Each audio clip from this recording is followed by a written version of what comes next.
How about now? This is kind of crazy. I don't know. Okay.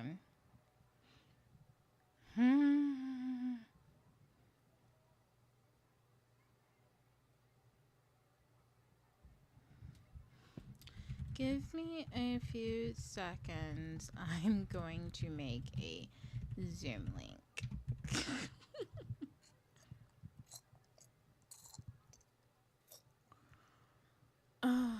Where do I do Zoom?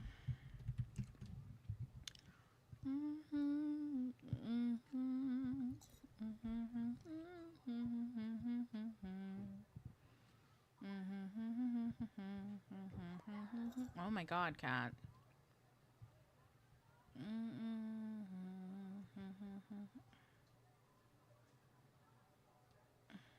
No, I don't want that.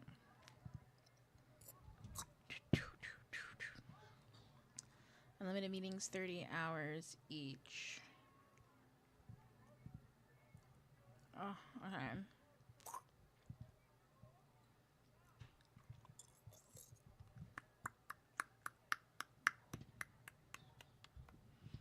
Okay. Let's do it.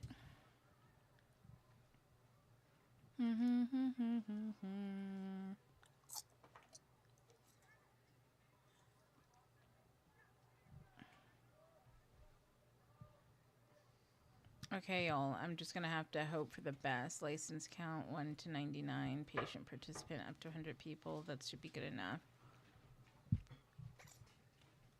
Okay, let's do it.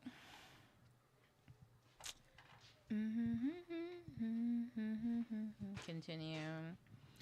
Hold on, everybody. 540.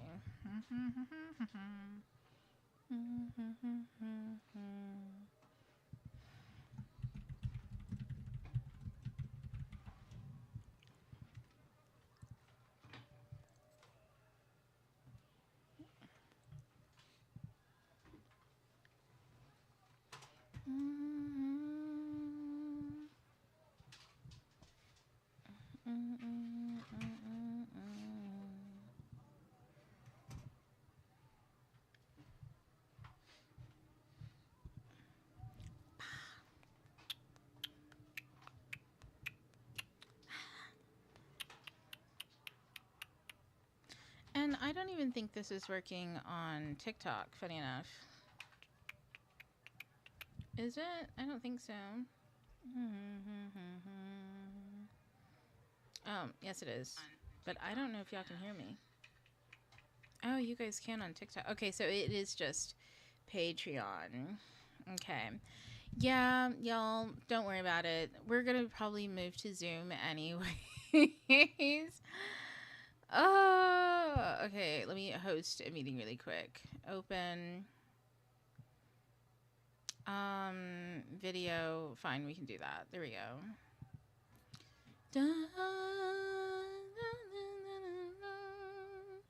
Okay, let's start that. And then I'm going to give you all a link really quick. I don't oftentimes... No, not that way. Copy invite link, please. Thank you. Okay, there we go. I don't oftentimes do or host on Zoom, so that might give me a second. Okay, paste. Here we go. Please join class on Zoom using this link. And then I'll do it twice. Okay, there you guys go. So I'm going to have you guys move over to Zoom. I'm going to leave the chat and this live open as people move over. So that way people can know. And moving forward, if you all are on Patreon right now, moving forward, or on TikTok, I mean, we're just going to do Zoom links, okay? Because I was going to do a Zoom link for book club. I just bit the bullet and got Zoom. And that's going to be so much easier. Because I don't want to have to deal with, like, it's like something falls apart every 5 seconds on the Patreon live, and I just can't. It's too much. It's too stressful. So, the lies I was told. Okay, yeah. So I'm gonna let you guys like tumble on in, and you know what? It makes it easier. We'll just use the chat on Zoom and stuff like that. And then, yeah, like I said, I'm gonna send out a book club link for the discussion, and it'll just be on Zoom. Oh no. Yeah, everybody go ahead and mute yourselves. Otherwise I can hear me. There you go. Okay, so we've got, I think everybody that was over on Patreon is now on the Zoom. That's good. Okay, so I'm just going to make that small, and we'll call that a day. And at this point, TikTok, you guys are just a little tiny stream that I can see over here. Okay, yay. I think that's just how we're going to do things. And as far as I'm concerned, people tend to be pretty aware and are used to using Zoom too. So that should make it a nice, easy little crossover. So yeah, from now on, I'm just going to send you guys the Zoom link for class. Okay, we'll probably just use the same link in general. I'll probably just put something up and have that available over and over and over and over and over again, so that the same link is always easy to access. And then, and that'll be starting with book club on Tuesday. I have a link going out for that, because it's easier for me to record things on here, I'm pretty sure too. Which, by the way, I should probably do that because, geez, right?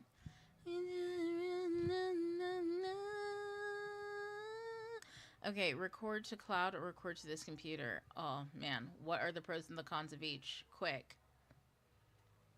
I don't want to take up space on my computer, but then also it just seems like it's smarter to do that way instead of taking the time out to think about it. Okay. Okay, let's talk about it. So hi everybody. I'm going to start out by discussing some things. Also share screen. That should be super easy. Not share that. I just meant to share the screen. There we go. Share this. There we go. So that way everybody can see what we're looking at. Okay. Oh, this is nice for me. There we go. Yeah. So I think you guys can see it good, right? Hopefully. I don't know what you guys are looking at. Let me see. Of course, I can see myself and some of you guys. Oh, well. I assume that things look great. I would love to have maybe like the chat box come on. Here we go, chat. There we go. Zoom. Oh, Zoom's not so bad. Okay. Oh, wait, hold on. Zoom, let me annotate. Hold on. You guys see this? Wow. Okay, I'm good. I'm like a child now. Okay, so let's take that out. Okay. Zoom in. So, Uranus and Gemini. We're going to talk about current events. I've got a few household chore things to mention, and then we're going to get into the usual stuff that we get into. Maybe I should actually stop sharing because I can't focus with that there. But I also can't stand this big black screen staring at it, so I'll just make my chat bigger. There we go. Okay. Whoa. Y'all, I have a lot to tell you. Sweet dreams are made of this. Who am I to disagree? Okay, so... Oh, man. Tonight, Uranus goes into Gemini, and so your field of vision is going to change. What you're used to right now, and if you look at the collective, you notice how people are driven by desire and basically whatever it is that they see value in. That's Uranus in Taurus kind of shifting up the field, but Uranus in Taurus is grounded in a way that's unnatural to Uranus. Uranus is naturally a sky element like channel. So think the stratosphere from the treetops all the way up into space. That's Uranus territory, okay? And so Uranus is like a boundless energy. So in Taurus, it is very bound. Okay, it's like on the ground.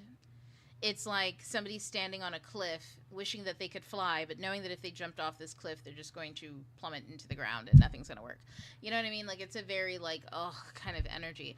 And so you've probably noticed, someone said, shoo. Yeah, someone said my kid's in the background. Shame on you. You know, I hate children on camera. Go away. Anyways, thank you. Seems like he was grabbing a charging cord or something like that. Oh, and you see him like crawling there in the back. Uh, yeah, so Taurus is free. Taurus is happy, but but yeah, Taurus and Uranus, those are not two energies that generally go together really well because one is a garden and the other one is a tornado. You get what I'm saying? This is like a lot of chaos in the garden.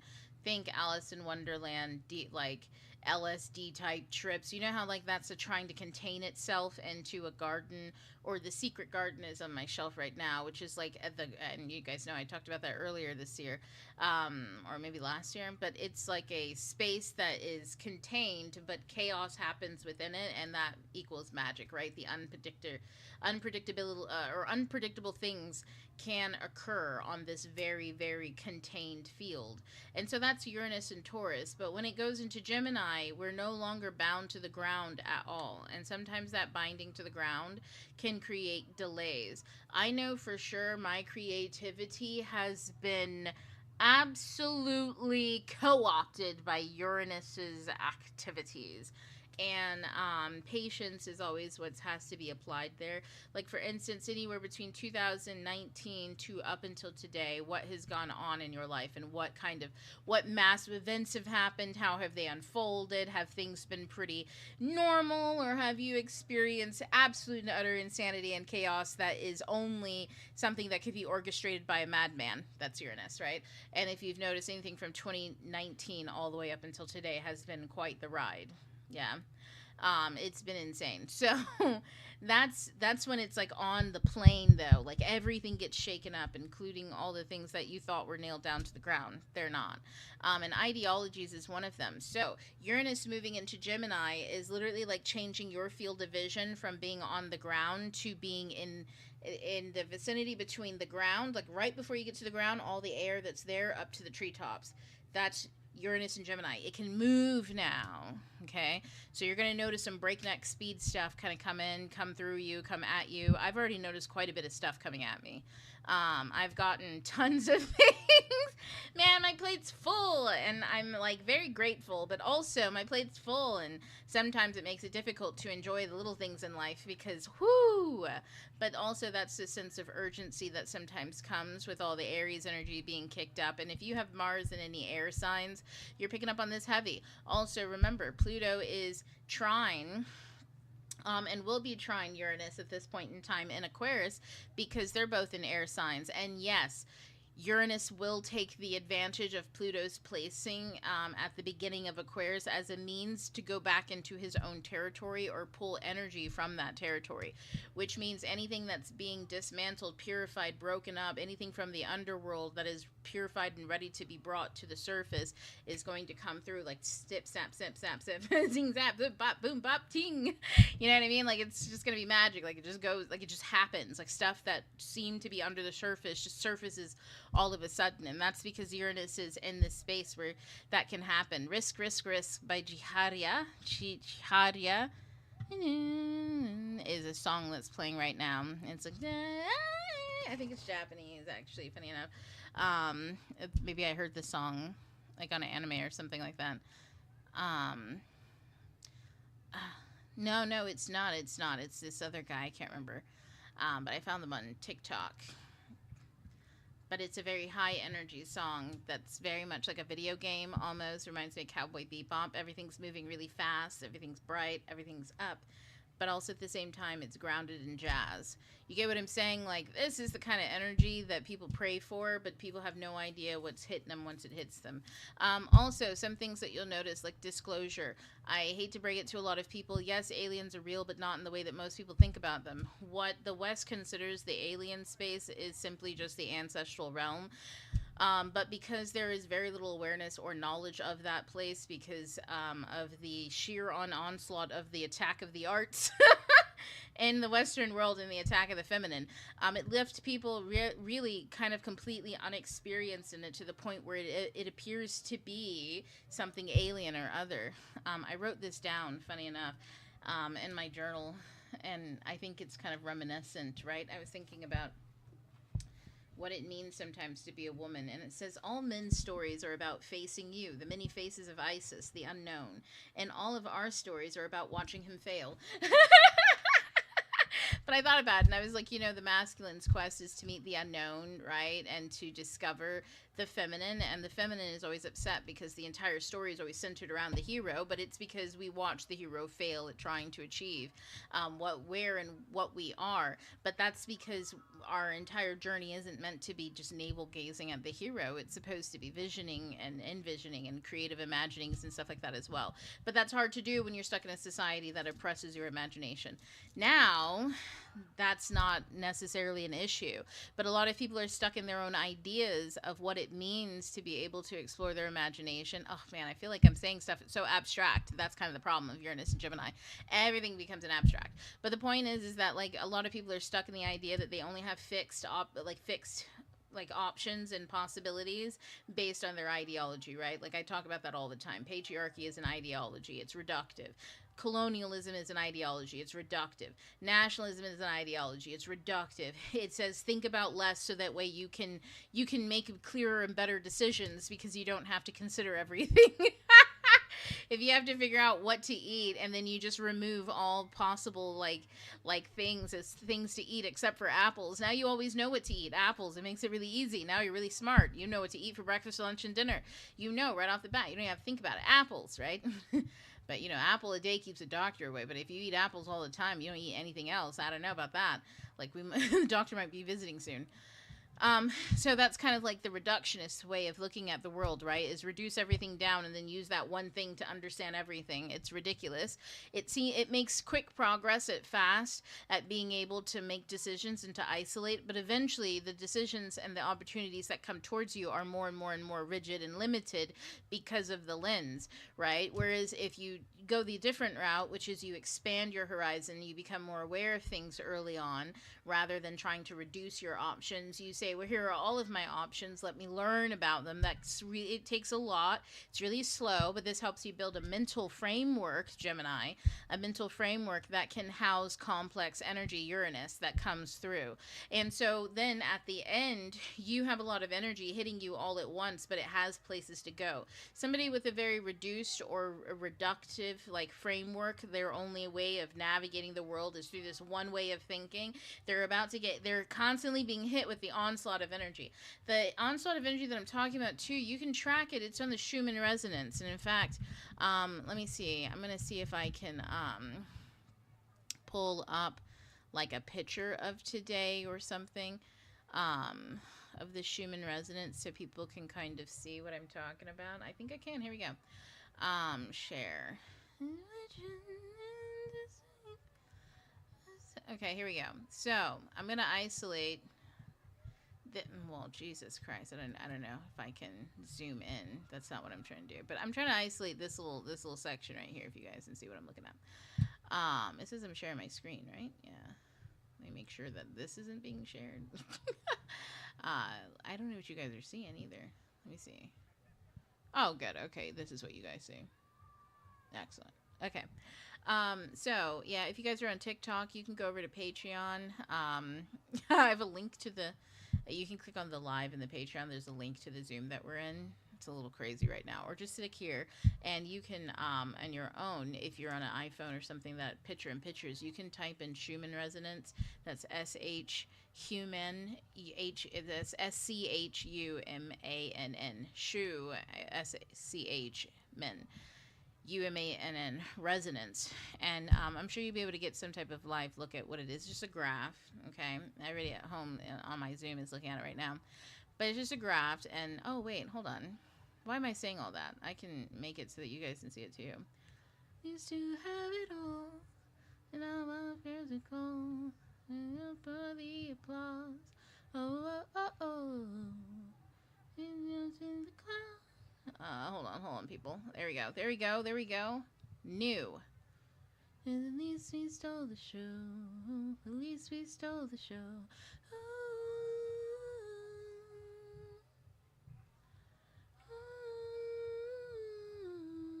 Oh, there we go. Okay, Schumann. There we go. Oh, wait. Oh, well. I guess you guys can look at me for a second. I'm the Schumann resonance for a second instead of me. Okay, there we go. So, just look at this, the blue one right here in the very middle.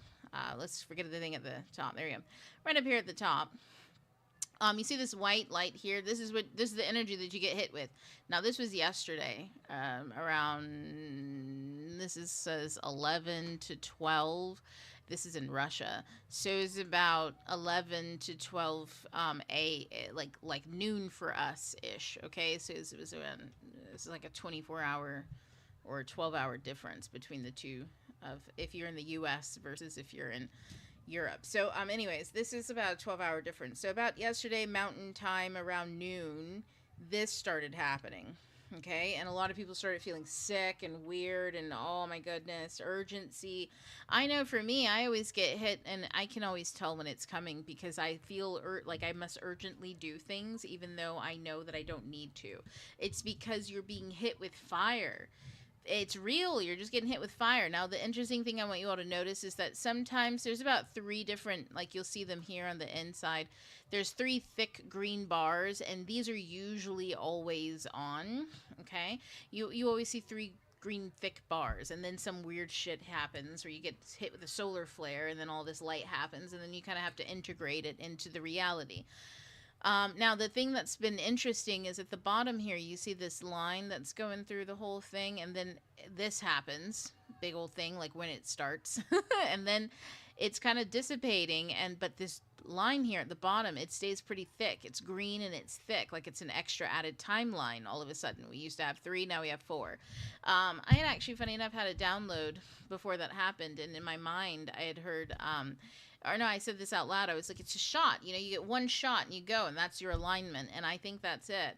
I think that a lot of us have been looking for a shot in the dark, and this moment is it. Uranus is in Gemini, and it's not to say you don't have to do anything. All you had to do was believe in your shot in the dark and be on it.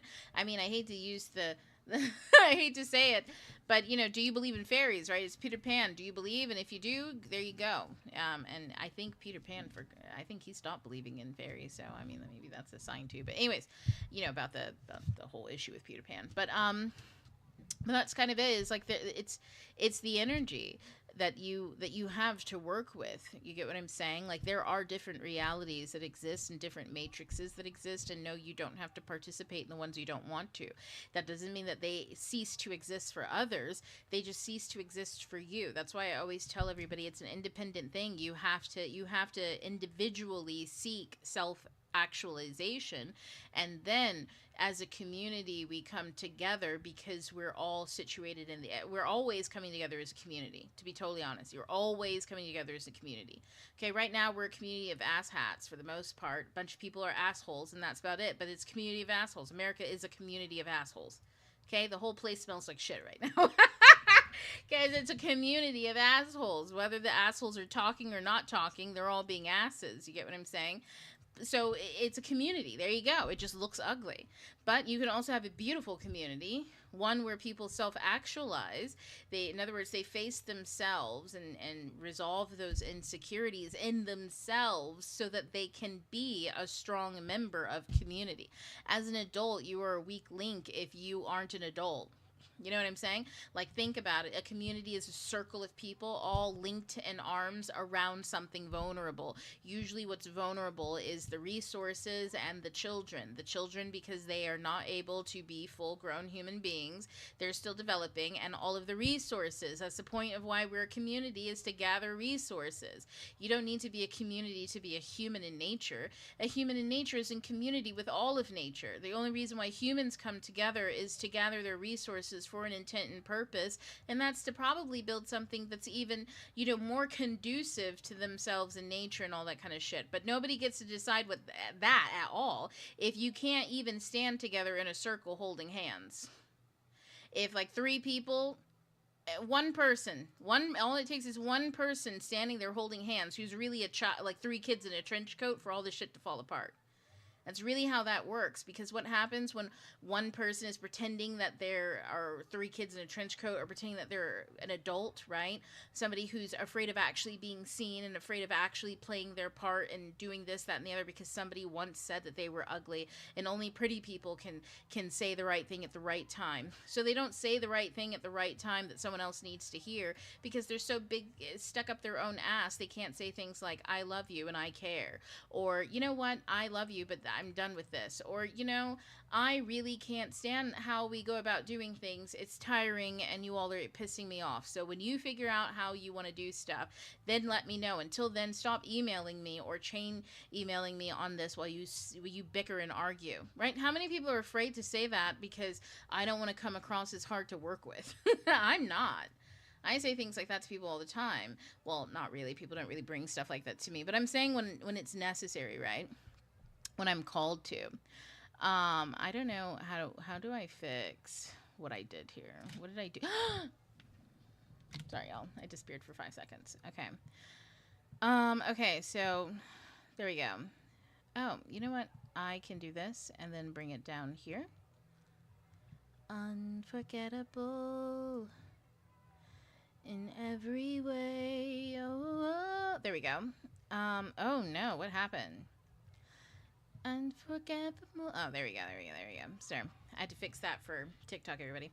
Okay, so I just wanted to bring this up. You see how the Schumann resonance, it tells you when some crazy energy is coming through. You know what I mean? I spent quite a bit of time tracking that, along with astrology and along with like the collective energy, like about 2-3 years now, and it's pretty fucking accurate. Okay, like it's eerie at this point. At this point, I'm like, all right, I feel like I've worked out all of the kinks, and I can accurately say that when shit like this happens, I can expect a lot of my own energy to start sounding alarms. I can expect that for the first part of that getting blasted with a ton of energy, I need to sit down and rest, because my body is going to get hot and I'm not going to notice. I'm a frog in boiling water. I started to notice if I hydrate during that time, I go through it much better and much faster. I started to notice that if I just listen to the things that are there and let them pass through, if I cry, if I need to cry, if a memory comes up, if I keep saying the same thing over and over again, that it is something I should probably journal about or reflect on. I notice that when I do, I am left with several gifts, several bits of treasure that literally come back to reward me time and time again, simply because I sat down and processed what came up. I also notice afterwards I have tons more energy than I usually do, and I'm able to do whatever I thought I needed to do during that time. So for instance, I'm going to let you guys know, when that thing hit, oh my goodness, I had already had plans. I think this was like the second or third one since maybe Wednesday or Tuesday last week or something like that, earlier this week, I mean. I had plans to do stuff. I've been trying to since, I want to say since like Monday. Since like Monday, I've had quite a few things, a list of things to do, okay? The weekend, I had like, man, we just come off another one of these crazy fucking blasts after the last weekend where I had a huge project land in my fucking lap, and I was like, perfect. Sat down, I did everything that I need to do except for the last fine details at the end. Then this energy hit, and I was like, I can't do and I can't finish any of this stuff that I meant to. So what's the one thing that I did? I said, you know what? Let it fucking go. It's fine. I don't freak the fuck out and be like, I'm tired, I'll never eat ever again. No, I know that I'm going to have meals, you know what I mean? Like, I don't think that the world is ending, in other words, or act like the world is ending when I get tired and all of a sudden I just don't have the energy to do what I plan to do. I just allow that this is one of those things that's not in your plan, it's not in my plan, but it is in nature's plan. Nature definitely knows what nature is doing. So I just go, ooh, Just think of it like you're a kid and it's school time and there are holidays. The teachers plan for all of the holidays and the breaks. You don't need to freak out because you're a kid, you're going to school, and now all of a sudden, one of the days, there's no school. What's going to happen? Are you going to be dumb for the rest of your life? Are you going to ever learn what you need to learn? Like, oh no, oh gee, you don't do all of that. You go, oh yay, I can fuck off for once. And then you go fuck off and have fun. And then you like pray that the next day accidentally is another holiday too. And you pray for all the time that you have to fuck off, right? And then when school is back, you got to go back. You're like, "Aw," but you do. And then you learn stuff, and then you get more holidays. That's the point. And we have to treat energetic disruptions like that, because coming like Uranus is going to do this to you all the time. I don't know how to explain this to people, but Gemini rules over everything in your local space. So this is everything that you frequent, okay? These are short trips everywhere that you go. In a month, keep track of every location you go to, everything that you think about, everything that you do, people you talk to, people who come into your mind, topics you're interested in. Just keep a log of all of that in a month, 30 days, and that's going to tell you everything in your local energy. Your local energy tells you an awful lot about your dimensional spacing, okay? So your dimensional positioning. For instance, occasionally I get information from the manosphere. So information from the manosphere is usually like content that helps educate people in those spaces. So there's a content creator, I like her stuff, and she's always educating women on decentering men, okay? I think her name might be Yvonne. Oh my goodness. I can only see the YouTube. I can only see her handle. This is YouTube, and this is YV, I think something else. Anyways, but she's great. She's from Eastern Europe. So she has a totally different perspective of American culture, especially as she presents as a white woman, especially she presents as what the WASP, the Anglo-Saxon, white Anglo-Saxon, like Protestant woman essentially aspires to be visually, right? So as somebody who exists that way but isn't from that culture, man, she has so much to say about the social conditioning and stuff. And so she makes a lot of content about decentering, okay? So that's one type of thing that you're likely to see. The second thing are the people who exist there, right? And the behaviors that they do. So how do you recognize where you are in juxtaposition to something like the manosphere, the people who exist there, and also the people who educate about it? Oh my goodness, what was that? Something just randomly was drawn on my screen. Like, that is so bizarre. I don't know if anyone else saw that. There's just this random green line on there now. Was that somebody else? I've never done this. I've never used Zoom. Ooh, no, somebody's screaming outside. This meeting is being transcribed. Okay, that's fine. Nobody told the neighbors. Nobody told the neighbors that I'm doing a class right now. So the children are loud. I'm just kidding. Nobody ever tells the neighbors. And there's a joke. Okay, I went to go look for the chat to see if anybody else is like, whoopsie, that was me. I accidentally somehow got the ability to write on the screen. I don't know. We're just going to go with it. If it wasn't somebody in class, right? Then it is what it is. But I know it had to be on Zoom because the people on TikTok can't see it. Okay, so, but that's what I'm kind of getting at. Is everything in your local, everything that you spend. Oh, so the manosphere, like how do you know whether you're in it? Well, do you either hate men or do you talk about decentering them? Are you in those conversations? If so, then how often, right? That tells you an awful lot about your positioning and which conversations are you in. If you're in the educational conversation, staying abreast of things, then you're not in it as much as you are adjacent to it, right? And then how are you adjacent? TikTok is really great at showing you your positioning because it tells you what conversations you listen to often by sending you people from those conversations and spaces. And then when you figure out what their degree of closeness is to it, you can track your degree of closeness and positioning to a topic as far as, is this something that I live? Is it something I'm aware of? Or is it something I'm learning about, right? So your positioning and stuff like that, that's all based off of if you just track for 30 days the types of topics and conversations that come up for you and like who's constantly in your mind, you'll notice if something is there every single day, That's beyond Gemini energy. That's like Cancer energy. It's in your feelings, right? It's beyond being in your thoughts. That shit's in your body. Okay, that's in your everyday. You breathe it. Okay, and the stuff that you do and you think about every day, remember it should be nourishing. Okay, so if you're like I think about my enemies twice a day, on the dot, every time they clock in and every time they clock off. That's wild, right? Is this nourishing for you? It nourishes my hate. Okay, and what is that doing for you, like in the long term? You know what I mean? Oh, I don't care.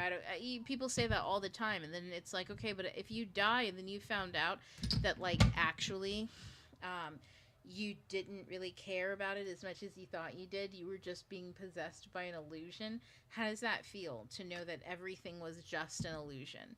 It probably sucked to know you spent your whole life on an illusion. You know what I mean? So, like, keep that in mind. Let me see. Oh my god, this song came on. Baby, when you're done, you gotta be the first to run. This is How to Be a Heartbreaker. Rule number 2. Just don't get attached to. Don't get attached to what? Somebody you could lose. So let me tell you. This is how to be a heartbreaker. That's Gemini energy. Gemini energy says don't get attached to things. That anything at any point in time could move, could disappear, could be this, could be that. It's a very trickster-like energy, and that's the upside and the downside to Uranus energy. That's why I'm saying it's really important to know, like, how it plays. Oh, wait, did I think I do. Did you guys see? Oh, you did. You saw this for a second, huh? Okay, but yeah, see, that's why, I say it's really, really, really, really, really helpful to know. First of all, where is Gemini in your chart? So how is this going to be impacting you personally? So for me, second, third house, Gemini energy is in both of those houses.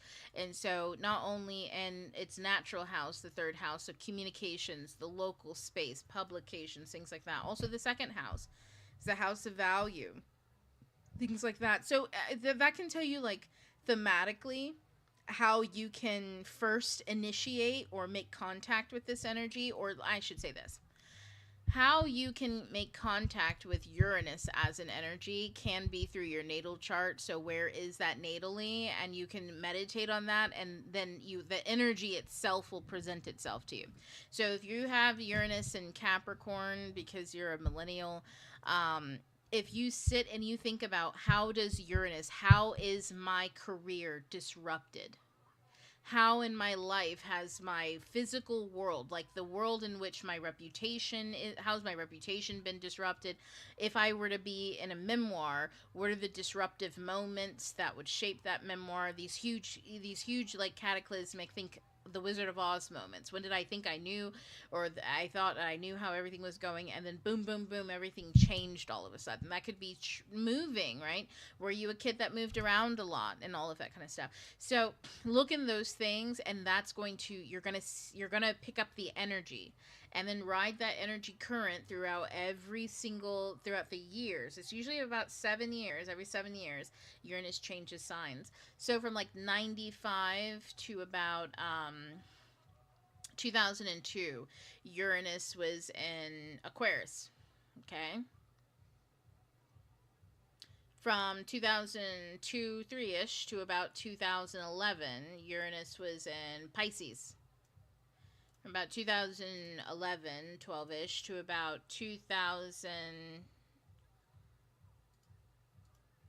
So 19, Uranus was in Aries. So this is lots of inspiration, like inspiration hitting you left and right.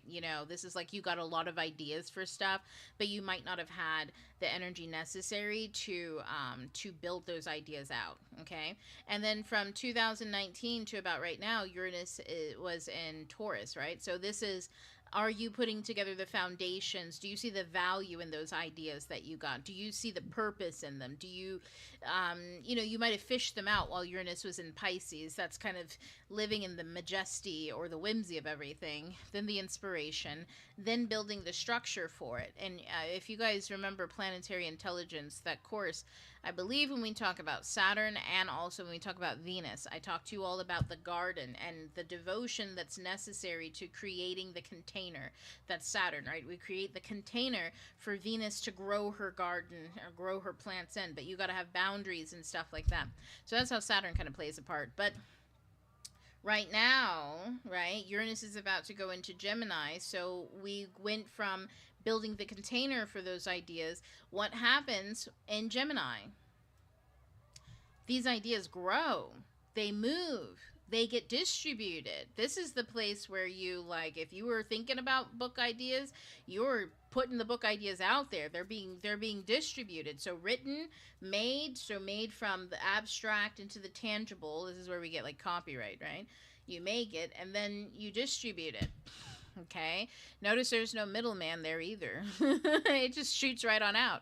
And then obviously Cancer is a different whole thing, but that we're not going to talk about that because it's 7 years away.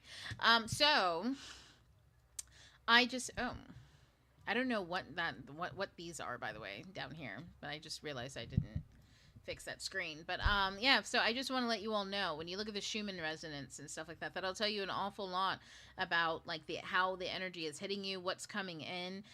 And also in big pivotal moments like right now where you have a massive energy. I know a lot of people talk about these bigger planets as generational energies. They are, but also they rule over so much of your thinking that they are unconscious elements. Okay, so the way in which you view your field of vision is so unconscious that it's hard for me to even I couldn't even ground that concept if I wanted to. Like I tried earlier. I was like, I need to figure out a way to ground this. And the only thing I could get was, how do you ground the ungroundable, the thing that defies gravity? Your field of vision cannot be grounded. That's the point, is you are not stuck in one perspective.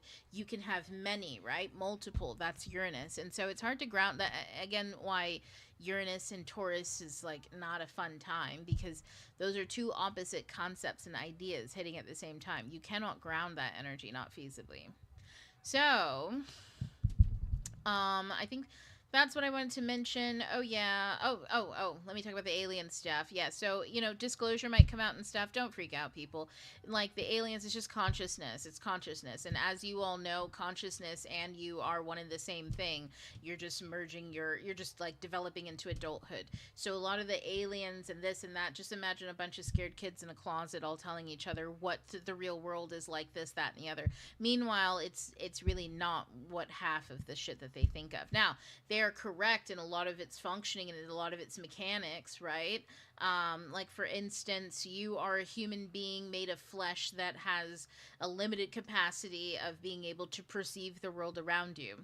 Sure, because you live in a meat suit, but you are also consciousness. Like, you are the consciousness, you are the alien. Or at least I can say I am, you know what I'm saying? Like, because I'm a conscious being, but that's about it. Like everybody technically has consciousness. Most people are just deeply asleep. And so the idea of being awake is a nightmare to them. Because they know not what it means to wake up. So it's a weird paradigm, but the way that all that stuff patterns out, and it's the same thing I've been saying for months and months and months, if not years now, is that all of that comes from reductive thinking in the West, of being able to understand something fully and then being terrified of half of itself, or terrified of its own shadow. When you don't know what things in your body do, or what your body parts are, or how your body parts function, if you touch yourself and you feel aroused and you also think that arousal is foreign and all foreign things are sin, then you're going to think touching your own body is inherently a sin, or your physiological response to touch or the pleasure that comes from you is inherently evil. And to associate pleasure with something so heinous and stuff like that at a young age means that there's no feasible way for you to understand what is appropriate and what is inappropriate. One just represses everything until the only thing left is the most reductive concept of how to express oneself. And that's how you get things like actually I have two examples for you. Peter Pan Some people, they mentioned in one of the videos I did about the fairies, Tinkerbell comes back from an orgy or something, and they were like, I knew it, it was so bad. Here it is. The last line, after a time he fell asleep and some unsteady fairies had to climb over him on their way home from an orgy. An orgy just means that they were having an ecstatic activity. So ecstatic activity in a reduced mindset like the West is just like a big old sex pile. But ecstatic activity outside of something so reduced down to like literally the most base like animal form would be spiritual dance, communion, right? Going to a party. You guys ever go to a rave? That's technically the same thing, but people still have their clothes on. They're dancing to music and they're all connected in one, and they're all feeling the same energy and they're all vibing on the same thing. They become essentially enmeshed by the vibe or by the music. They become one.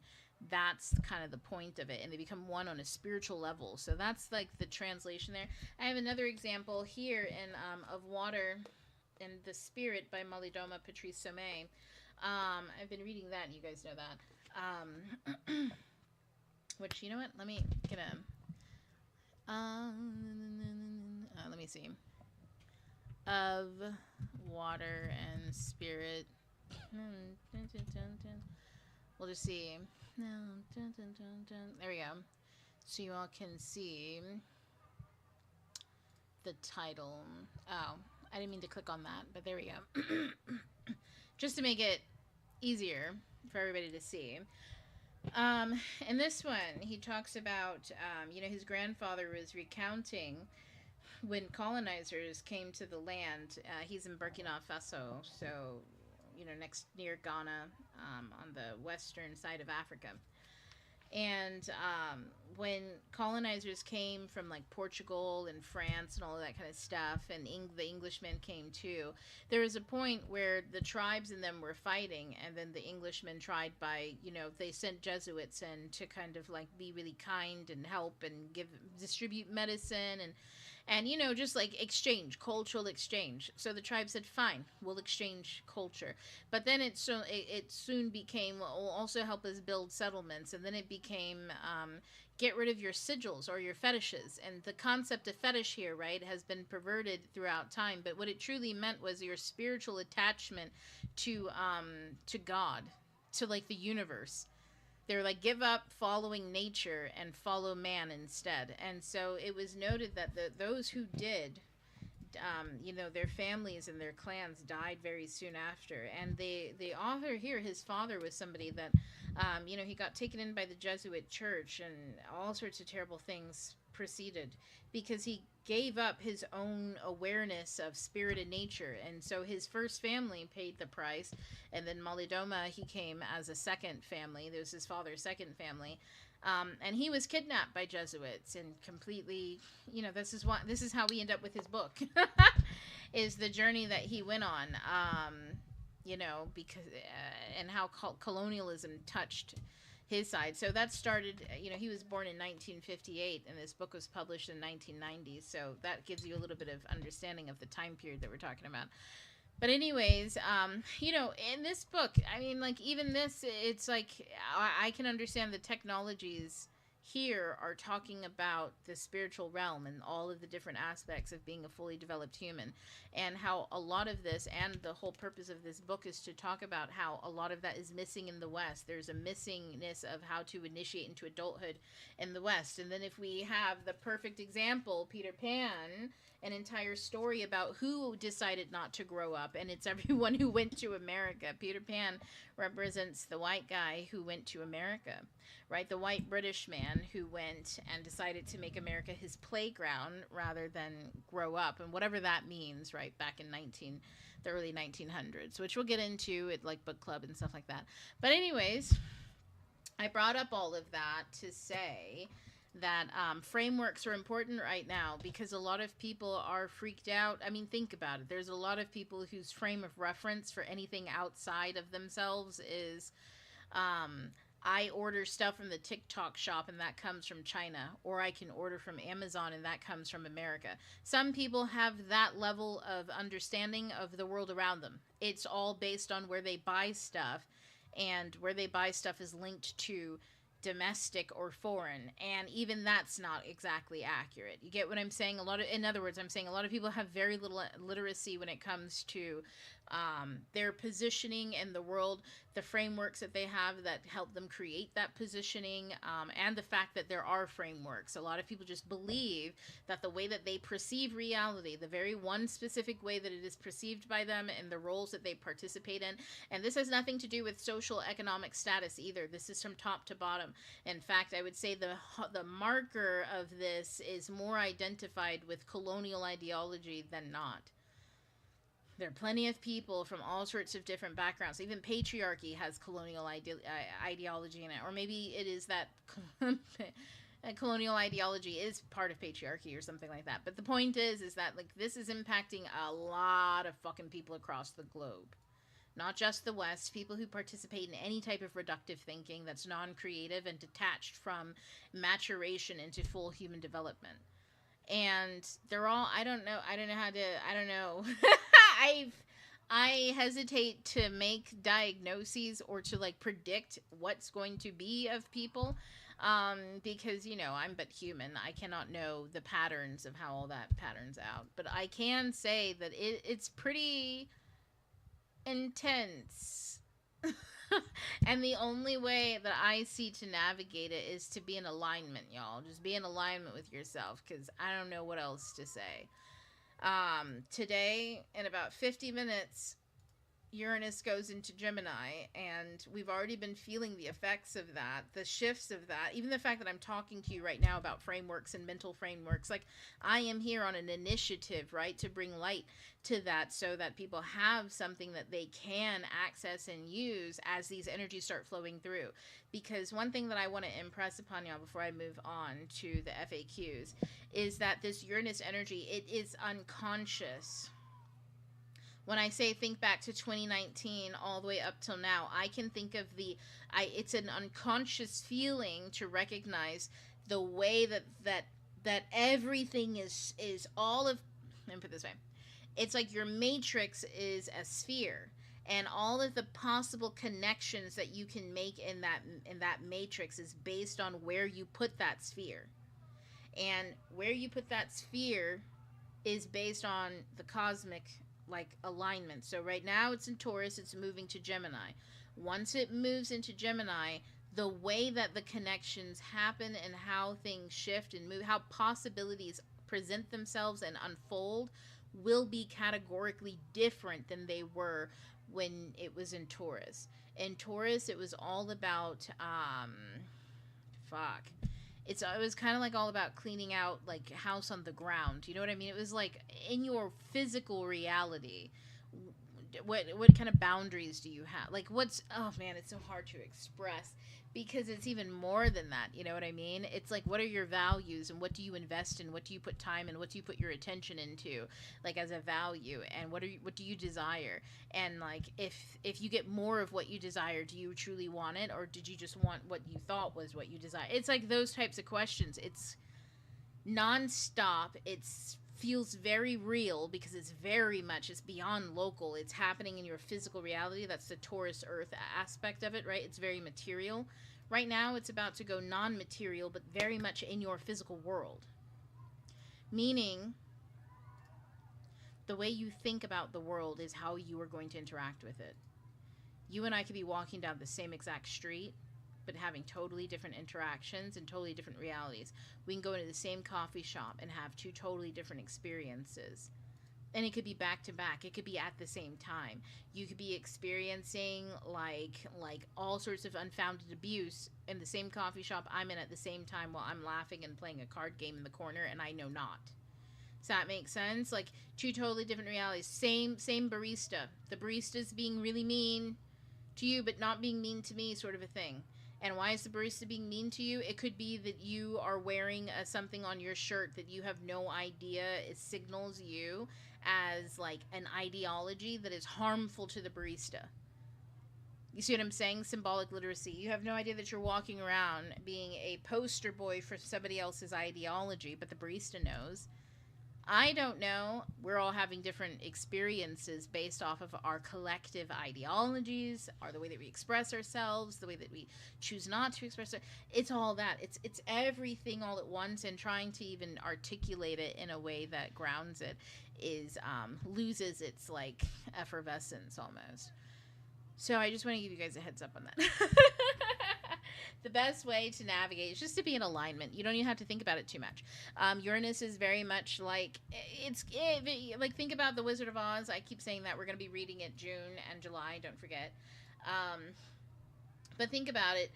Dorothy goes from an uncertain world in Kansas, which is very mundane, that every day is the same, you know, shit's bad essentially, but she doesn't know too much better, to a world that seems completely magical, whimsical, and chaotic, except it's a fairy tale and everything happens in a very clandestine way, and it unfolds specifically in a way that it was always going to unfold. Like, you get what I'm saying? Like, the world that seems chaotic and whimsical is actually far more structured than the one that Dorothy originally was living. Dorothy appeared to be living in a structured world because everything on the outside was mundane, but truly everything on the outside of her was chaotic. Okay, and this is when we talk about what was life like in the early 1900s before the stock market crashed. Because I think the Wizard of Oz was 1900s, and then the crash was 1929, and that was after, right? So like, you know, you're talking about an author who's predicting the sheer like terrible shit that's about to happen, right?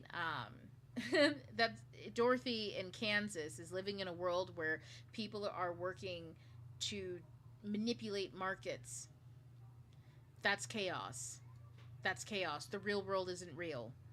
Her families are farmers and they don't know anything beyond what they've been told, which is, you're salt of the earth, farm people. They don't, you know, do they even know that they're on like stolen land? Maybe, maybe not. What have they been told? Get what I'm saying? Like, that's the chaos. People who are in a matrix who don't know that they're in a matrix, not the one that Dorothy ends up in, where she knows it's a matrix. She knows that this place is weird and strange, and she just ended up here because there's a tornado. It's weird and it's whimsical, but it's actually far more structured than the place that she came from. And there are lessons to be learned and also things to gain from that. So that's kind of the point that I'm making, is we're all about to go to Oz, and don't forget that it is very much far more structured than what you are ever used to dealing with. Okay, and it's in your favor. And just take a look through my eyes. I swear to God, I can't make that shit up, y'all. Hold on. There's a big changes. You'll be amazed what you find. I don't think y'all can hear it, but that's fine. If you look through my eyes. I'm telling you.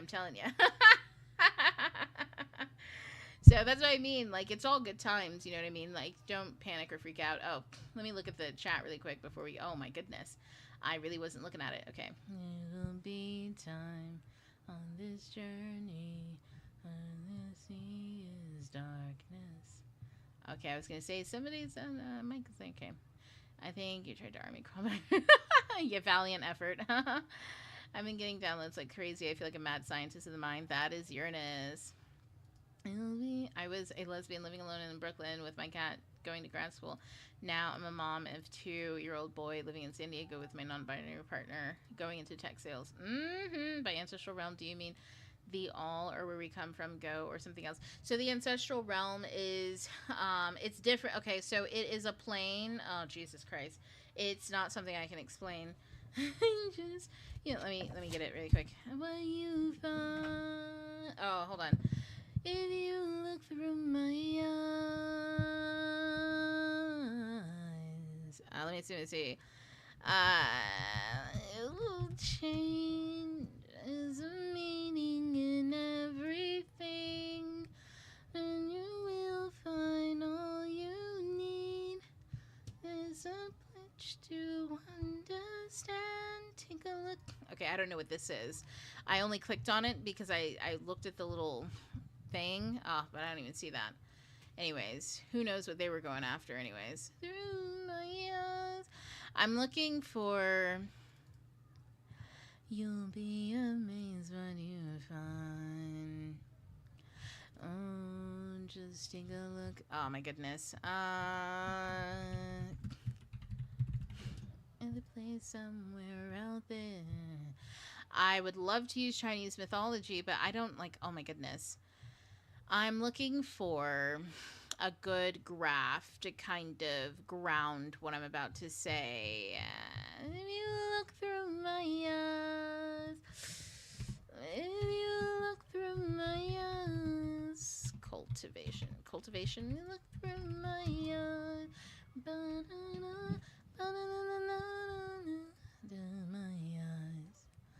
All right, no, not really. Okay, this is no. Okay, let me see. Spiritual tree, different realms.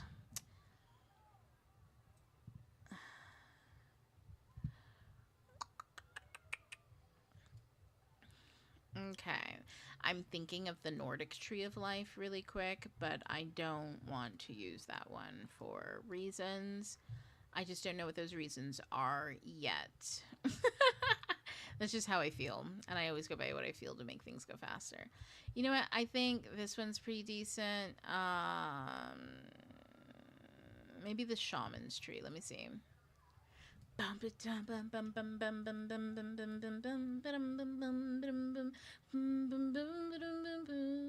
Okay, maybe this one.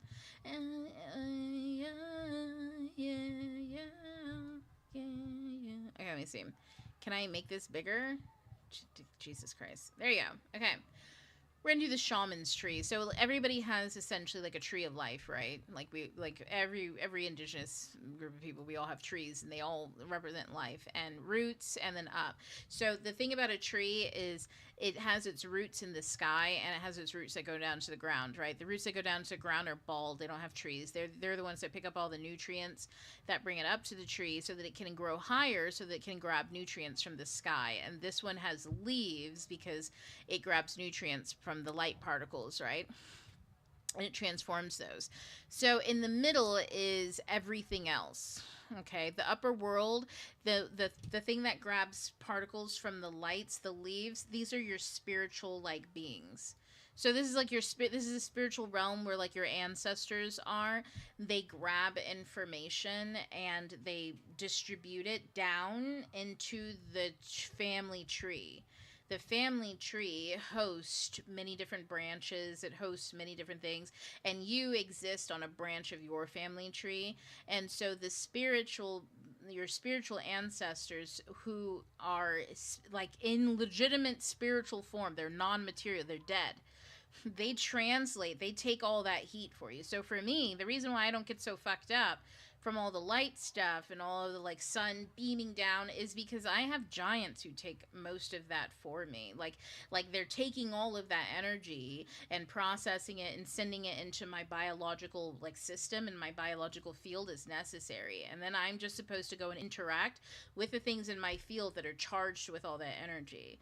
And so I'll know what those things are by intuitively interacting with them, right? So I know that if I walk into a coffee shop and someone says, "Hi ho," and then why would they say hi ho? Anyways, somebody goes, "Hi ho, I bet," and then they say something like, I don't know, purple raincoats and butterflies, blue caterpillars and snot in my eyes. I don't know, they say some weird shit like that. And I was like, that's a poem I just read yesterday. That's crazy. And then that person goes on to like say the lottery numbers. Maybe I should write them down. Like you go that's that was the craziest example that has never happened to me. I'm sorry. Okay, so it's more like somebody leaves a comment on my videos, right? And they say something and I go, "Oh, you know what? I should check that out." Okay? And then I forget, and then some hours go by, and then I'm talking with my partner and he goes, "Hey, you know what I heard?" And then he says something and he mentions the same thing that commenter mentioned. And I go, "Hey, you know, somebody mentioned that earlier today. I should actually go check that out." And then I sit down, I go check it out, and then there's an answer in there for something else for me. That's how the energy is distributed from your spiritual ancestors. They go, "Oh my goodness, I've got the energy for this," and they organize it all. Okay, you and I, we're stuck here in the world. Okay, somewhere in the tree.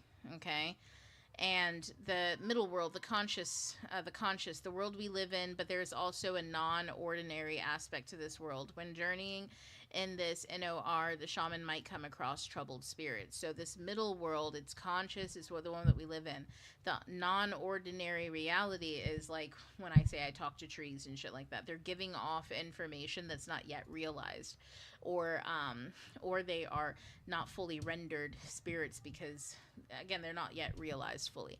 So the lower world is the subconscious. This is destiny and spirit, the home of power, animals, healing, and creative power. So this is when I tell you to go inward, go get nutrients. So you need to go down into yourself. So this is why we breathe. We inhale and you push out your diaphragm, and then you exhale and you exhale downwards. You're sending your consciousness down into your subconsciousness, where all of your symbolic languages, and this is where you can connect with your soul. When you try to connect up, that's fine. You can go up and stuff like that, but that's more like a lot of New Age spiritualists, they bypass by going up.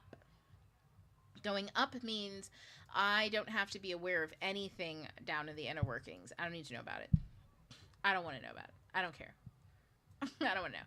So in other words, if you get troubling information that sends off alarm bells, and instead of going down, you drink a lot and you go up, you know what? I'm going to get really drunk, so release my inhibitions. And not know, and not like be able to stop myself, this, that, and the other. And so, you know, you get the point. Get rid of the energy. I'm going to use the energy, but I'm not going to process it first. When you go down instead of just like trying to bypass, you have to become the observer, and you have to, there's stuff there that you need to decide. Is this worth sending this throughout your system? So in other words, is it worth, people on there you go, TikTok, I guess you can kind of see it now. So in the lower world, right, is it worth me, so this is the non-ordinary reality, so like I said, stuff that hasn't realized yet. Is it worth me and ruminating over somebody that like they've come up in my mind, I'm arguing with them, right?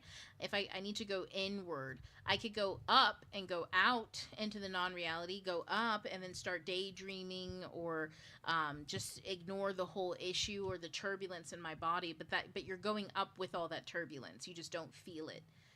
So when people repress, this is kind of what they're doing, they're going up here. Now if you repress energy, you got a lot of shit down here, but you're all the way up here, just you're just bypassing in your imagination, or using this, your ancestors for like manipulative purposes. That's what happens when people pull on gifts. That's why I say people are being creative all the time.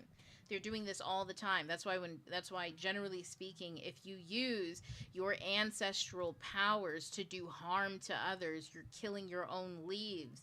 They can't sustain that kind of like heat, because it's returned. Like they have to get nourishment. A tree has to be nourished from its roots just as much as it needs to be nourished from the sun. But if it's always in the sun and it cannot nourish anything down here because it's afraid of the dark, it's afraid to go down there and have to pick up all of the toxic shit that it's put into the ground, right? If you like, this way I say colonialism is like a dying tree. It put a bunch of toxins out, and then it can't pull anything in because it decided to like destroy the environment for others, thinking that the environment is something that they don't also share with others. But because it's underground and no one can see what's happening down there, right? People forget about it easily. It's easy to forget about your emotions. It's easy to forget about the fact that you have dark thoughts and stuff like that if you don't, if you turn a blind eye to it. So that's why we want to go down and in, so that we can redistribute the nutrients, because oftentimes you have belief systems that are stopping you from either gathering nutrients that you need or distributing them appropriately. And then when you do that, you actually help to make your tree stronger. This is you make yourself stronger, and then your spirits, your ancestors, then can also help because you're making them stronger, so in turn they can pull in more information to make you stronger. It's a nice cycle of life. So this is what the tree is, and what people mean when they talk about it. And so when we talk about your ancestors, we're talking about your energy, your energetic makeup. You have DNA that connects you to every other living person that you've ever been before, right? And so you naturally have all of that. Like, you have access to this whole tree. You have access to your whole family lineage, and that includes your biological family. And then obviously, your biological family could be like a twig here. Okay, let's imagine that this branch is your main biological family. And on this branch, how many other little branches are there? And then how many branches are on the little branches there, right? So you might be out here on a branch. On a branch out here, and then like these are your two parents or families, but 7 generations ago, here's like, you know, your main ancestor on this branch here, which is what, of human history, right? This is a very specific type of human genome. And then on this tree, which is what makes humans, and these are other ones, right? So like, if you're all the way out here and you're tracing yourself back, technically you are connected to everyone and everything that ever has been. There's only one tree, but then there's one tree, and then there are also many trees, just like in a forest. There can be one main mother tree and then many other trees, right? So it really is like you're connected to there's no point in thinking that you only have some ancestors versus you're connected to all and versus one. Now, that being said, which branch is a stronger one from you to pull nutrients from, as somebody over here? This branch or this branch? This tree or someone else's ancestral tree somewhere else that is connected to like the world, so technically connected to you, right? Like, this could be a tree, let's say you're Irish, and this is a tree in Ireland that is your ancestral tree. You'd probably want to talk to your ancestors, you know, on the strongest branch close to you, right? So maybe the land that you live on had like a very specific energy, and that energy has influenced the way that your family has thought and interacted with the world for like generations, right? You want to pull on that energy more than you want to pull on a tree in China. You may have learned about something in China that inspired you, right? Like, I personally, I love learning about Confucius. He's funny, you know what I mean? But I don't pull on Confucius energy when I'm like navigating, because I'm not Chinese specifically. Like, I don't have enough cultural unpacking, right? Like, could I be in a different quantum universe and stuff? Probably. Otherwise, I mean, yes, there's a lot here to unpack there, okay? But the thing is that I haven't unpacked that much of it. I would need to learn the language, and I would also be able to think in that language and also divinate in that language. That means also understanding the stories and how that plays out, the dark and the light aspects. Most people get wrapped up in romanticizing other trees because they're afraid of looking at their own tree, and you got to know yours pretty well before you start looking at somebody else's and trying to relate. So like, could I unpack all of that stuff? Yeah. Well, I don't fucking know. Maybe one day, but then that one day, if you talk to me when I'm 84, right, I'm going to be a totally different person. So if I start talking to you about my Chinese ancestors, best believe, like, you know, what is that? A good 40 something years and plus, you know, it's 40 plus years of me just like unpacking. I could have lived in China at that point in time and probably stumbled upon history stuff that I didn't know existed, and had how many vision quests, and then done X, Y, and Z. And who knows? You know, life, it changes you and who you are. I'm not saying all you need is 40 years to know somebody else's culture, but like, to be able to establish yourself and to be able to integrate into culture, that's a totally different question, right? Because it's at that point your experience, and then what you do with that experience is another thing. So that's what I'm saying. Like, everybody has ancestors. Not everybody has healthy trees. Some people have to. You can make your own tree healthy. You can out here be the force that builds this entire tree up for yourself, and then you become the consciousness that lives, the Baba Yaga, right? That lives inside the tree, inside the forest, right? And then you become the life there that gives and that dictates and orients and stuff like that. And that's a whole orientation. That's usually the Persephone journey. A lot of us went through that. A lot of you are the heads of your households, and as far as this goes, as far as lineage goes, because you're the one who's awake. You get what I'm saying? Out here, people are dreaming. If people are on twigs and stuff, they don't have the strength to move their consciousness into the ordinary and hold the ordinary and the non-ordinary at the same time. They don't have that capability. Also, can you tell how right I am? I just picked a random fucking picture off the internet and look, all the information's right there. That's what I'm saying. It's not about like, and let me rephrase that. It's not about me being right. It's just like the sheer amount of how often this is repeated over and over and over and over again. And it's just that people have a hard time understanding the gist of it, because it's not a human, it's an adult concept. Adult, I mean, like, it's removed from romanticism, it's removed from instant gratification, it's removed from all of the things that people usually go to spirituality for. So especially when they're coming from the West, or from spaces having been hurt by the West. So naturally, it's harder to like depict. You get what I'm saying? It's harder to, or I should say, it's hard for people to understand, as far as what's the spiritual realm, and then like what's the reality realm, and then what's the like the subconscious realm and stuff like that, and how do those energies interact. Now, what all that shit looks like, that's based on your imagination. Because you can, and in the non-ordinary world, it's whatever it looks, it's whatever you make it. That's why a lot of people, they live their life based on their fears, and their fears seem really real, but it's what they made it, you know. Of course they can make something that terrifies the shit out of them.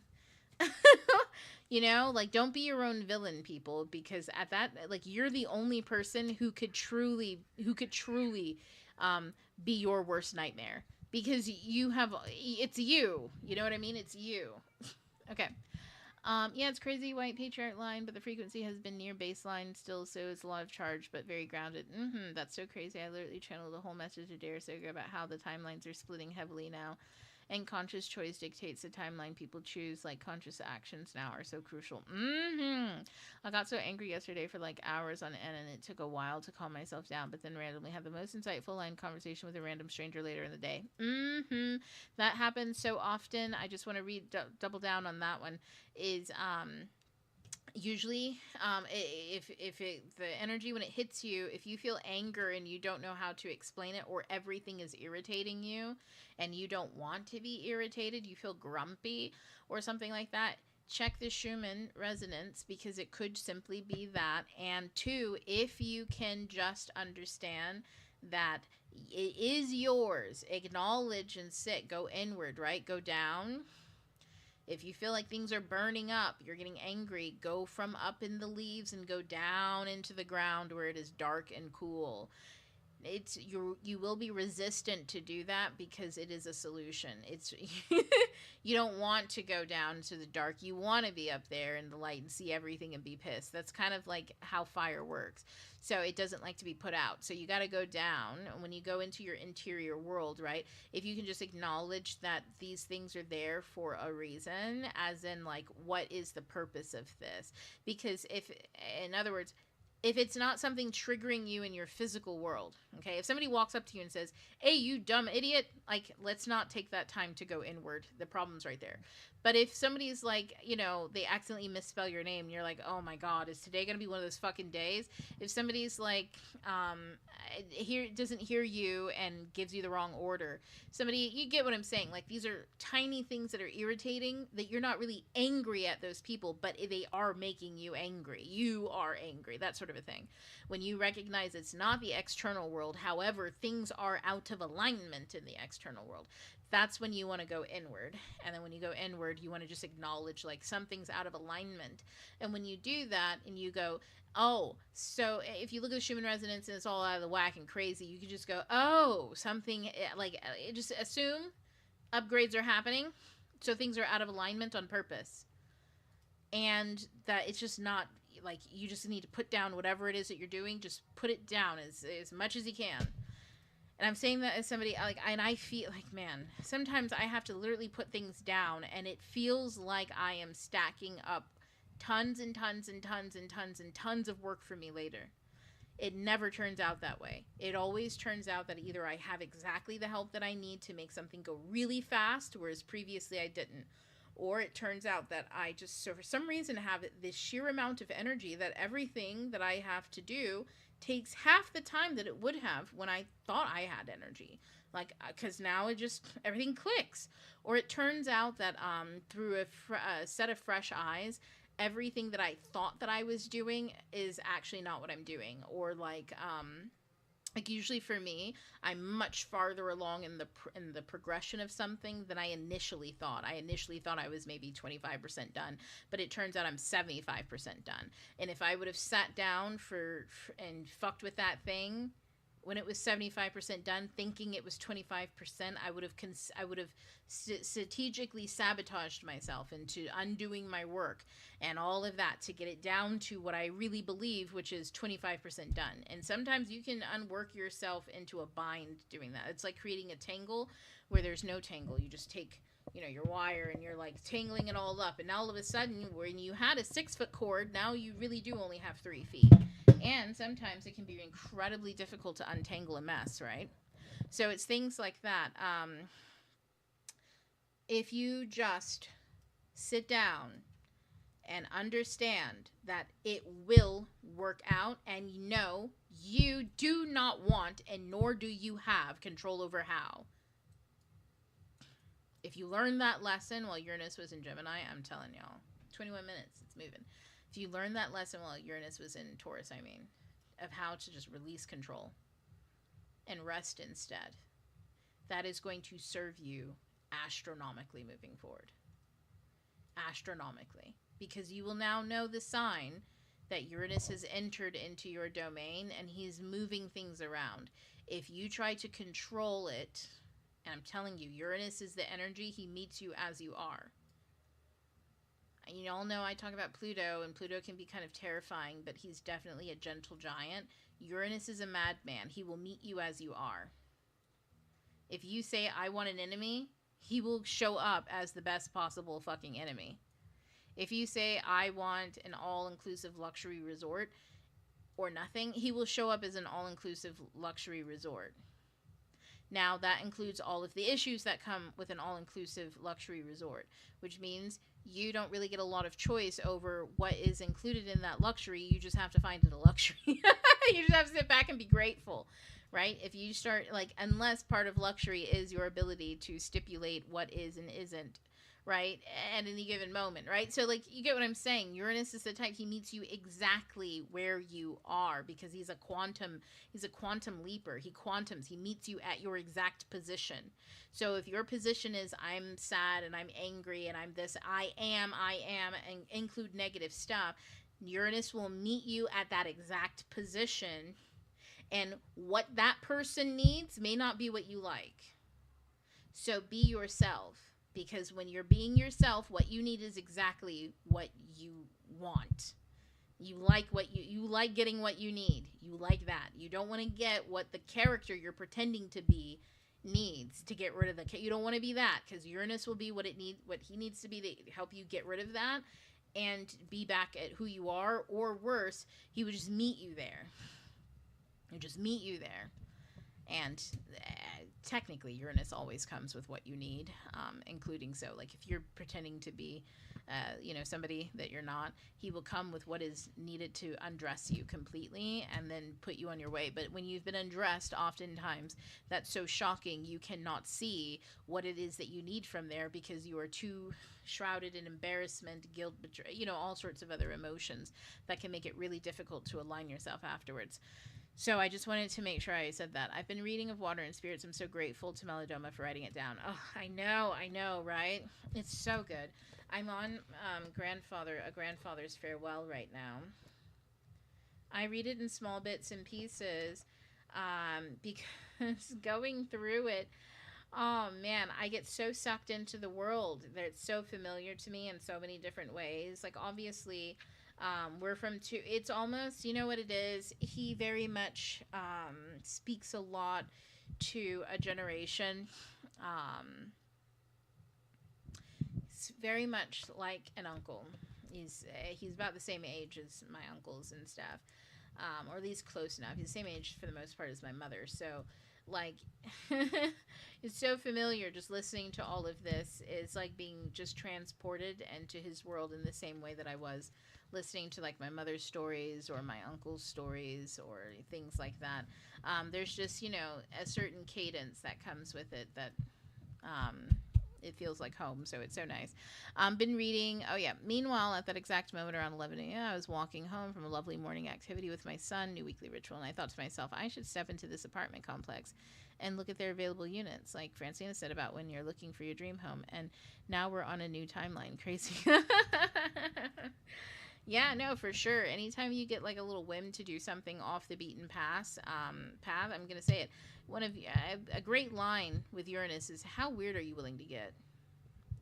That's the merging of timelines. Anytime something's like weird, I just want you to be. I'm gonna practice this. I'm gonna stop saying that's crazy or that's weird and be like that's Uranus. I'm going to switch up my saying so that way I got to train my brain. No longer. I can't say that's wild, that's crazy. I just got to say that's Uranus. That's Yuri. There you go. You know what I mean? Because that's how it is. The weird thing that happens when two timelines merge is weirdness. You start noticing the synchronicities get strange, or you do something out of the ordinary, or two things that you would never have combined before you are, or you explore the viewpoints that you've never explored before. And sometimes you have to be willing to do stuff that you previously thought was uncomfortable. You just need to understand, are you safe? And what are you doing that with? Because there's a difference between spiritual exploration, mental exploration, emotional exploration, and physical exploration, right?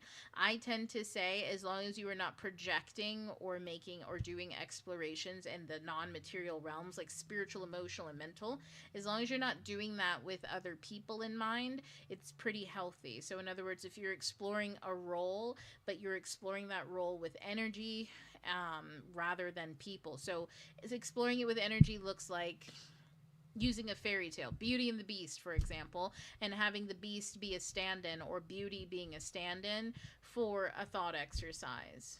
Okay, those are already characters with archetypes. They're very flat archetypes, like the mature masculine, the king, this, that, or the right. They're already set there, and they're collective energy bodies. And you can also attach planetary energies to them to animate them in your own mind, rather than Charlie from the coffee shop. I always use a coffee shop as an example.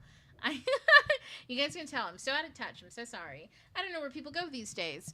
But you get the point, you know, instead of being like Charlie at the coffee shop, you know, like people, I always say this, if you feel like you have a crush on somebody, stop.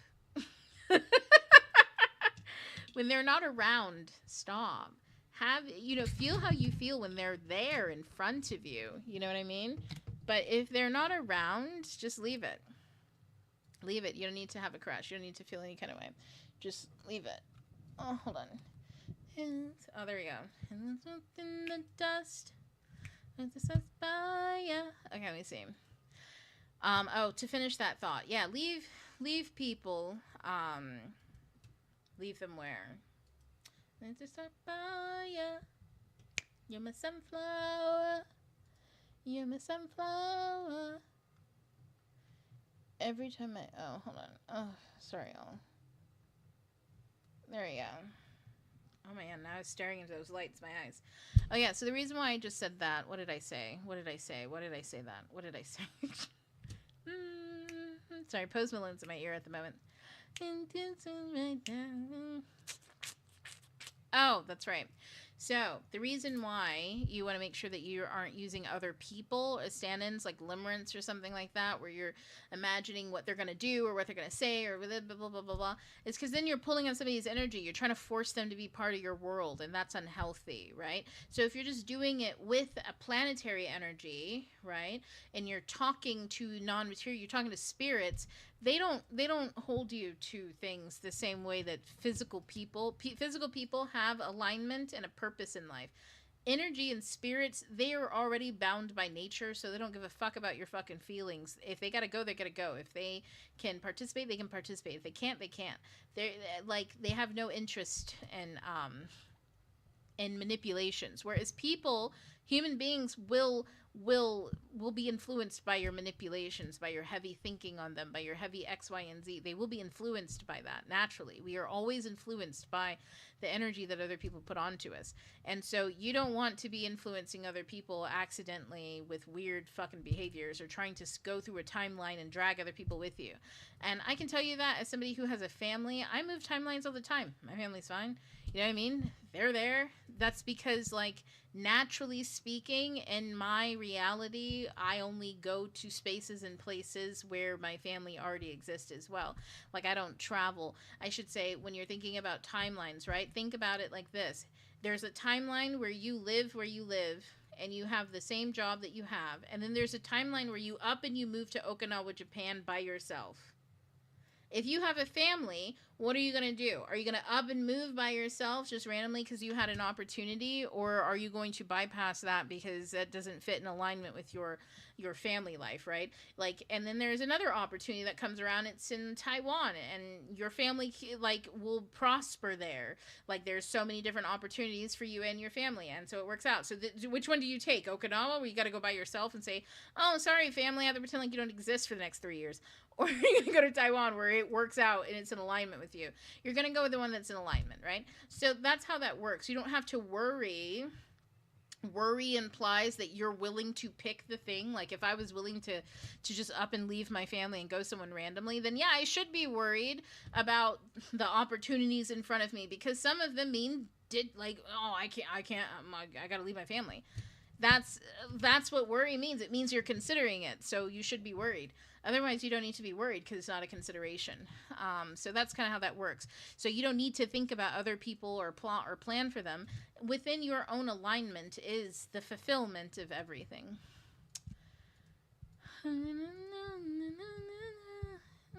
Okay, I'm reading the comments really quick. You carry on. Oh yeah, I'll just put that on there so you guys see that. Okay, Gemini in the 4th with my Saturn North node. Oh yeah, YV Edit is her channel on TikTok and YouTube. Yes, just wanted to throw that out. Deconstructing patriarchy mostly with some media critique. YV underscore edit. That is the she makes content on decentering men, if anyone's interested. I think she does a pretty good job because of her perspective, and I think she's really helpful. She makes a lot of content, especially for beginners. If you guys know anybody who's like, oh my god, blah blah blah blah blah, or they're looking for something, she's great.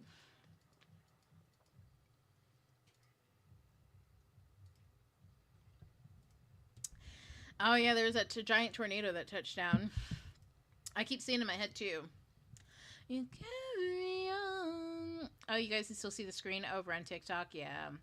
I left it there and open just so that people have the ability to go through and get to the Zoom. I really loved hearing about the man's experience of water and spirit in the mother with the mother tree. It was such a cool way of experiencing the world. Are you talking about the baboa tree? Let me see.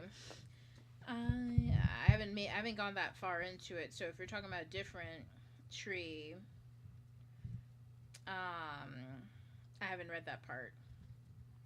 But there is a part of the tree. There was a little man in the tree. That was when there, and then there was during his grandfather, when his grandfather was farewell, he went to go see a baboa tree, and he remembered something his grandfather had said. And yeah, that one has like little fairies on the tree too. And I thought that was so great because it tied into the the Tinkerbell thing. We'll carry on. Far to the left, 2 majestic green baboa trees make me think of all the stories he told me about them. Yes. He said that witches of all sizes illuminated their branches at night, burning the leaves with milky fire that did not consume them.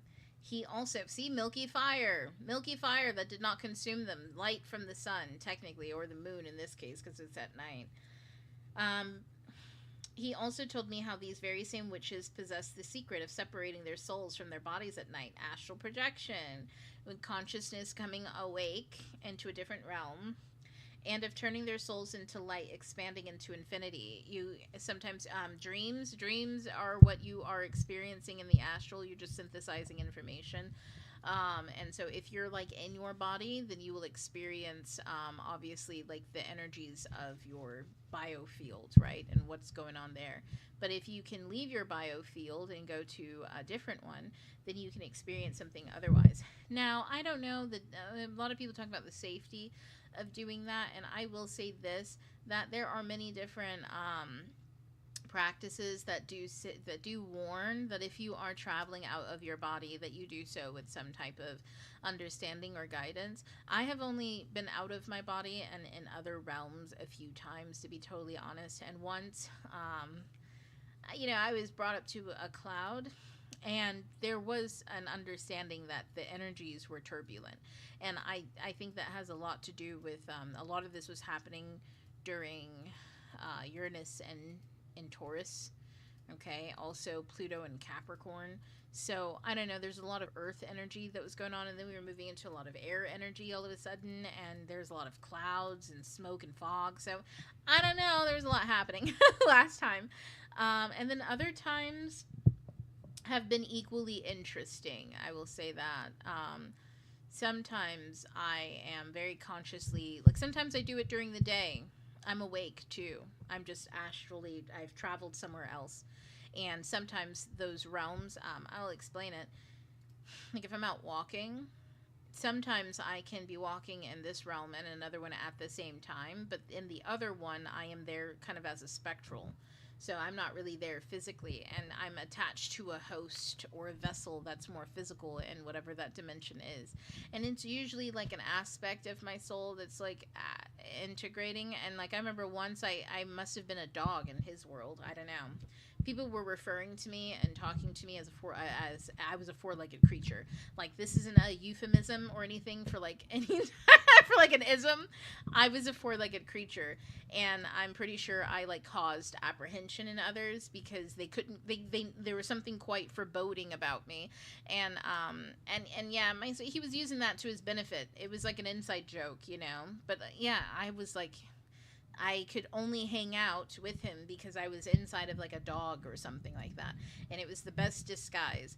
And even then it was kind of like it was not a positive I felt like I was being taken on like a like take your kid to work day, except for like you're not supposed to. You know, like it was like take your kid to work day, but he's like a gangster. You know what I mean? Like how do you take your kid to work? Well, you got to like disguise them, I guess. You know, there was a conversation that was being had that seemed a little tense. And I just remember him kind of looking at me after the conversation and being like, are you still going to throw your tantrum, or are you going to go back now? And I was like, I'll go back. I was throwing a tantrum that day. I was very upset about so many different things. I was just frustrated with so much. I can't remember what it was because it was kind of something silly. I'm being totally honest with you guys. You should be feeling your feelings. You know what I mean? Like, I throw tantrums all the time.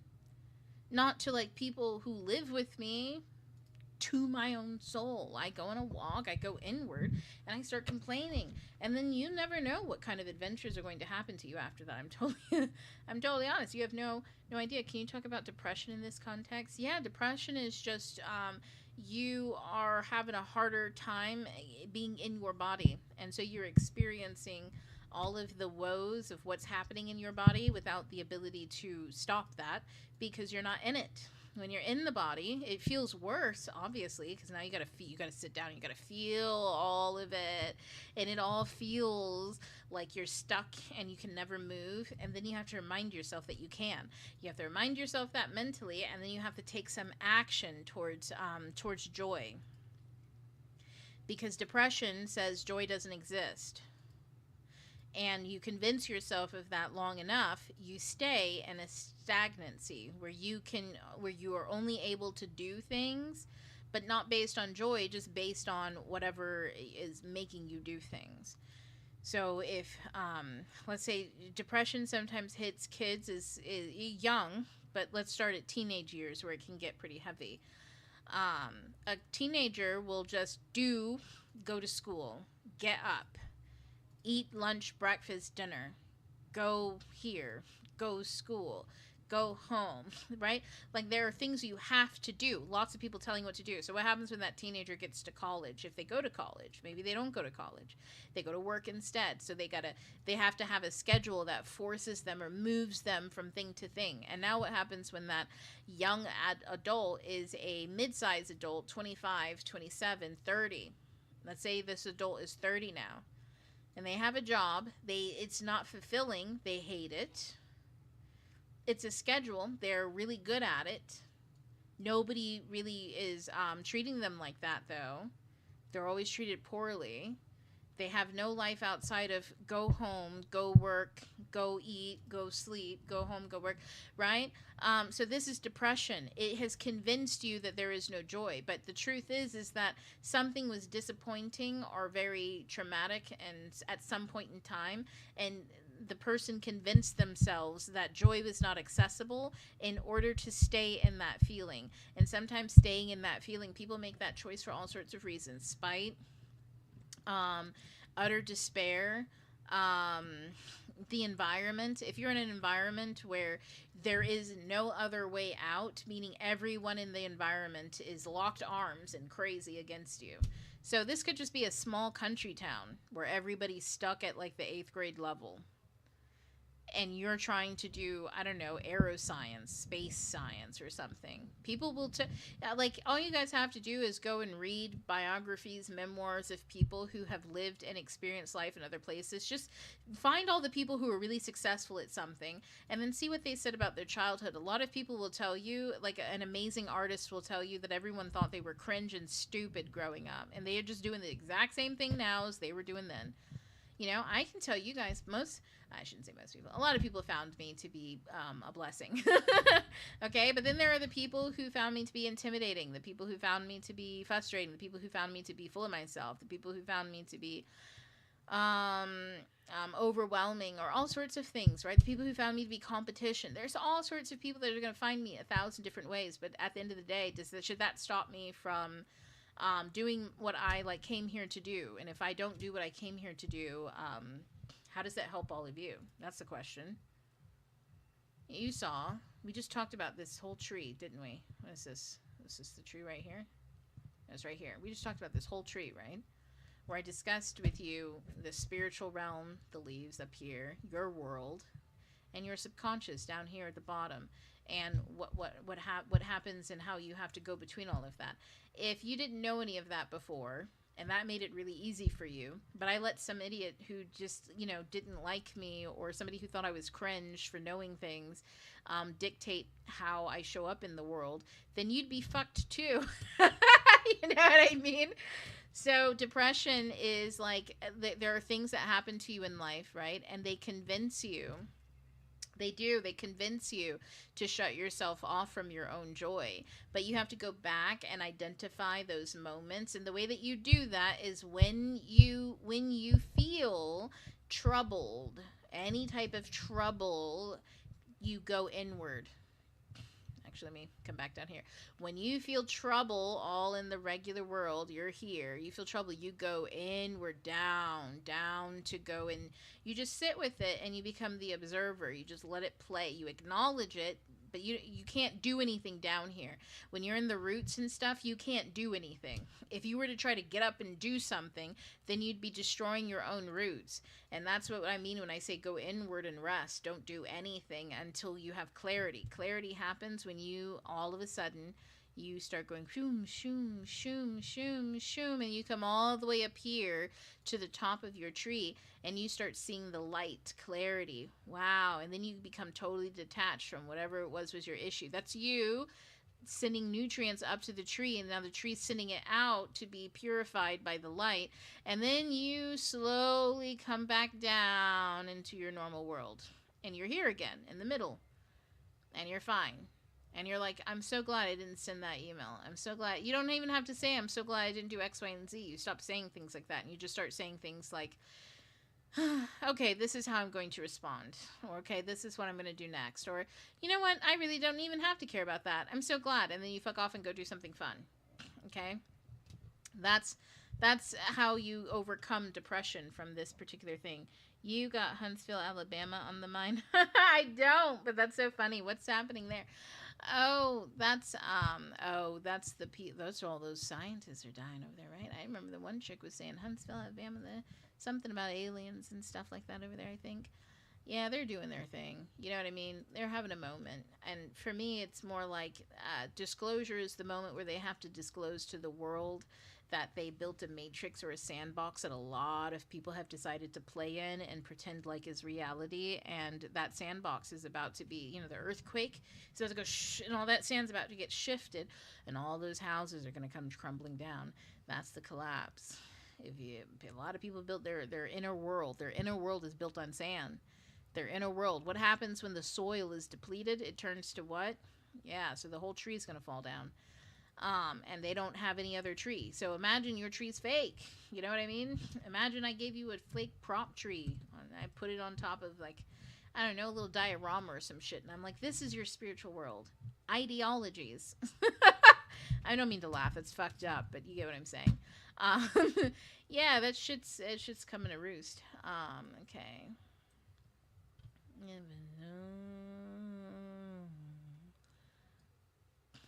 Ooh, Wild, you said 84 years old when Uranus makes full rotation around the sun every 84 years. Mm-hmm. Do you think it'd be better to research the ancestors of my parents' region in Mexico or the local land here in California? I think it's good for you to do both and to follow your joy with it, though, because like the region in Mexico, like depending on how far or how close it is, it might be very similar. You get what I'm saying? Like energy itself isn't regional. It's more dynamic than that. Like it is regional, but it breaks out of regions easily. You get what I mean? Like when I think about it, like I work with Greek gods and I'm about as far from Greece as you can be, but they pounded on my door. You know what I mean? I remember being a kid and being totally nonplussed and being like, whatever. And then the Greek gods just came barreling down. And I was like, oh my goodness. And then, I forgot about them for quite some time. And then they would crop up everywhere I looked. And I thought that was just because it was popular in Western culture. I was like, oh, this is just popular. No, it's actually not, funny enough. Greek mythology isn't as popular as you would think it is. It's actually, it's actually not. It's actually kind of like worked against in a lot of ways. And then all of a sudden they really started barreling down, like hardcore. Like I can't go anywhere without a book flying off a shelf in a bookstore or somebody on, I'm on TikTok and then people start screaming at me about it and stuff. And I'm like, oh, geez. So, answer who's calling to you. That's mostly what I want to say is like answer the call. Sometimes the regions, like we're at a point in time in history where all of the walls have been broken down. They were broken down because we were invaded, but then the upside to invasion is integration. And at this point, I would say follow your nose with it, follow your joy, because it's all around. All of it's everywhere, all around you. It's just a matter of which one you kind of, who's loudest and how do you answer that call. Because you're just what you want to focus on is just organizing energy. You just want to become aware and have information so that the energy in you can be organized. So if you start reading about the certain region in Mexico, or just get like a book, right? Some stories from that area, and you just start like noticing them or opening up the stories just slowly or whatever. All of a sudden, you'll notice huge chunks of your own psyche get organized. Like miraculously, things that you never thought of since like it occurred, memories come up, and now all of a sudden you have answers to things because you've unlocked symbols from a memory that gave you the answer that you need for something totally unrelated, like at a job that you're working or something. I'm telling you, this shit's so wildly. It's Uranus. This shit's so cool. You know what I mean? Like, so it's just a matter of like you're just organizing your brain and you're just getting boxes to help organize. So the more boxes you have, the more that you can see that you're aware of, the better. I was chatting with Uranus the other day about how I feel I've learned lessons in Taurus, and then Gemini came up and I was like, oh my God, from scratch again? And then we laughed at me.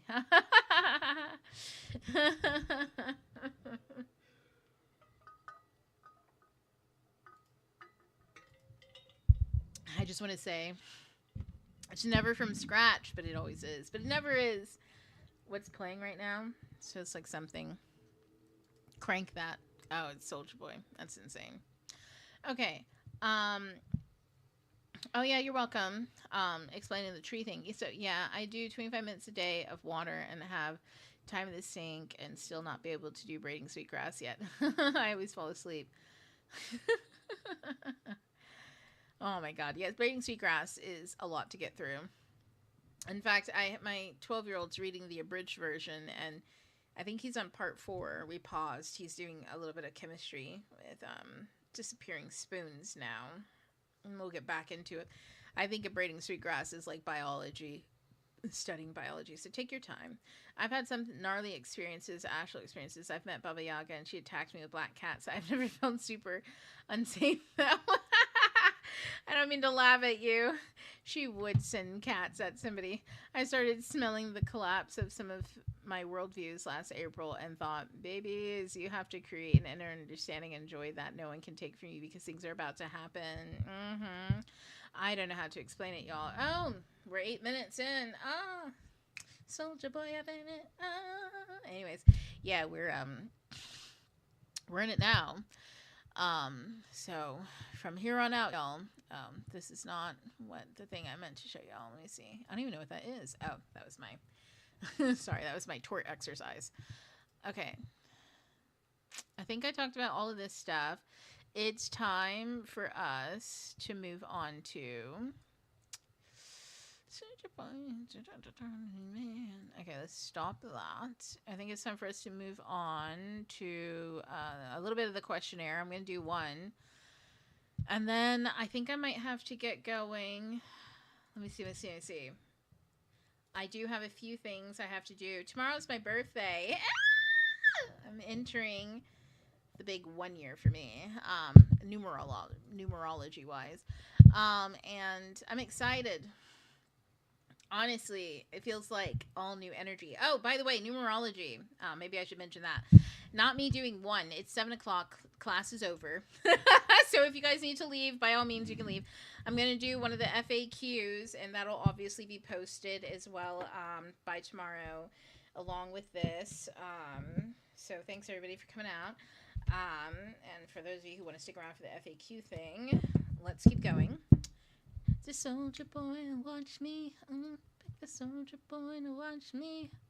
Pick the soldier boy to watch me. Okay, let me see. Stop. Oh no, my bad, y'all. Y'all are looking at the right thing. There we go. I need to pull up. Let me see. Oh, Jesus Christ. I have so much shit up here on my screen, and I can't get rid of it. I can't stand that. There you go.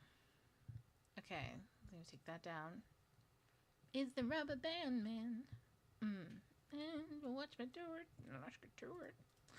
Okay. Let me see. I have to pull up the chat, bring it over here so I can actually see y'all.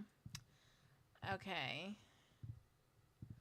And then let me move this here. And then I've got the questionnaire over here. What else do we need? That's right. I need to open up the questionnaire.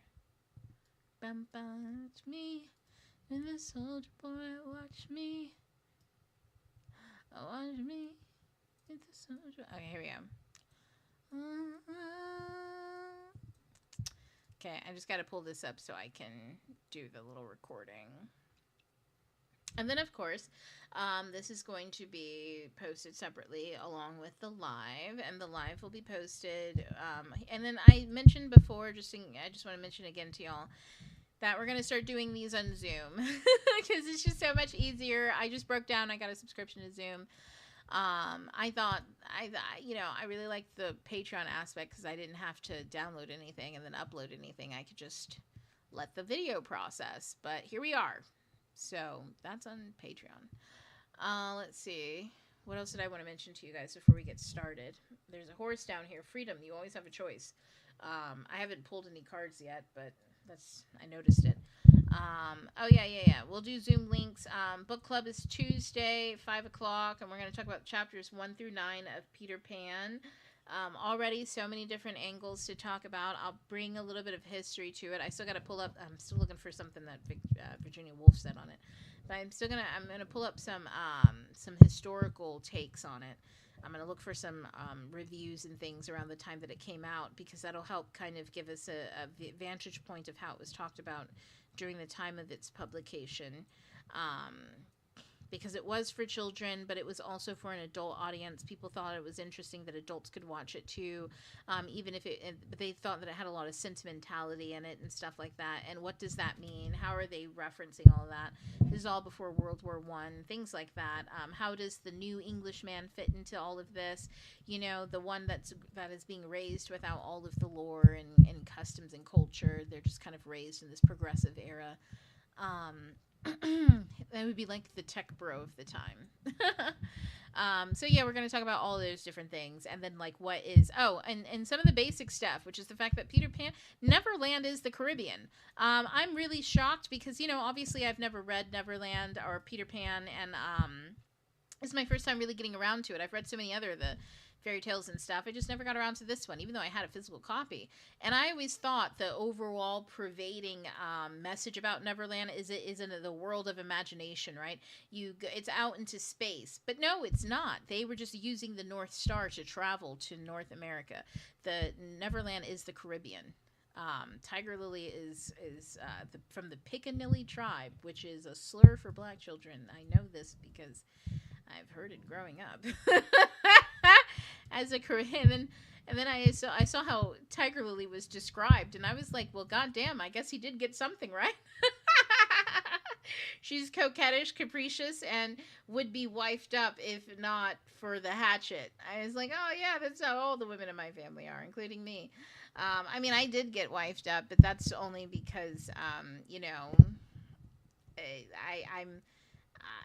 I guess I did the opposite of Pocahontas. I didn't really go towards colonialism. I just she went for John Smith. I did not.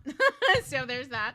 I went like deeper into my own cultural understanding of stuff. So it's like, I think she only appears that way to the colonial viewpoint, but that's not how she is. At least that's not how I am, or how I've noticed that like Black Indigenous women are towards those in our domain, if that makes sense. Like, people in my domain don't see me as a threat because I don't present as one, but I present as a threat to people who are a threat.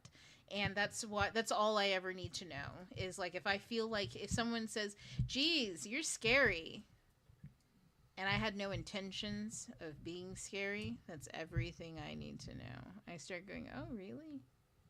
What made you say that? It's like, walk into my lair. Tell me, my little friend, why did you think I was so scary? Anyways, why did I mention that? Oh, yeah. So with Peter Pan, well, she's, yeah, so it's North America. He mentions native tribes, the Delawares and the Huron. Those are the Lenape and the Wendat tribes. Yeah, it's Hook is a Caribbean pirate. He mentions all the other like immigrants that kind of got wrapped up in piracy and stuff like that of coming over. It's so interesting, to be totally honest. All the beasts. So how many the natural habitat, I want to say. It used to be that there were animals everywhere on this continent, right? And then if you all remember the iconic photo, I should look for it really quick. Confuse you. I just want to put into your minds. This is the worst thing that I'm Googling, but here we go. Okay, here we go. So I just want to give you all an understanding of what it looks like. Not, but it's not, but it's not. It's okay, it's okay, it's okay, it's okay, it's okay. Okay, here we go. I got nothing, got nothing, got nothing, got nothing. It's a historical photo of mountains of bison skulls. So, documents animals on the brink of extinction. So, I just grabbed that photo, but let me see. Here we go. That might alarm you. Oh, here comes a thought that might alarm you. Yeah, so these are all the buffalo that were hunted down and killed. And as you can see, for a person standing at the bottom and a person standing at the top of it, right? These are a lot of fucking cows, people. This is a lot. This is how they went extinct. I mean, I don't think they're fully extinct. Are they? I'd have to look. Well, this is going to tell me here. But this is essentially, and this was all just done to starve native peoples who literally migrated with bison and stuff throughout the entire Midwest and the West.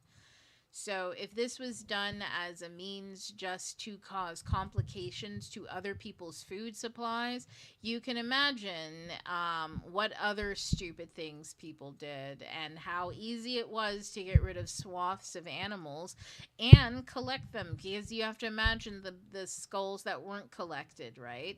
Like, and it's genocide. This is a massacre. This is a massacre of an entire species of animal. So the Peter Pan talks about how many beasts. There's a lot of beasts on the island and stuff like that, and they had to navigate the beasts, the natives, and the pirates. The Lost Boys, it seemed. And so the Lost Boys are just the colonials who have no mommy, no daddy, no sense. They have no emotional intelligence because they were all cast out, just like the ones from that were sent to Australia. You have the entire prison yard sent to Australia. These are people who don't have any sense. They have no human maturity and stuff like that. And so of course they yearn for it, of course they want it, and of course they do age. Everybody has experience, but when you have experience without any kind of intelligence or knowledge about what is and what's happening and stuff, your experience compounds in dangerous ways. So I just wanted to show you all that because it's like just to give an understanding of like how massively altered and different the world is now because of colonization. Like we are missing things. And I don't think it's necessarily, oh shit, I don't think I shared it with you guys, did I? There you go. I meant to show you guys this. There you go, so you guys can see. I'm talking about it all and stuff, and y'all probably couldn't see shit. That's wild. Okay, there you go. At least on the Zoom. Y'all on TikTok see it, I think. Okay, there we go, right? Oh yeah, that was Steven Universe. Yay, book club and Peter Pan is a wild ride. I've been seeing coming up in conversations online because of the MJ film. Oh, yeah. I mean, I'm sure. I haven't touched on Michael Jackson at all. Thanks, everybody, for the happy birthday wishes. I haven't mentioned anything as far as Michael Jackson goes because I have no idea how all that stuff patterns out. And I just let time tell as far on that, but I do keep it in mind for sure.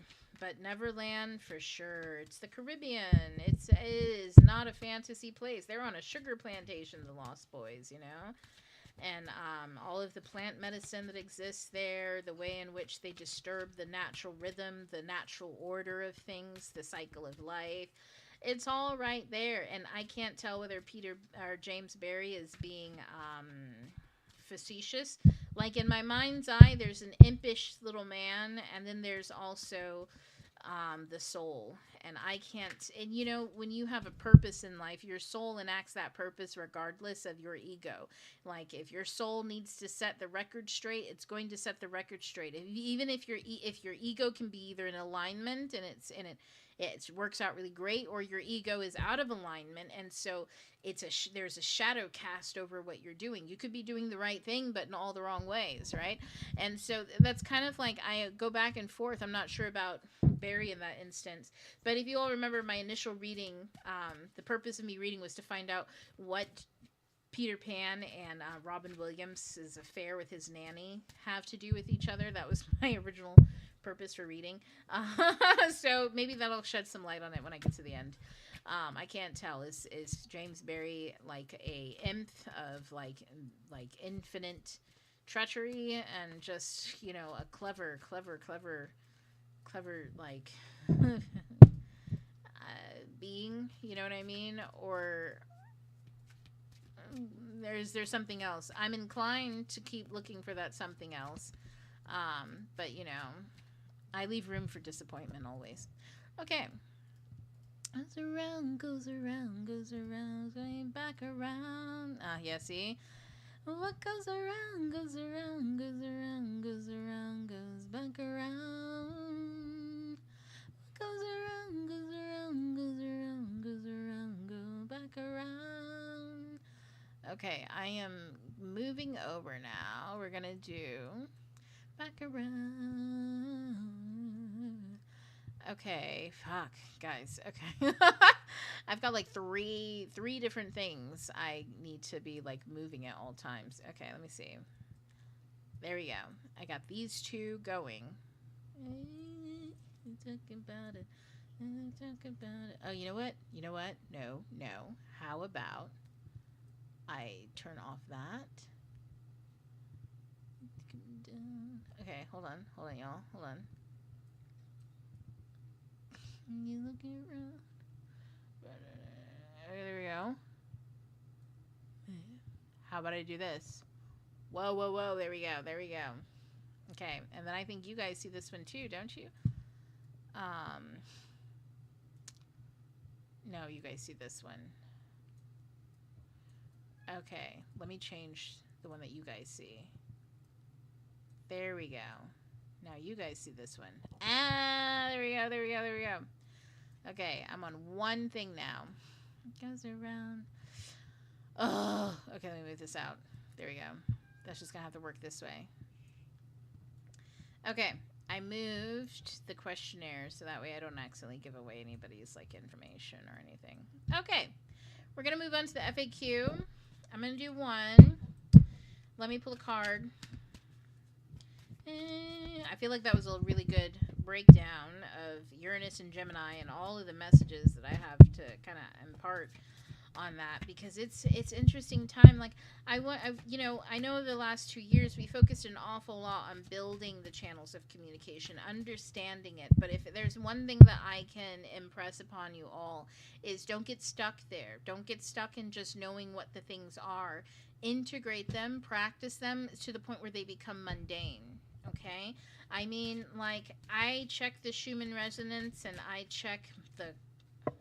Okay, we got 2 cards out. And I check my transiting charts and stuff like that when something's awry. But I don't is every day... Okay, let me put it this way. I do 2 things consistently. One thing that I do consistently is every new day when I open up my journal, which isn't always every single day, but I try to make sure that I journal every single day in some way, shape, or form. Because if you don't write something down at some point in time, it does get lost in the ether sphere. Okay, it still exists, but it's not within your warehouse and within your realm of understanding. When you write it down, your brain can like localize it so that it like now has information as a container to collect in. Okay, otherwise that information, it just builds, but it's not building in anything. And the difference between something building inside of a container and something just building in the air is the difference between you collecting stuff and stuff just existing, right? So write everything down. One thing that I do is I always write down the date, and I write down the sun's positioning and the moon. So the sun, I recognize that right now the sun's in the physical body because it's in the earth sign. And I recognize that the moon is in a fire body, it's a spiritual body, because it's in a fire sign, Leo, right? And that just helps me orient, essentially, that the information that is coming at me, the light information that's coming at me, is coming at in a more grounded way or in a more Taurus way. So what does that mean? I'll leave that up to the day if it comes up. Emotional information that's coming at me, so like that's in my body, how my energy wants to move, is spiritual. So do I expect a more emotional day? Not really. I expect my day to be more spiritually moving in some way, shape, or form. I might feel compelled to do things more than I did when the moon was in Cancer, where I felt like I needed to rest a lot. So now that the moon's in Leo, I feel like I can move around a little bit more, but I'm still a bit more conscientious of my energy, right? So that's the kind of thing. I just write those 2 things down. That's something I religiously do, just as a thing in the morning when I wake up. The one thing I really want is just to orient myself and center in myself, to bring attention back to the fact that I have consciousness. Knowing where the sun is and knowing where the moon is, because those are 2 external things that I use to dictate time. My observation reminds me that my consciousness is the center of my world. Does that make sense? The sun is the center of our world only because from our perspective we're looking at it.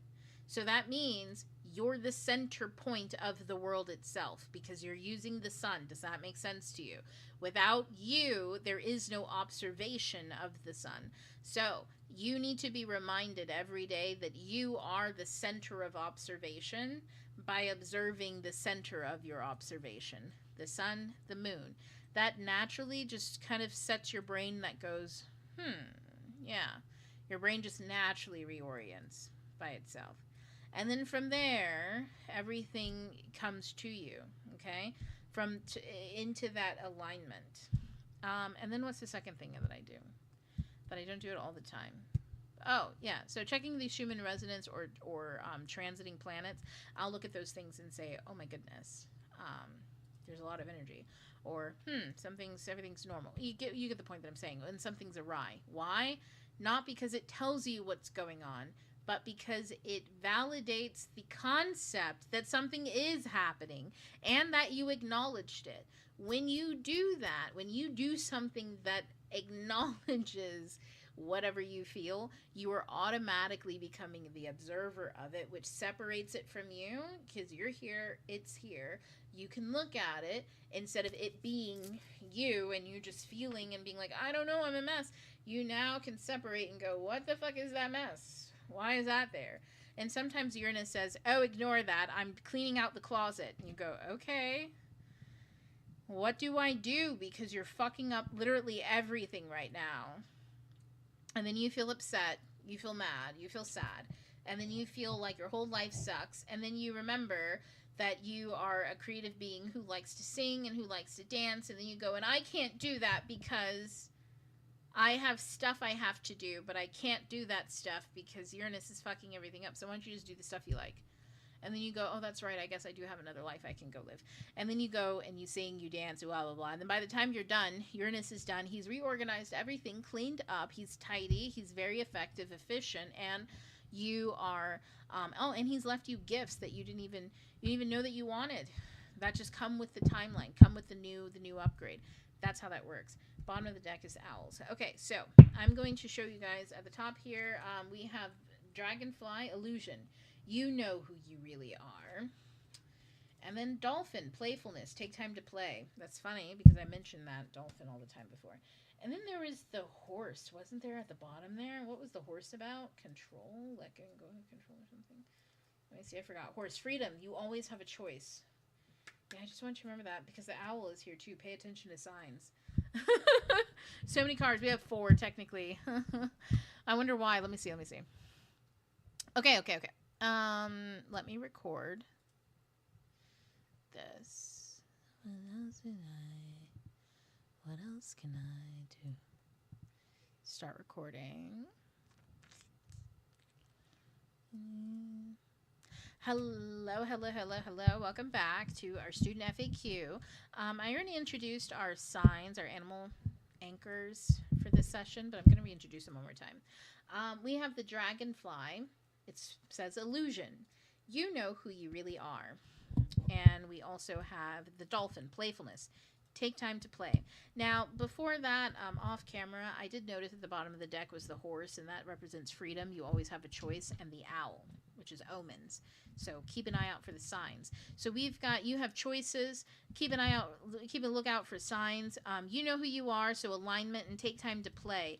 You know who you are, you're in alignment already, so you should also live your life. Have fun, play. And then just be on a lookout for the signs. You have plenty of choices. You don't have to be worried that things are going to pass you by. That is the messages as far as these cards go. So we're going to see how it plays out in the reading, because you all know I pull these cards before I actually look at the the thingy. Okay, so what's your question?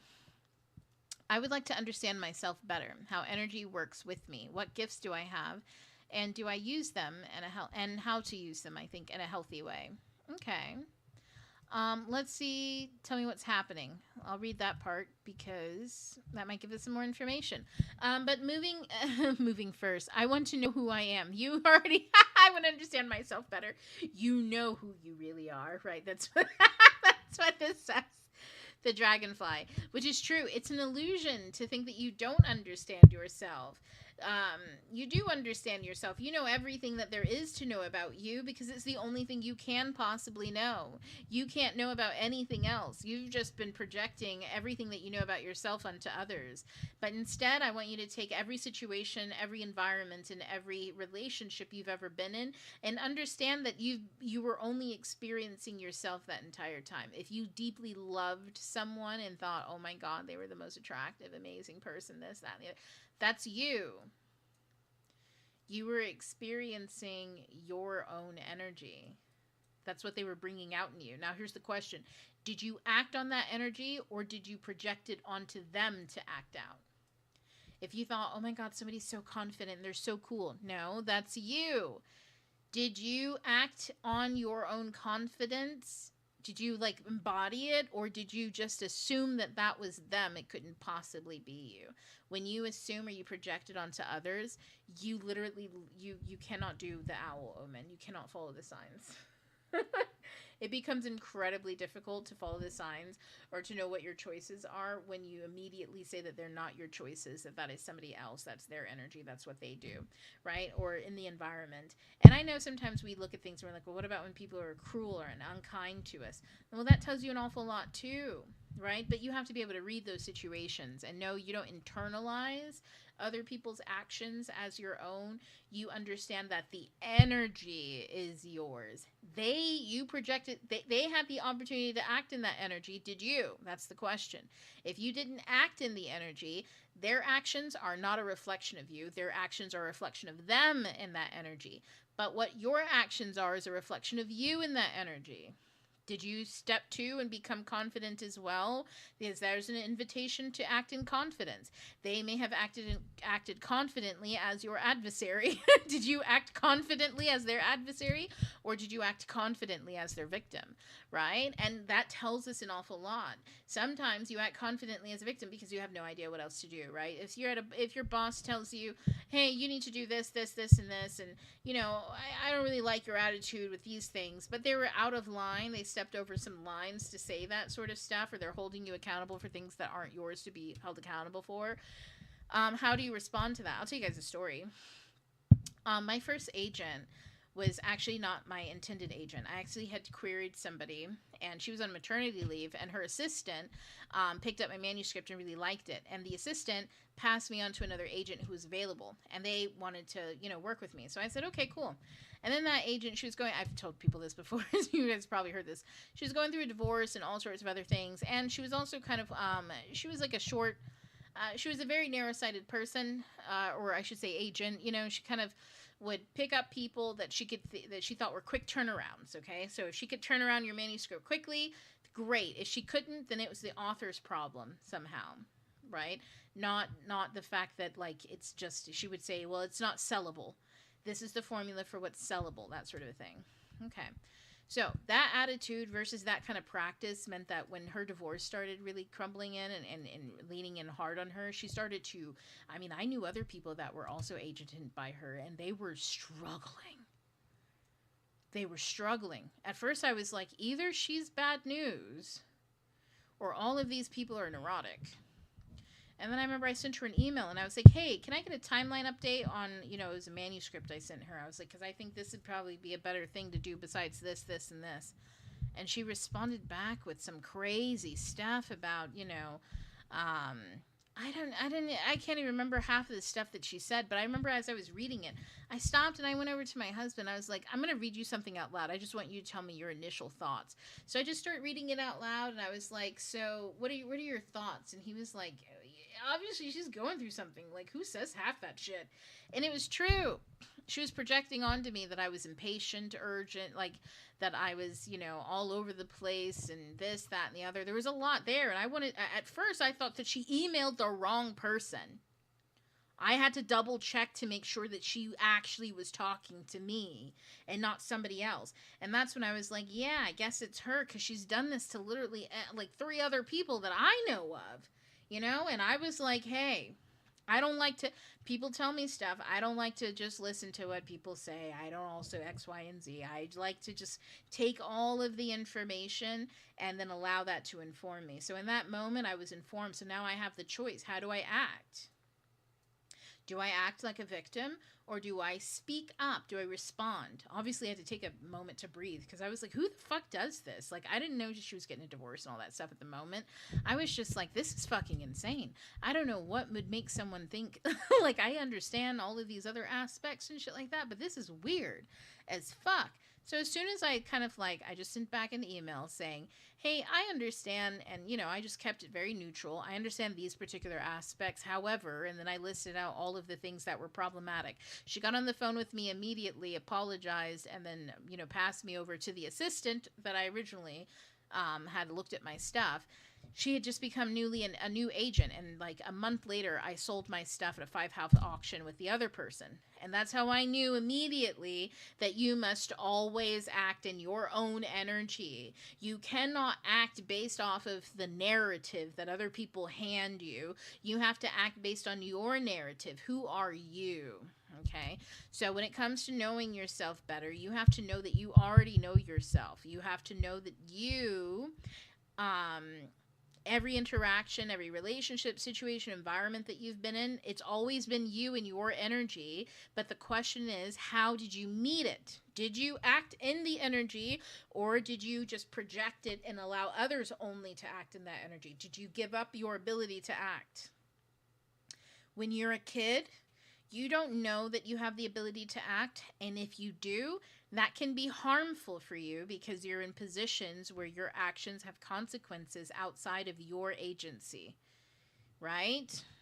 There's many reasons why a child would be very strategic in situations, because even though they can act, they don't necessarily have protections that adults do of acting on their own accord. It can make it worse. But once you become an adult, your actions are yours alone. You have to step in, and that's where adults who harm children rob that child when that child enters adulthood of their own power. You get robbed of your power because you don't know how and when to use it, right? Or what that looks like. Sometimes we get into situations and we think that the whole situation is just somebody else who has power. No, power is in the situation. How are you wielding it? Most people talk about how someone else is wielding it. Oh, they're doing this, and they're doing this, and they're doing this. What are you doing? Well, I can't do anything. No, what are you doing? Even in a situation that boxes you in, what is your move? Even if your move is strategic, even if your move is quiet, even if your move is small, I want to know, what is your move? What creative thought have you put into how you're going to slightly move out of this bind? Because you can always move. Micro movements create macro solutions, okay? So tell me what's happening. Hi, good night. Presently, I feel like I'm in a loop. I'm reading more. I don't love the work I'm doing. I want to live a balanced life, but I don't know where to start. I don't feel aligned. My romantic relationship is, I don't know what to say about it. At this point, I find it hard to set boundaries in a pool. It's easy for me to understand others. To set boundaries in a pool them. It's easy for me to understand others, but I find that I don't get the same energy in return from people I know that I am kind, I am understanding, I'm loving, I'm patient, but I feel like setting boundaries kind of comes challenging for me at times, especially when it comes to the people I love and find people take advantage of that. You know, I would like to say that I was born into a spiritual family, but there are a lot of things that I didn't learn or take in my younger years. And so now I'm on this quest, trying to understand myself, trying to, be a better me just for me. Yeah, I think that's it for now. Okay, so what's confusing, blocked, or unclear? I think what it is for me is gaining clarity in which direction I should be trying to understand what I am meant to be doing in my life. What's my purpose here? That's it for me. I can tell this person says, an awful lot.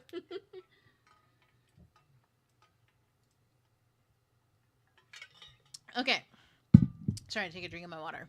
Okay, so first. So let's go ahead and look at the flow diagnostic sheet. Okay, I'm going to say signature 3, let's look at signature 3, the pattern, right? Or the signature pattern, I should say, number 3. There we go. We're going to see, do we hear urgency? Do we hear collapse? Do we hear fixation? Or do we hear avoidance? Okay. So this person says they feel like they're in a loop. They don't like what they're doing. They feel out of alignment. They don't really, they're in a lot of relationships where they feel like they're being taken advantage of, and they don't really know how to like set boundaries. So is this urgency? I don't hear urgency. This person isn't quickly trying to get somewhere or stop something or get somewhere else. Collapse. If you're in a loop, that can feel like collapse to some degree, because looping means that something is there's a trigger, and the trigger is creating an unconscious behavior. So we'll look at collapse a little bit, and then I'm gonna skip fixation for a second and say avoidance. I don't really see avoidance too much, except for avoiding setting boundaries, right? And avoiding avoiding what comes from setting those boundaries and what comes from collapse, right? When we want to get out of a loop, when there's a loop, everybody's comfortable with things going a certain way. Think about it like this. You're on a merry-go-round. Damn. Look at the way they feel. It is what it is. It is what I did. Don't worry about what I do, because I ain't worried about you. Anyways, this is Megan Thee Stallion, right? What is this, her? Hi. Let me see. What is this called? I can't. Oh my god, I can't see. Sorry, guys. Hold on. Reeler. That's right. That's not her. That's Reeler. Dang, why did my screen just get crazy all of a sudden? My bad, y'all. Hold on. I'm on a Windows, so, like, every time I try to organize things on here, it's always trying to put shit in a weird spot, and... oh, I can't stand it. Okay, there we go. And then I lost my screen thing. Here we go. Okay, so, the reason why I stopped the Meg Thee Stallion lyrics, right, is because when you're on a merry-go-round and everybody wants the merry-go-round to keep going, they're like, one more time, one more time, one more time. If you're the person who gets off and says, no, I'm done, and if you get off that merry-go-round, they can't keep going, everyone's going to be pissed at you. Everyone's going to be annoyed. Everyone's going to be a drag. Does that make sense? So if you're on a merry-go-round and everyone likes being on that merry-go-round, and they're also like, they act like children for the most part, they cannot regulate themselves, they look to you for regulation. That means being taken advantage of your energy and your time. People need you to perform a role so that they can continue doing something a certain way. And if they're not okay with you leaving the merry-go-round, if they don't know how to keep it going themselves and they need you, they are going to react in negative ways. And oftentimes, avoidance is what comes up here. Okay, when you're attached to other people anxiously or with avoidant attachment, when it's some type of unhealthy attachment that others have with you, you also have an unhealthy attachment with someone else. In other words, if I am I'm a secure attached individual, okay? I don't need other people to reassure me of anything for me to know what's my role is in a relationship, because we already figured that out. I don't leave stuff on the table. If I call somebody and I need something or I want something or I want to like link up with somebody for something, I don't call them and beat around the bush and like say half the stuff and then like I'll tell them the rest later. I don't do any of that. I don't hide things. I just I'm very forthcoming. So I always know what my role is in a relationship. And if we want to change that, we got to come back to the renegotiation terms and talk about that. And I've been in many relationships, familial, intimate, non-intimate, where that's the case, where people felt like in some way, shape, or form. Oh shit! I don't know if I turned this back on. Did I?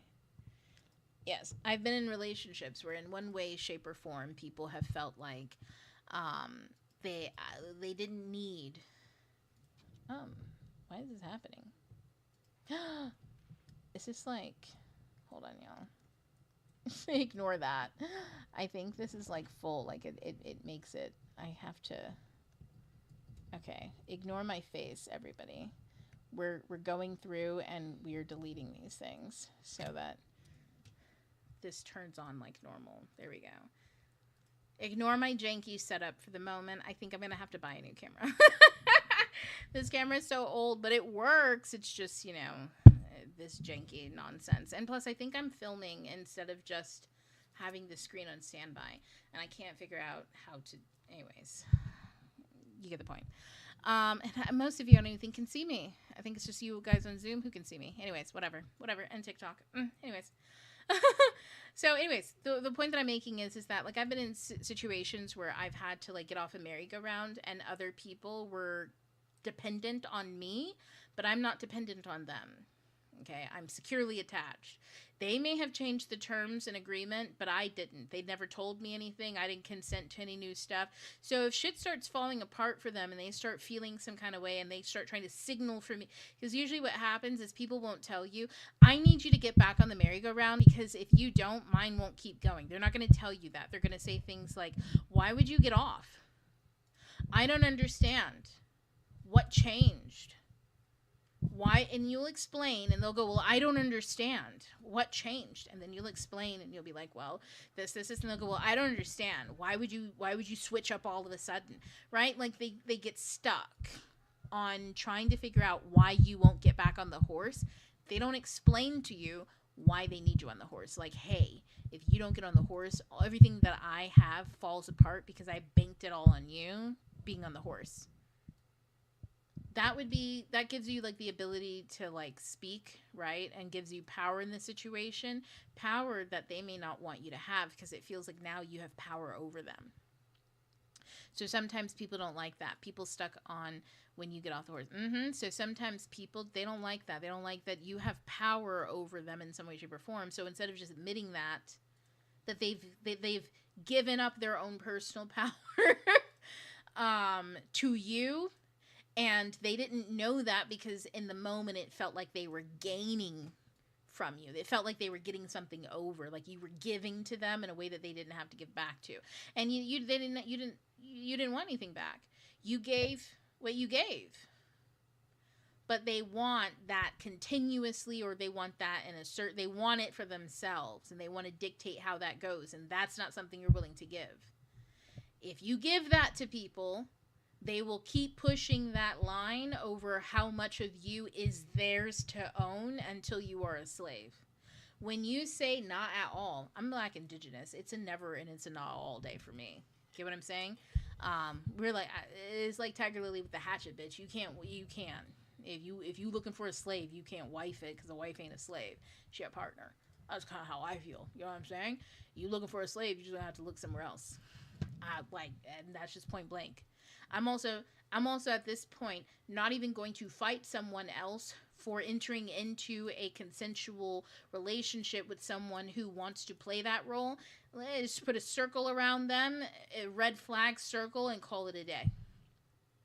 Some people want to fight. Some people want to chase that person around, screaming their ideology is bad and they shouldn't be allowed to do things. And for some people, that is a mission. I'm going to say that as far as it takes my alignment down my road, which means I may speak on it while we're here, but I'm not going to chase this person around. I'm not going to deviate from my purpose in life to make sure that their purpose or whatever they've concocted doesn't work out. Like, there are many other agents and actors in this world who can help with that, and as long as you play your role at the onset, you're fine. So, but my point is and to make that grounded, if somebody is using you, let's say somebody uses you for your your professional network, right? You know people and they have something they want to sell to the people that you know. Okay?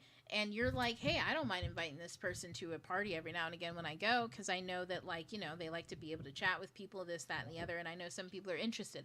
And then sometimes you're going to go hang out with folks, and you're not trying to, this isn't a business thing, it's not a networking situation, it's a very calm, relaxed thing. This person wants to go and they want to do business, but they know that that's not what you want to do, so they just keep asking, or they find ways to make you feel guilty about doing things and not including them, including things like, well, I just want to hang out too, I didn't want to make it a business thing, even though that's your establishment with them, is they're not an intimate person that you bring into intimate places, but now you feel pressured to bring them into an intimate place, to treat them as an intimate person because you feel bad that in some way, shape, or form. These are all of the weird ways in which this crops up, right? It seems mundane. It seems like you're just putting someone in a box at first, but I'm telling you, You have to ask yourself, why did I compartmentalize these people? Why did I compartmentalize these relationships, situations, environments in the beginning, and what's appropriate? Otherwise, that's how you keep a record or an account of the types of energy or power you pour into other people, situations, or environments. When you know why and what you're pouring in, you also know when you're done pouring. And you also know when someone is asking you to pour in other areas that you didn't initially agree to. And just because you didn't initially agree to something doesn't mean that you won't in the future, but you do need to be asked. And that's the key thing. In relationships that grow, you have constant communication. People are brave enough to broach the conversation, to broach the subject. Hey, I know we never agreed on this before, but like, I want to try this out with you, right? They don't beat around the bush. Beating around the bush is finding some other way to get you to do something without outright asking you to. And that includes if you feel like you have to read other people's minds, or someone just has a hard time saying this, they have a hard time communicating. That's cool. That means that that's their homework. I'm glad that you're a teacher and you're able to recognize whether someone has passed that or not. But no, you're not allowed to do it for them just because they have a hard time. It's so funny. When I became a mother of my second child, funny enough, I learned just how powerful the persuasion really is. My second kid, he was about 2.5 before he really started talking, because he had like the ability to just kind of signal to the rest of us complex thoughts, like what type of snack he wanted. It was crazy. He would just look at you and you would know exactly what kind of snack he wanted. And also he was very good at knowing at the prime opportune times to ask. So if you were in the kitchen and he heard something crinkling, man, 2 seconds later you'd look and he's right there staring at you, and then he's pointing at different areas and different cabinets, and based on what's in each cabinet you know what he's asking for. Get what I'm saying? All that would happen in an instant. And I remember, like, it got to a certain point that I was like, hey, we have to tell him that he's got to use words. This is getting crazy. He's got us in like 2-minute, like, one-way conversations. You know what I mean? Where we're like, wait, what do you mean? Do you mean this, this, and this? And he'd be like, and I'd be like, hold on a second. You don't get to do that. You don't get to be tired with me. I'm the one doing all the work. You start working. And then, then he started working. And I'd be like, yeah, now you see how difficult it is, huh? Communicating stuff. But see, that's like, but my young, he has a very, like, high ability to manifest things. He's very emotionally intuitive. But that's the thing, is like, people can be very intuitive about all sorts of things. So they will loop you on a merry-go-round, and it's your job to be able to get off of that merry-go-round. So we'll talk about avoidance, all the things that stop you from wanting to get off or knowing the right timing to get off. And also we'll talk about fixation, so role a little bit, and a little bit of collapse, because obviously there's a role that you're playing that's you're fixated on, you're fixed in a role. You need to allow that to collapse and also to be able to move in a direction of alignment, right? So that's collapse, fixation, and avoidance. We're going to look at those 3 things. Okay. So let me see, because I don't have it pulled up. Anything else I need to look at? I think we've got it all covered. Yeah, that's all they listed. Okay, so that's all covered. Okay, let's look down then. So after we've acknowledged, urgency is, like I said, it's not really a thing here. If they were like, I've got some things, I only have 6 months before I got to move from this place, then urgency would be like something we talk about, but it's not so much.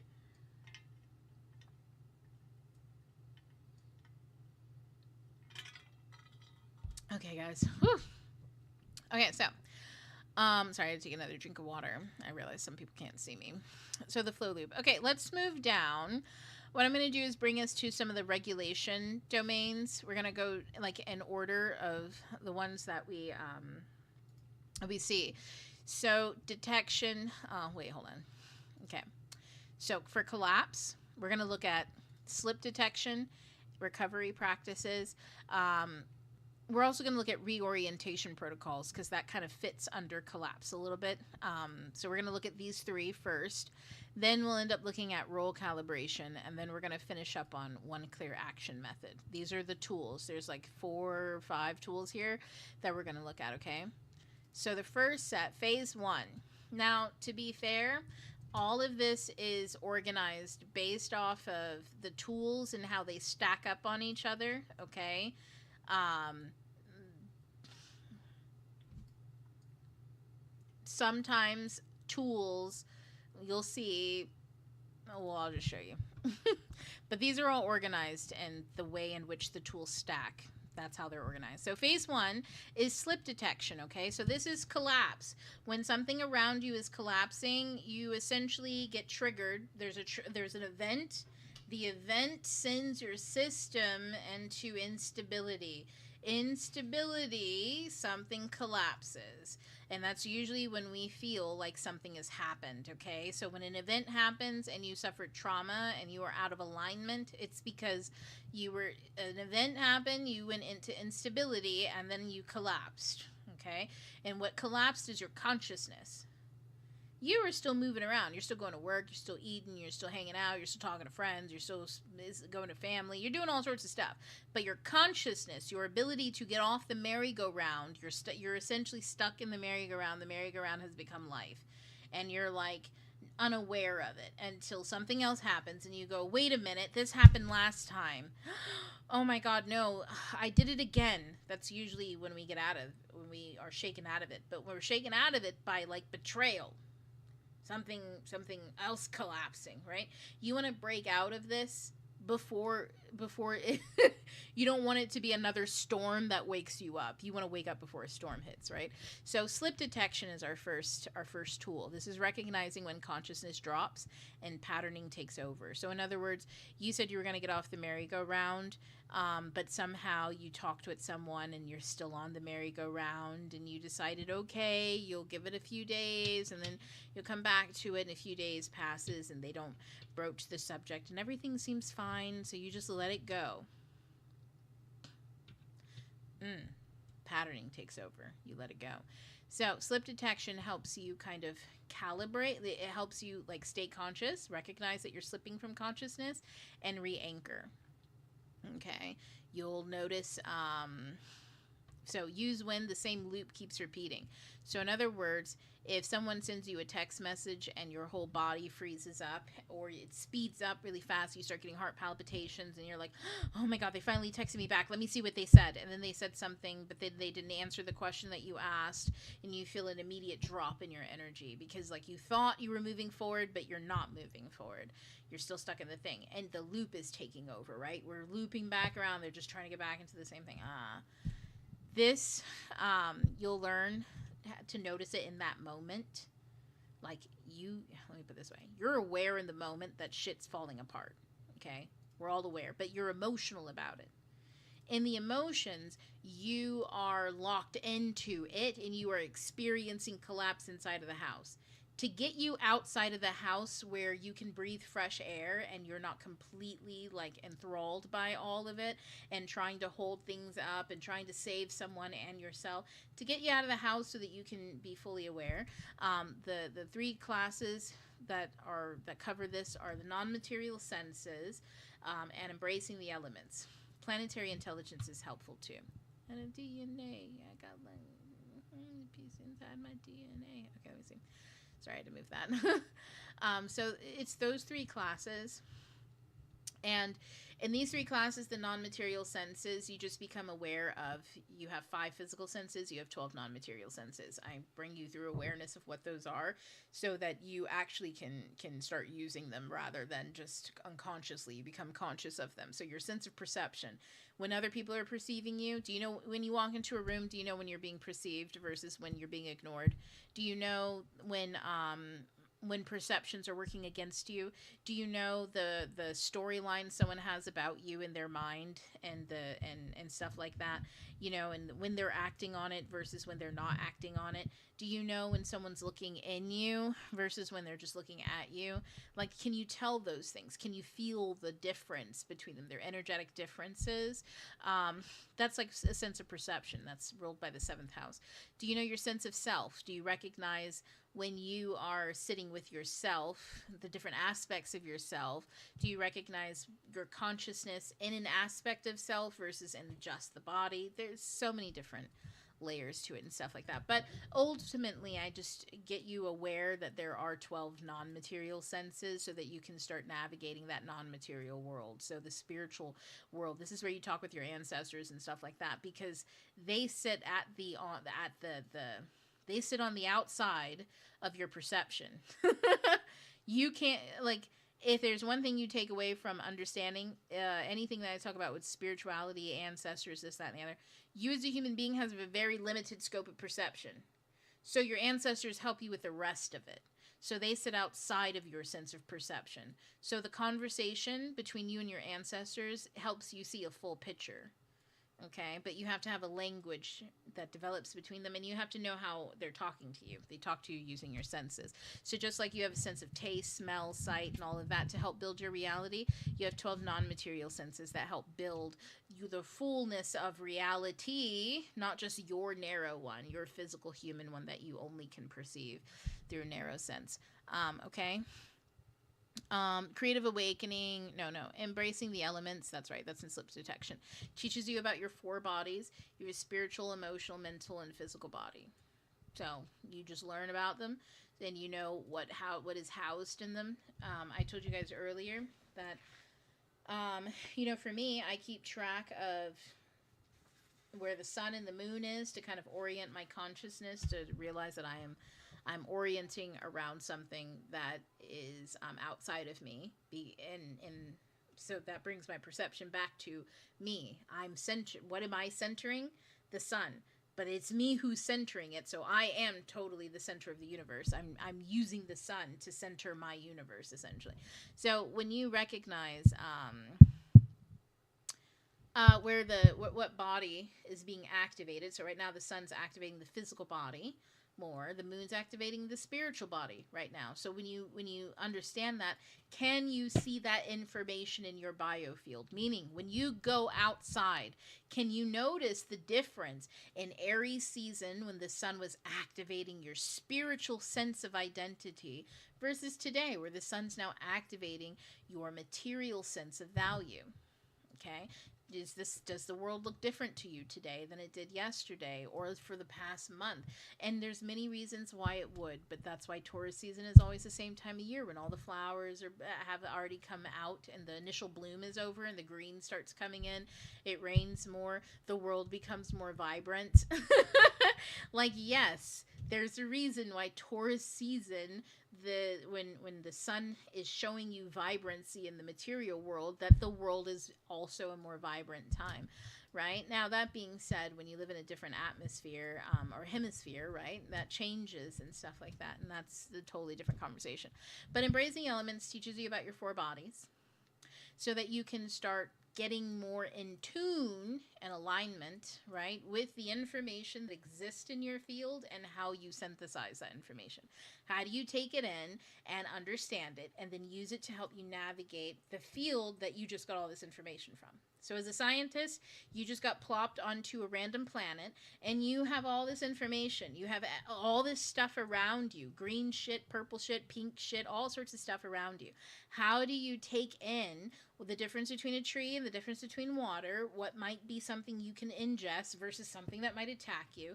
You take in all that information and then you allow it to help you navigate moving forward, right? So if you notice that green water smells weird, you're going to pass on that. But you notice that crystal clear water that doesn't have a smell to it and the other animals seem to be drinking from it, you might also be able to drink from that. So you might test it out a little bit and then a little bit more and then a little bit more. And then you start noticing how the effects are and how you feel. And then you go, okay, this is a low risk, right? Now, if something jumps out of that water and almost kills you, now you understand that you just can't be hanging out here. You know what I mean? You got to collect and go.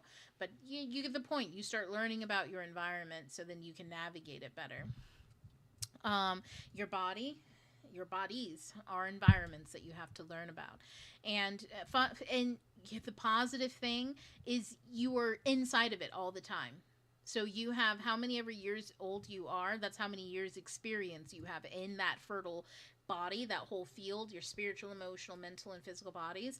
That's how much information that you already have to start studying and understanding. You come pre-packed with data. As a baby, you got a little bit of data. as an adult, you have at least 20 years of data that you can start using. It's a little murky at first because you don't remember the first 12 years of your life that well. You know what I'm saying? But you will, as you move into your 30s and get towards your 40s, you'll have a lot more information that you can really start synthesizing and using. And also, the more you actually spend doing it, you don't have to wait until you're in your 30s and your 40s. By the time you get into your 30s and your 40s, or the time you're in your 40s and 50s and 60s, etc., you see what I'm saying? You just compound even more. But when you start now, it's like saving for retirement. When you start now, you only have to do a little bit, and it compounds a lot. Stimulus regulation. So stabilization, coming back to yourself. So this is how you manage attention and perception. Okay, so essentially, the student said that they had some issues with setting boundaries, people kind of using them, right, and all of that. So the thing is here, when you have an event happen to you, you got to be able to regulate all of the stimulus. So I just told you, you have so much information that you can use as data to be able to reflect on and to understand about your life.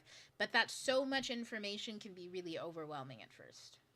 Okay, so how do you regulate during that time? Because it will be overwhelming. It happens to everybody. You wake up like usually. This is why most kids don't. Initiation usually happens around 13 in most cultures, because that's about the time period where children can become aware and start moving with consciousness under guidance. You get what I'm saying? And that helps with the overwhelm because they're still really young. Okay? Initiation into adulthood isn't adulthood itself. It is the trial that you go through to prepare you for adulthood. And adulthood usually happens about 12 years later, and so you end up being about 25. You get what I'm saying? And at 25, that's usually when people have enough experience in awakening, collecting data, and practicing tools of consciousness. They're young enough and foolish enough that that a lot of terrible things will just be kind of bad instead of terrible.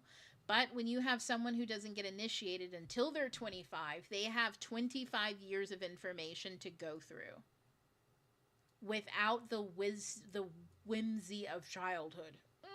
Imagine unpacking your parents being absolutely fucking butt-shit crazy, and you're 25 trying to unpack that. Let's say you're 25 and you have a kid. You just have a 6-month-old baby, and this is the first time you started unpacking childhood trauma. That's a lot. It's a lot. It's a lot. It's a lot. And a lot of you know what that's like, right? Okay. So it's really important being able to regulate, because regardless of whether you're 13, unpacking the embarrassing thing where you, like, I don't know, fell in a pile of mud and it looked like you shit yourself, and everybody made fun of you until you could go home and get a change of clothes. And you had to keep saying, I didn't shit myself, I fell in the mud. Shut up, you guys saw me fall in dirt. Fuck you. You know, that's not so bad. When you're 25 and you, I don't know, did something that you feel like really fucking embarrassed you in your career or something like that, and you feel like you can't come back from it. Like, let's think about all of the influencers between the ages of 18 to 25 going through cancel culture and the scrutiny of the online spaces. That can feel an awful lot like you can't come back from that kind of a thing. It's a very overwhelming experience, right? Having the ability to emotionally regulate and regulating your nervous system during that time is paramount.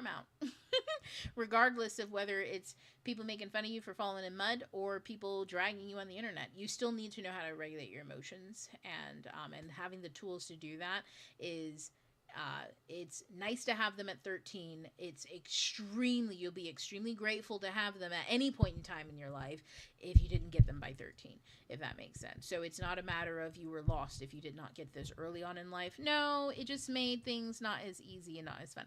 Why is this off screen? There we go. Let me make that bigger for y'all. There we go. That makes that helpful. There we go. Okay, yeah. So, so that makes it that much easier. So embracing elements is here again. Planetary intelligence is here, and I think it's like the same classes too there. So planetary intelligence is one that I do recommend that you take as an actual course all the way through. But and you can see which ones are really helpful and where they fit under what tools. But generally, this is something you take after mastering the cosmos, where you actually understand a bit about like the planet the natal chart and astrology and things like that. So you get a very good introduction mythology wise into planets and how they sing before you get into the intelligence of the song, so to speak. But creative awakening is here, and this is the artist way. You're going to get to know yourself an awful lot in that one. Okay, that's 3 months. Once a week, you read a chapter, you listen to a lecture, and you do all the exercise to integrate. This is where you get integration. So if you're learning tools for navigating collapse, you're not only learning about the 12 senses that you have, the non-material senses, you're also learning about your 4 bodies, and you're also learning and practicing and integrating yourself. You're talking with yourself, you're taking yourself out into the world by yourself, you're focusing on yourself, and with reflection. This is not navel gazing where you just dreamily stare into the abyss and then cry about all the things that happened to you. This is, who am I? How do I feel? Get that shit out onto the page. Actually, like see it so that you can clock that it happened, and then you are able to discern what you need to do afterwards, because instead of it swirling around you, it now has a place to land, and so therefore you can move on with your day. You can see the parts of you that holds on to all that shit and wants it flying in the air, so you can feel overwhelmed because you're used to feeling overwhelmed. And when you feel overwhelmed, eventually, when bad things happen, eventually something happens, right? Eventually. But thinking, being creative, resting, whatever the solution is to your overwhelmed, oftentimes is something you resist, simply because it's the opposite of what you're feeling. If you were overwhelmed, the opposite of that is feeling content. And think about it. How do you personally feel when you are overwhelmed and you're standing next to somebody who is perfectly fine and content? Does that make you angry, frustrated, sad, jealous, upset? Does it make you codependent? Or does it make you feel like you too can be nonchalant and cool and chill? I don't know about y'all, but when I feel overwhelmed and somebody else next to me is super nonchalant, it appears, that actually makes it worse for me, because I'm like, okay, so I can't talk to you about it because you're not taking it to me seriously, right? It's not important. This isn't something that's riling this person up, right? I'm not getting a reaction from them. The energy isn't like they're not reacting the same. We're not on the same page. So this creates friction, right? So when you have friction like that, what do? You have to go inward. This teaches you go inward. Sit with yourself. Sit with yourself. It's mad isolating for sure. And it can be, but when you sit with yourself, see, like, you get isolated in nature, and I'll tell you guys how this works too. You get isolated the more you need to sit with yourself. You get put with other people the more you need to collaborate. You'll notice that oftentimes, if you aren't in alignment with yourself, when you get pushed to collaborate, you really want your alone time. You really want to be by yourself. You just really want more time to yourself. When you are pushed to be isolated, you really wish you just had people. It's the thing of, like, it depends on your, like, that's why I say I can tell when it's somebody's ideology that's causing friction rather than the actual situation, is how do you talk about it, right? Do you know the purpose for your isolation period? Because if so, then it becomes solitude, right? Alone time. When I could tell you, I could use the word isolation. I'm in isolation an awful lot. But I wouldn't use that term, because when you look at my day-to-day life, it just looks like I have a lot of personal time. I sometimes spend all morning by myself. I'll be journaling, reading, on TikTok maybe, in and out of conversations with my husband. Oh, now I'm not by myself, but he popped in. Oh, the kids, they never stop popping in. They pop in all the time. And then I remind myself, I always want my kids to pop in at me at times when I'm just sitting by myself, because what if I'm really old? You know what I mean? And I've just been sitting by myself for 2 days, just sitting, not talking to nobody. I would want my kids to call and be like, hey, what are you up to? I would want them to just be like, just, randomly being like, I haven't heard from my mom in like all day, or, like all for the past day or two. I wonder what she's up to. I would hope that they would be like, I wonder what she's up to. Because I'm always like, I wonder what they're up to. If I don't see them, if it's noon and I haven't seen my kids, I'm like, what have you been up to? What are you doing? What are you doing over here? I'm curious. I want to know because I miss them, Yeah, my husband, if I haven't talked to him, man, if I wake up and he's not there, I woke up this morning. I had woken up and then I fell asleep and then I woke up again later. And I remember I said something to him. He didn't say anything. And I was like, I was so offended. And I turned over. He wasn't there. I was like, oh, he's not even here. And then I looked at the time and I was like, oh my God, it's late. Let me get up. Anyways. Yeah, because I'm so used to, socializing. So, but the point that I'm making is in my day-to-day life can appear that I am isolated in general because of how often you can find me reading by myself, journaling, doing some type of work that I'm up to, researching, whatever. But, I would not call that isolation. I would call it time spent with myself. Like, when I'm daydreaming and doing this, that, or the other, I have on headphones, I'm really not available. Like, sometimes I'm just not available. Try to make that as much as possible the times in which other people are also not available, but that doesn't always work, right? But that's time with myself. I enjoy it. That's like if I were to say I'm spending time with my husband. Oh, it's ice. Some people, they refer to time that they spend with their spouses as I guess they're stuck, they're stuck. They can't do other things. They have to spend time with, this person or something like that. I don't really feel that way, if that makes sense. So I don't describe it. It's like if I explain to my friends, oh, I got to hang out with my husband or something, why are you with him if that's how you feel about it? Why are you with him if that's how you feel? Why don't you go hang out with somebody you like, right? That's how I feel. So for me, I'm like, no, I actually enjoy this. I enjoy spending time with him. So you'll never hear me describe that in a negative way, even if that means I can't spend time with others at the same time. Yeah, that's just how it is. Also, when it comes to my kids, I don't spend time with my kids and other people except for my husband. Generally speaking, you have to be in our family for people to experience that. That's why I'm like, oh, I don't like kids on screens, stuff like that. Because yeah, you they should know people personally. I don't know, there's children, but anyways, I'm like that. So I don't really talk to people about motherhood. People be like, oh, how have you been? And I'll tell them everything except for how my kids are and what, how that life is going. Not on purpose. I just don't see any relevancy to it because they don't see me they don't see my role as mother. Other people don't witness that. Only my kids, my husband, intimate people who also know the children on an intimate level would ever see something like that. Otherwise, they don't. If I'm going to be totally honest with you all, even people in my family, they would not have seen me as a mother if I had my own way. My own way is only if you are the person who needs to be mommed do you get to see me as mother, right? Because otherwise it's a performance instead of I'm being perceived, and it's a performance. So stable attention and perception. Here we go. Stimulus regulation, right? Have you ever been overstimulated by people perceiving something that's not for them, but they're taking it like it is? People do that all the time. I think I'm more conscientious of it because I'm a black woman, and so in spaces, people often try to make black women, especially since black indigenous, especially, I don't know what the fuck it is. It's something weird, but they turn us into moms instantly if they get in it. And it was always like that even when I was a child. Somebody gets an ounce of nurturing energy from me, it's like, they jump on it and they just want to suck it from my teat until it's all gone. And it's like, whoa, it was nurturing for 5 seconds.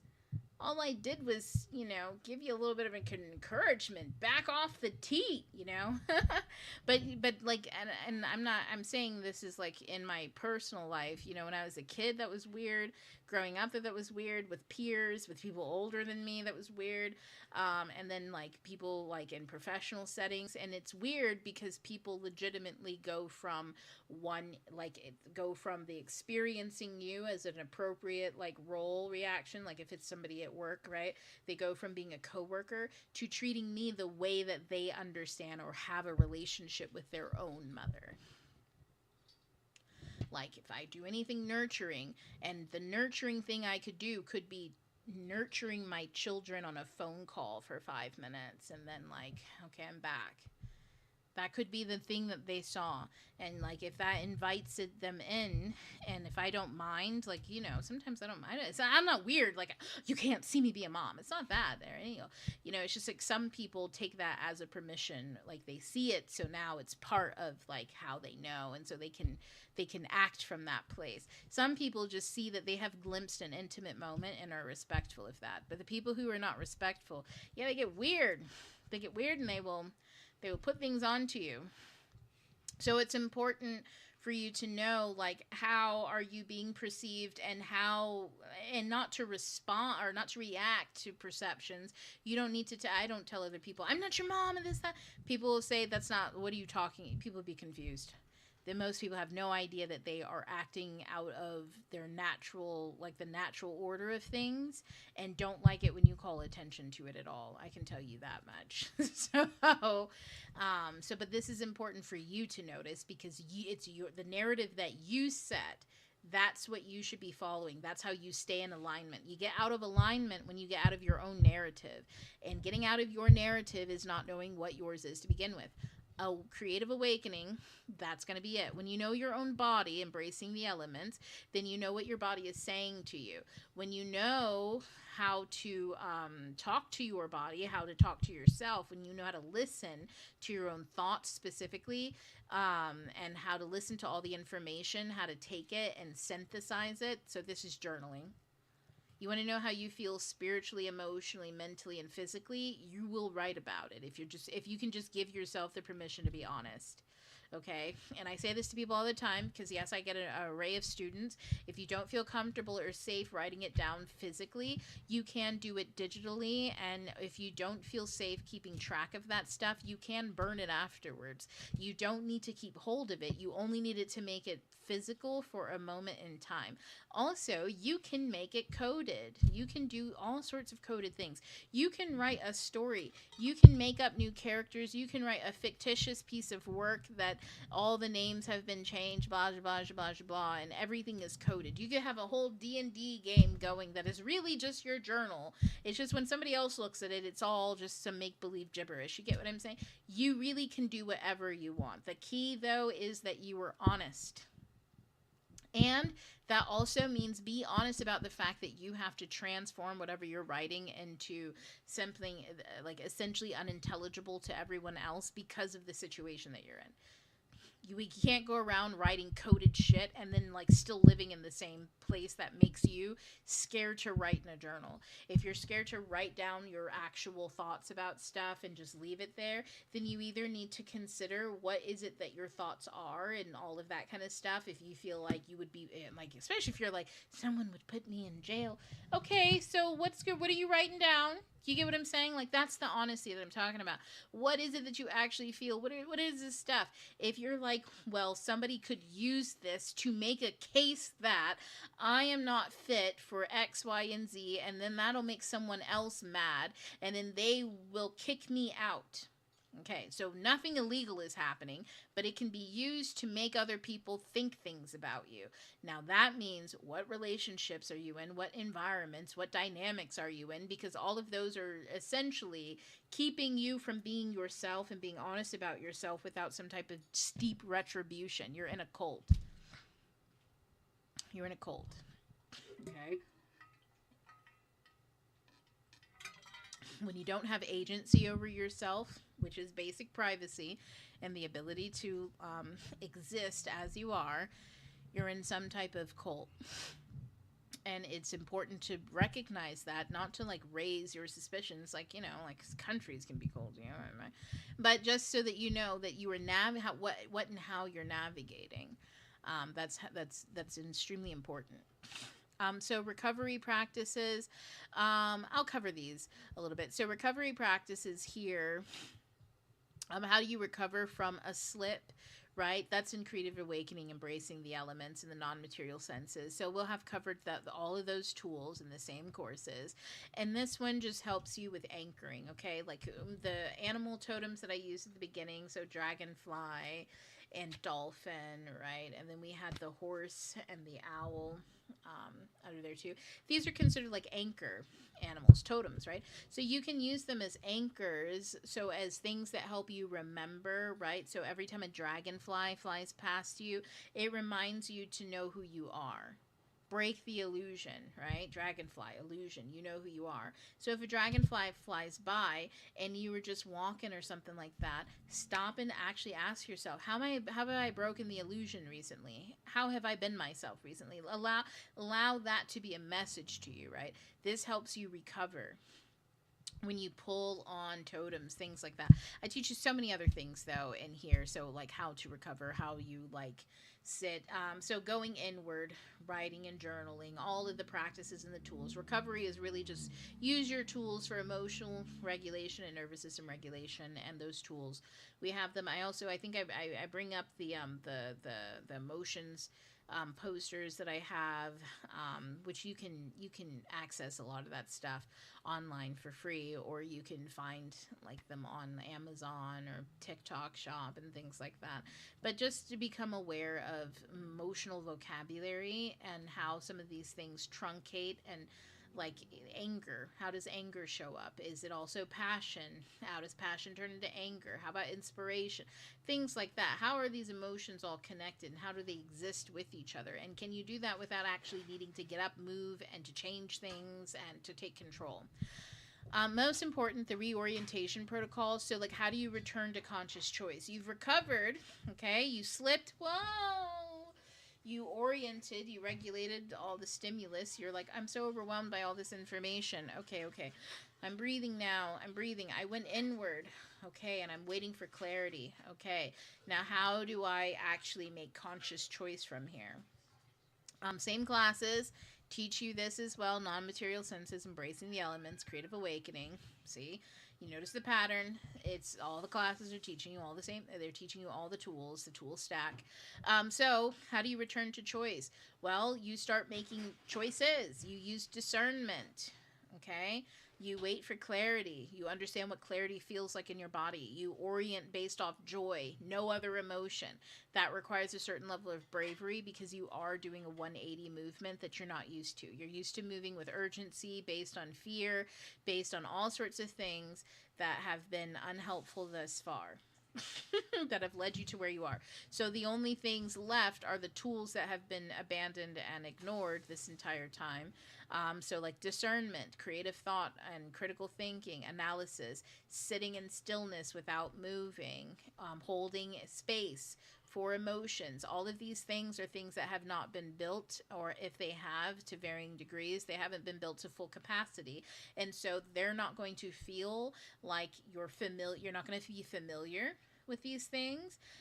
So you're not used to observing them happening. You're used to it happening and you feeling really bad about it because you're controlling. In other words, I want you to think like this. If the merry-go-round is a loop, right? And the way to get off of it is to sit with yourself, breathe in, breathe out, wait for clarity. And clarity is that it stops. Somebody opens the gate and then you move. Okay. You got off the merry-go-round. It was dizzying. You were really dizzy towards the end there. You waited until everything slowed down, everything stopped, and then you got off. That's conscious choice. You chose that you were going to get off. Now, what usually happens is when people are on a merry-go-round, first of all, they have no idea that they're on a merry-go-round. Things just keep looping. You feel dizzy. Things keep happening. You feel like Cassandra. You know that something bad's going to happen, and you know it, and you know it because it always does, and this, that, and the other. And then control. You get up while it's still going, and you try to grab other people to get them to see that it's all happening. Meanwhile, the shit's still moving around and around and around. Nothing has slowed down. You're trying to get other people to move, and maybe you give up on that because they start getting aggressive with you, and you try to jump off, but you can't time it right, and you keep falling every time you try to like jump off. Yeah, that's usually what it looks like when people wake up in the midst of things, but they don't wait for clarity. They try to take action in the midst of all the confusion. Just wait for it to stop. It always stops. That's always part of the loop, is that there's always parts to get off on. And all you have to do is make the choice to get off. It always comes to an end. It always starts up again. It always comes to an end. It always starts up again. The thing is that when it comes to an end, are you going to choose to stay on? Because sometimes when you choose to get off the loop, other people start, and then the urgency comes because it's going to start again. And if you aren't on that merry-go-round, it's all going to fall apart. And people go, don't you understand? If you don't get on, this is all going to fall apart. It's all your fault, blah, blah. Then you get on, and then you go, oh my God, I'm on the merry-go-round. It's terrible. It starts all over again.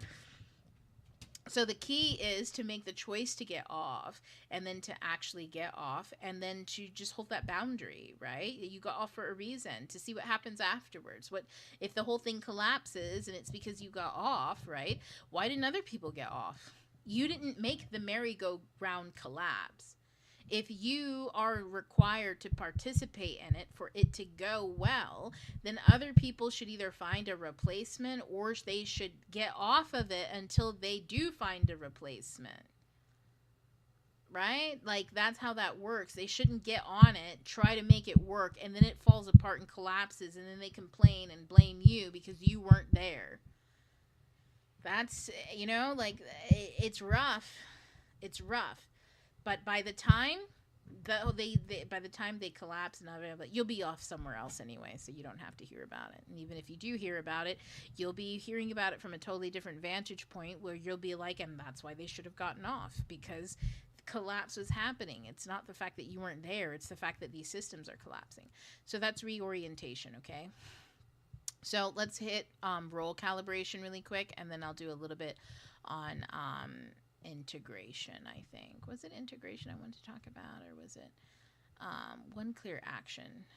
I think it's just the one clear action that I want to talk about. Let me see really quick. Hold on, y'all. Maybe you fall in love. Yeah, one clear action, because we talked about reorientation as part of avoidance, right? So that's one, is making a choice. Part of taking action is making a choice. You want to make a choice from a place of clarity.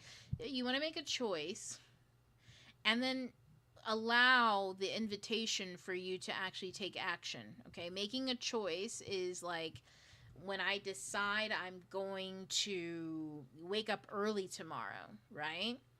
That's a choice. But then I actually have to take one clear action to make that happen. For instance, go to bed early. Then that's an action that signals I want to get up early, right? I don't say I want to get up early tomorrow and then make no change for that to happen. I could, but the likelihood of something different happening would be hard, right? It's not saying that it's impossible. It's just I'm really pushing the universe to do an awful lot to just make me all of a sudden, for whatever reason, break my habit. But if I break the habit, if I initiate a break in the habit, I'm giving the universe room to take action. So I make the choice. I want to get up early the next morning. I'm going to make room by breaking a habit in the cycle so the universe can take over. Maybe I normally go to bed at like 1 o'clock in the morning. Instead, I'm going to go to bed at 11. I might not fall asleep until 12. But I still got into bed early, and I still went to sleep earlier. I still broke that 1 o'clock pattern, okay? So now I'm more likely to wake up early. But still, the next action has to be taken, right? I actually got to get up early. Now, you can either set an alarm clock. I don't. This is something funny I do. Actually, unless I have like an actual appointment where I need to be up, like I need to, if it's a commitment, I'll set an alarm. If it's not a commitment, it's just a whim, like I want to wake up early, I'll just go to bed early. And then I wake up early. I wake up at like 4, 5, 6. And then I'm just like, huh. And then my next choice is to actually get up. And then, boom, complete. I've woken up early. Now everything else can flow from there. Okay? I don't need to make choices. I just need to commit to breaking the habit, break a loop by taking one action. Okay? We're going to talk about that action. Actually, I'll do that right now, and then we'll get into role. So fixation, so you can understand your role, because that's a little bit shorter. So one clear action method. This is part of timing, so how you move, okay? So when you, I'm just letting you, we're going to skip to the action part so that you understand how actions are aligned. So momentum, you have to have momentum. You start momentum by taking one step. One step is the beginning of momentum. You were not meant to be the force that carries you through. You need to initiate the direction in which the force is going to flow. Okay, you are not the force. You are the direction in which it flows. So you initiate a movement into a direction so that the flow has a place to go. Okay, that's it. That's kind of like how we want to think about that. This is taught in creative entrepreneurship, planetary intelligence, of course. And we also go over this in creative awakening. So even if you aren't into the more intermediate stuff, which is creative entrepreneurship and planetary intelligence, even if you're not there yet, you get enough of this in creative awakening. You hear about this so often that you will have picked up the tool. By the time you get to creative entrepreneurship and planetary intelligence, you have been using and building that skill so that it becomes intuitive. It becomes something that you can then build upon. But let's go back into some of the other tools. So before we normally get there, right? So after stimulus regulation, after you've regulated yourself, the collapse, you've resolved collapse. You can allow collapse to happen without you reacting and trying to fix and trying to hold shit together and being guilted and all that kind of stuff. You can just allow it to happen. Boundaries are taught an awful lot in Embracing the Elements, by the way, and Creative Awakening. So we cover boundaries a lot, over and over and over again. I don't think you can get through me with weak boundaries. I'm gonna just be straight with y'all. The sheer amount that I will fucking roast you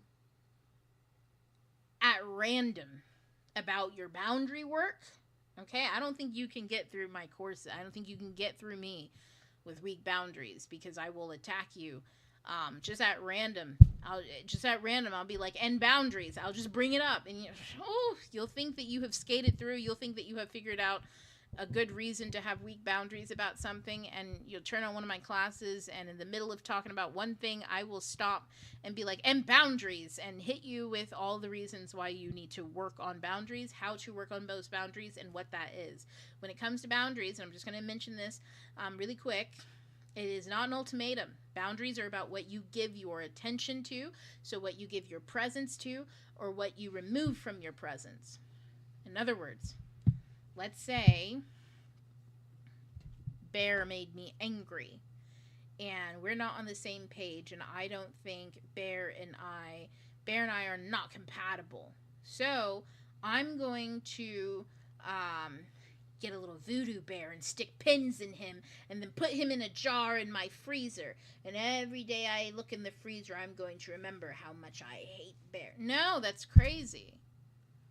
That only works if I want to do something like fucked up to Bear. You know what I'm saying? If I want some, like, if I'm actively trying to do Bear harm, then yes, I would focus all my energy on making, I guess, some strange witchcraft to bring illness towards Bear. Right? But if I want to get rid of Bear from my energy, then instead of every time Bear comes up in my mind, I need something else I need to use Bear as a signal. So we turn Bear into a signal to think about finances.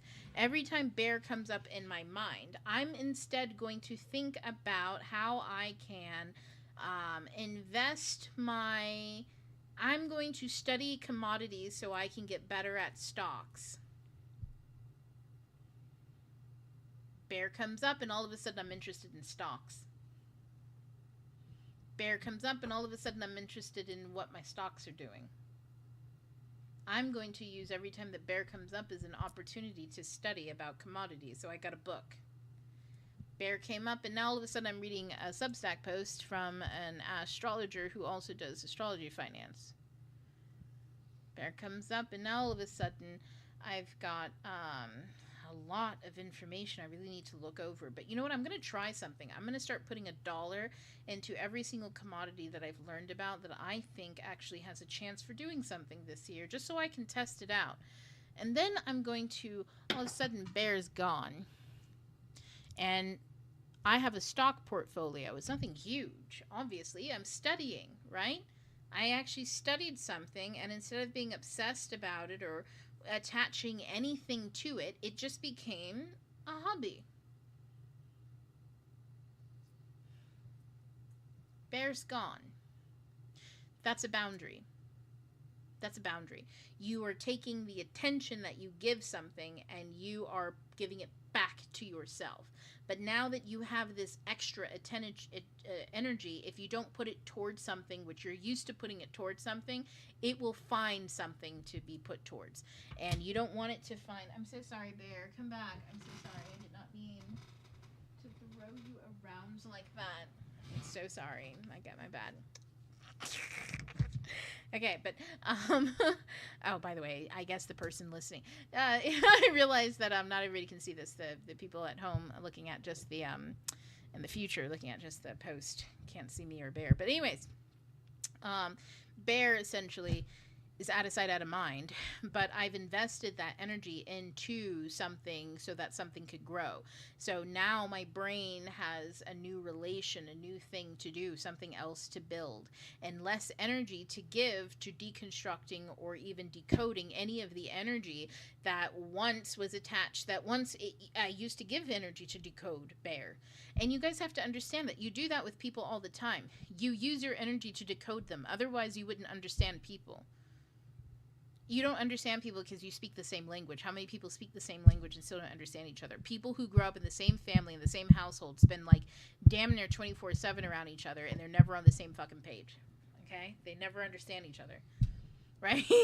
So that means that language, family, culture, none of that is actually what draws people together. What binds and what draws people together and what helps you understand another person is attention and how you apply that attention. And a lot of people who are empathetic, you guys use your ability to gather information, because empathy is your ability to gather emotional information and decode it. You're using that to connect you with people instead of using it to just understand your position and what's going on and to allow that to help you navigate the situation. Instead, you're using it to bind you with other people rather than navigate a situation with awareness and some knowledge. And so it helps when you realize, okay, that boundaries are about what you give your presence to. Are you going to be present? Because presence is emotional, mental, physical, spiritual, emotional, mental, and physical. Presence is when you are fully there, your four bodies are all in alignment, giving attention to what's in front of you in your present life. If you're on the phone and talking to someone at the same time, you are not present. Your faculties are being split. One is getting more than the other, and which one, it really depends, right? Sometimes you're listening to the person more than you're paying attention to what you're watching, and sometimes you're paying attention to what you're watching more than you're listening to the person. And that goes back and forth depending on who can pull your attention the most, right? So there is no such thing as multitasking. People are just splitting their attention and hoping for the best. So just understand that your attention is powerful.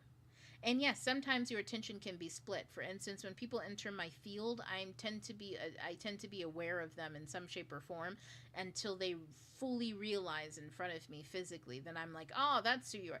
And that happens with clients all the time. I was just talking about this. Clients with a lot of Uranus energy, they come into my field like sometimes days before, but the hours leading up to the call, I'll be like, hey, do you have some Uranus energy in your chart? I always think about it. Oh my goodness. I always think about it last minute. God.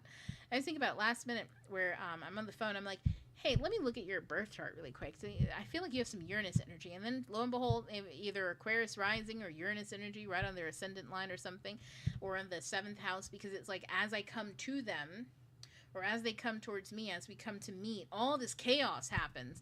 And I'm like, So, like, yeah, sometimes, what was I saying? Yeah, the energy, like in the field, you can be aware of something in the energy field without being fully giving it your full presence and attention. But if someone is standing in front of you, if you're talking to someone, then give them your full presence, or don't.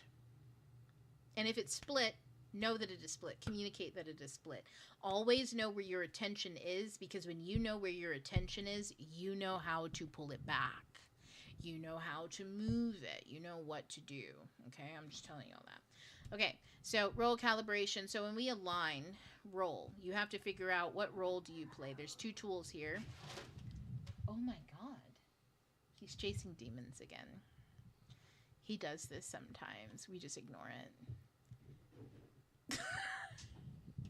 I say that and you we always laugh. He just starts growling at something, and then he runs around the whole place, and he's like, it's a whole thing. We find it amusing though. Okay, so role calibration. Correcting the underlying mismatch. When you're mismatched between you and the world, you feel like you're out of alignment, right? The only way to align is to understand your purpose in any place, space, or relationship. So any situation, environment, or relationship that you're in, what is your purpose? Your purpose can simply be to enjoy yourself. My purpose is to be myself and enjoy myself. That's always at the baseline of everything. And then on top of that are the commitments that I consent to. That's it. What's my purpose in a relationship as a parent, right? Well, my baseline is to be myself, to enjoy myself, and because enjoyment requires fulfillment and success, right? So if I'm not a successful parent, then I can't really enjoy myself. So that's why enjoyment is a necessity, because it implies, or what's inside of it is fulfillment of the purpose, fulfillment of the overall intent, right? Success. To be myself. If I am someone else, I cannot find fulfillment. So that's why those 2 things are the base. It is not vanity, it is alignment, anchoring. I don't know what it means to be myself, and I don't know what it means to enjoy myself in any capacity except for right now, which brings you into presence. You cannot know who you are, and you cannot know whether you are enjoying anything or what brings you joy if you are not in the present moment. You have a multitude. And I really do mean this to the student who said, I don't really know who I am. Yes, you do. You're just not present. You got to get into your body. When you're in your body, and all that means is start breathing in your diaphragm for 4 counts. Use your nose. Breathe into your nose. Your stomach should go out. And then out longer than you went in. So if you're going in for 4, try to go out for 6 or 8. Out your nose, and you should be breathing down. Not outward, but down.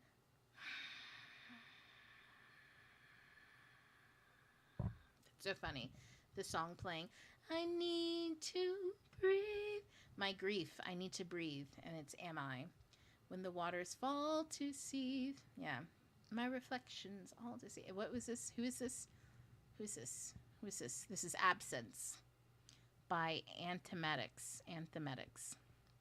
I love this song. Breathe. Dun, dun, dun. Am I free to believe all I can be is whatever I conceive in the forest for the trees, more than anything I see. My reflections all deceive. When the waters fall to seethe, my grief, I need to breathe. Take me to the absence. I can, or can I? Am I free? So that song might mean something to somebody.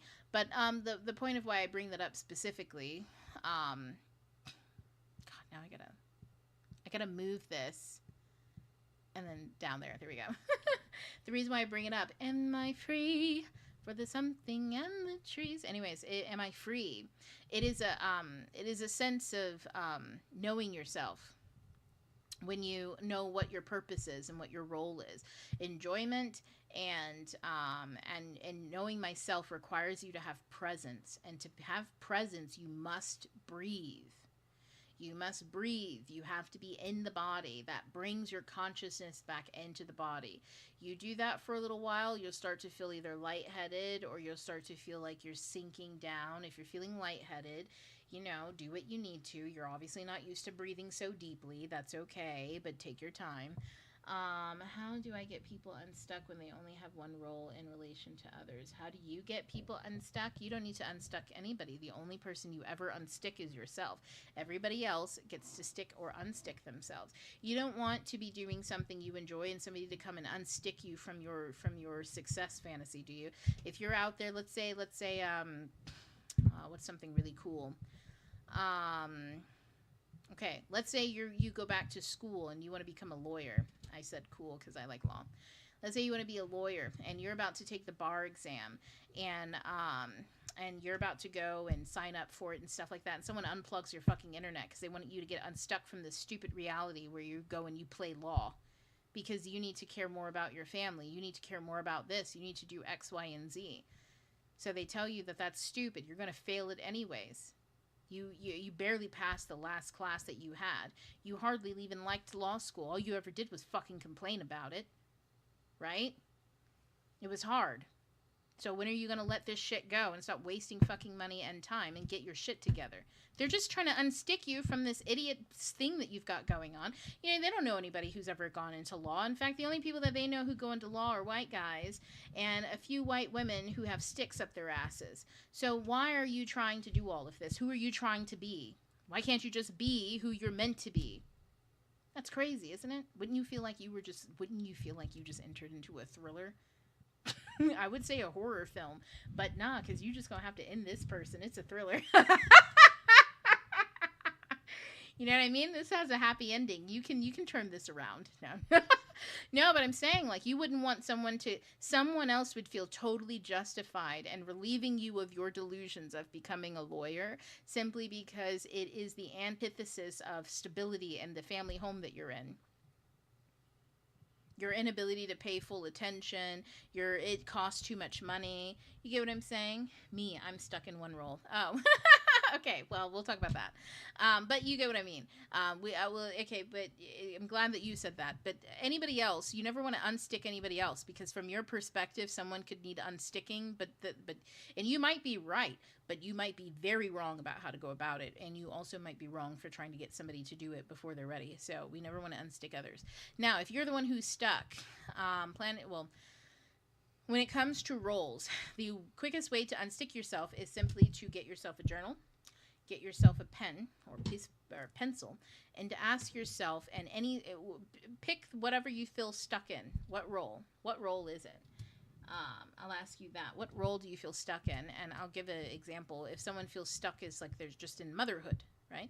Maybe they graduated high school and they got a job, and then they found, they got with the childhood sweetheart or something like that, and they had a kid early, then they had 2 kids, and this person spent the last 10, 13 years not working or doing anything outside the house. And their kids are a little bit older. One's in elementary school, one's in middle school, headed to high school, and they just feel stuck. They're just a mom. They have no way of relating to the world outside of that. The only people that they really know or orient around know them as a parent, right?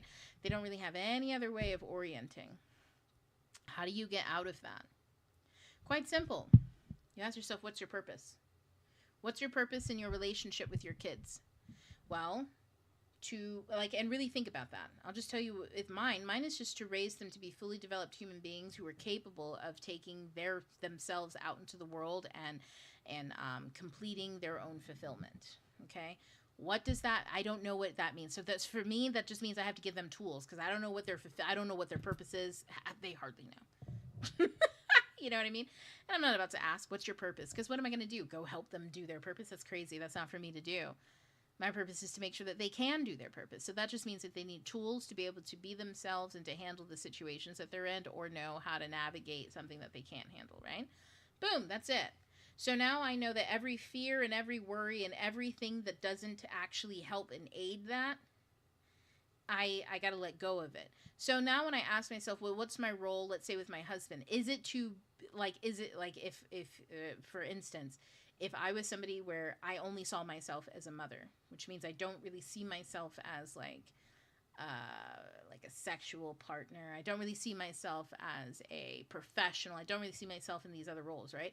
The moment you ask yourself what is your role with, and then you put anyone else, and you cannot put mother. You cannot mother someone who didn't come from your own crotch, right? So now all of a sudden you're not allowed to be that role.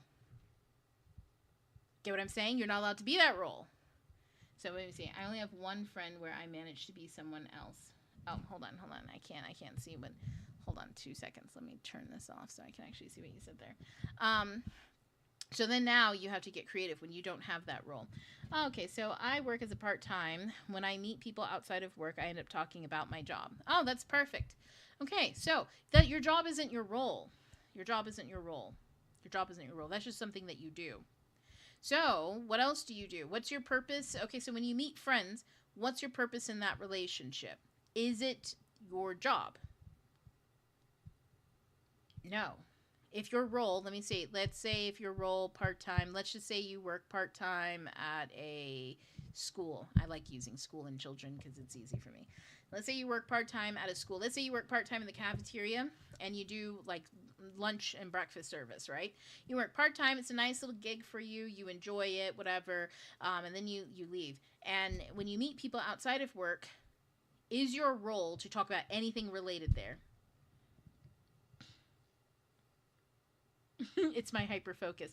What do you do? PT? Do you mean physical therapist? Because I read that as part time. I thought there were some dots in there. Do you mean physical therapist? Because that's helpful. Okay, yes. Okay, perfect. That's actually much better. Thank you for the exact. Okay, your role as a physical therapist. You have a lot of hyper focus on the body, I'm guessing, issues, X, Y, and Z, this, that, and the other. You meet somebody outside of work. What's your role in that relationship? Is it to fix their body? Did they consent to that? If the answer is no, then that's not your role in the relationship. You have to discover what your role in that relationship is. And so for me, the best thing is to always know you always have two roles: to be yourself and to enjoy yourself. No matter what you're doing, those are always at the base. So at the base, if that's it, enjoy yourself and be yourself. You know that part of you, an aspect of you, enjoys and loves physical therapy. This is who you are. This is how you work. That's great. That's a part of who you are, but it is not who you are. That is not all you are. You have to discover other aspects. So when you meet other people outside of that and you find, I don't even know what to talk about, I don't know what to say, I don't want to relate, I want to fix everyone and everyone has pain. Of course you do. But is that your role? Meaning, did someone come up to you and say, hey, do you do physical therapy? Because I'd love to talk to you about my pain. If I came up to you and you're like, oh, physical therapy, and we're meeting for, we're hanging out, we're having fun, and I have like something going on with my hip, and you're like, oh, well, here, let me do this. I'd be like, hold the fucking phone. Right? Maybe I have some reservations about physical therapists. Maybe I don't want you touching me. Maybe I mentioned it because like I ran up against something. You get what I'm saying? Consent. You can give me information if I mention I have a hip thing, right? And you go, oh, well, I do physical therapy. Did you know X, Y, and Z? Very helpful. Now, second, if I'm walking around and you notice I favor my left side and I twinge every now and again on my other hip, you could mention that if you wanted to, but if I didn't bring it up to you, perhaps I think I'm really good at hiding it. Perhaps I actually would love for you to mention it and help me. Either way, you don't really know, do you? This is a place where you have yet to discover. This is where you have to get comfortable sitting in that silence. When you don't know who you are, you feel stuck in one role. It's because you keep acting in it. You refuse to act as anything else. If you haven't been invited explicitly to participate in your role as a physical therapist, right, in that situation, you're being invited possibly to act elsewise.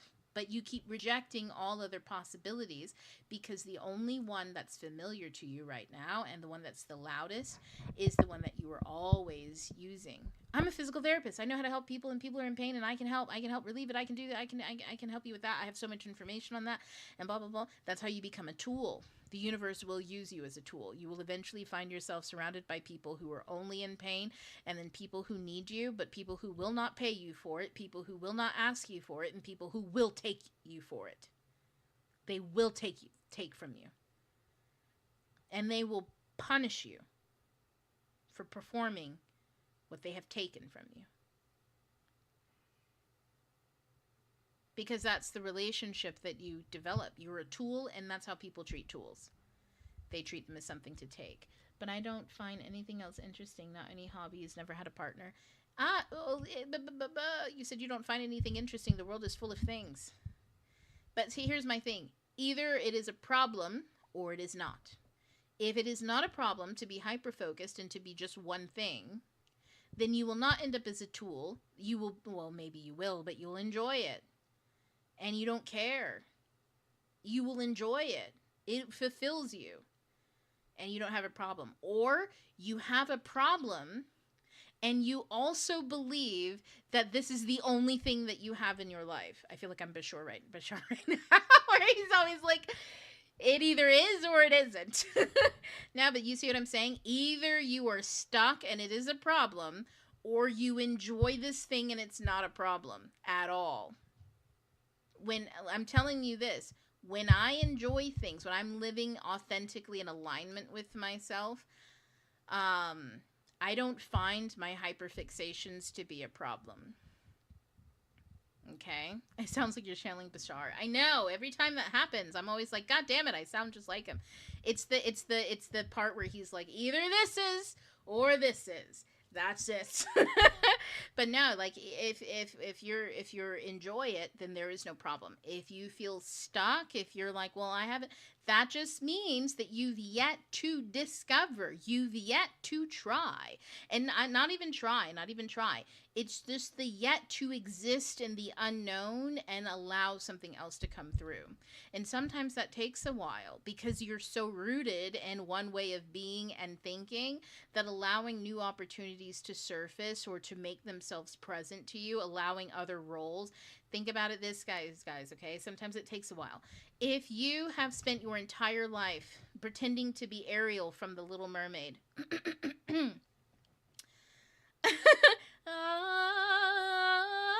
right? I'm Ariel. It's a thingamabob, right? And then someone says, okay, that's a lot of mermaid stuff, but we're really only interested right now in live action role plays of the Joker, Batman, Heath Ledger, Joker. Okay, no songs. We're not looking for the Joaquin Phoenix musical. We want non-musical Joker. That's a totally fucking different role than anything I've ever experienced. I just did a fucking Little Mermaid riff. You think I can, let me put a smile on that face. It's going to take me a while to get into that character. Get what I'm saying? I don't see the road between Ariel and Heath Ledger Joker. Batman Rises, Batman Begins, Batman, one of the Batmans, Batman Rises, Dark Knight Rises. Anyways, point is, I don't really see the through line. Get what I'm saying? I don't see the through line between Ariel, that role, that character, and the Joker, Heath Ledger's Joker. It's going to take a really long time for me to get used from one role to the other, to see the opportunity in that one. Could Ariel turn around to realize that her matrix isn't real, that she is in fact a fucking fish? And no, she's a human, but she's being treated like she's not a person by people with legs simply because she has a tail, and then to feel like maybe Prince Eric needs to be dropped down a few pegs, right? Like he killed her aunt, and even though her aunt was evil, maybe he's evil too for killing all the fucking fish people. Like, what do his people do? Feasibly, for real. You know what I'm saying? Maybe she could get to cutting little smiles on people's faces, but it's really kind of hard to get there from 16-year-old redhead like fish to a satirical clown in a very grim dark society where he wants to be the mirror of the hero by forcing the hero to understand himself and to realize that violence and murder might be necessary. Like, you get what I'm saying? This is a really huge jump. That's what you guys are doing. Every time you go from your very, very rooted in habitual self and expecting to even understand or to be able to glimpse what the opportunity is that leads you down a new path. You get what I'm saying? That's a huge leap. You gotta spend some time doing a few different roles. Maybe go from Ariel to Nemo. Be Dory. We're still in the ocean. One's half human, half fish. Other one's a full fish. But Dory's, at least she's looking. She's I don't know. She just keeps swimming. And then we move from Dory to maybe some more, I don't know, some more mature roles. Maybe we go to the Titanic. That happened in the water too, you know what I mean? But it's all people. Still got some romance there. Found romance, difficulty between lives. And now we've got grief. We've got death. No, Jack, no, I've lost him. Oh, we've got domestic abuse. We've got some serious issues here that could maybe stir up the feelings that somebody like the Joker might have, right? Displacement, injustice, systemized sabotage, a grand scale crime. Oh, and it also happened on a boat. Wasn't there a boat scene in The Dark Knight? Anyways, the point that I'm making is like, as we progress through trying out different roles, right, and trying and actually like remember, Ariel was left. It doesn't mean that inside you can no longer be a physical therapist. It means that that aspect of you is now making room for more discoveries and more aspects of yourself. You're really making room for new roles. So Ariel, she's just quiet while you're playing, I don't know, Rose from fucking Titanic, and really starting to understand that the ocean takes just as much as it gives. And then when you slip into that feeling and you have a new expanded worldview, when someone says, hey, do you want to try out the role of the Joker? You're not going from, let me put a smile on that face. You're not doing it from there. You're at least like, I don't know, maybe I had to really understand what it would be like to be on a boat that really only planned.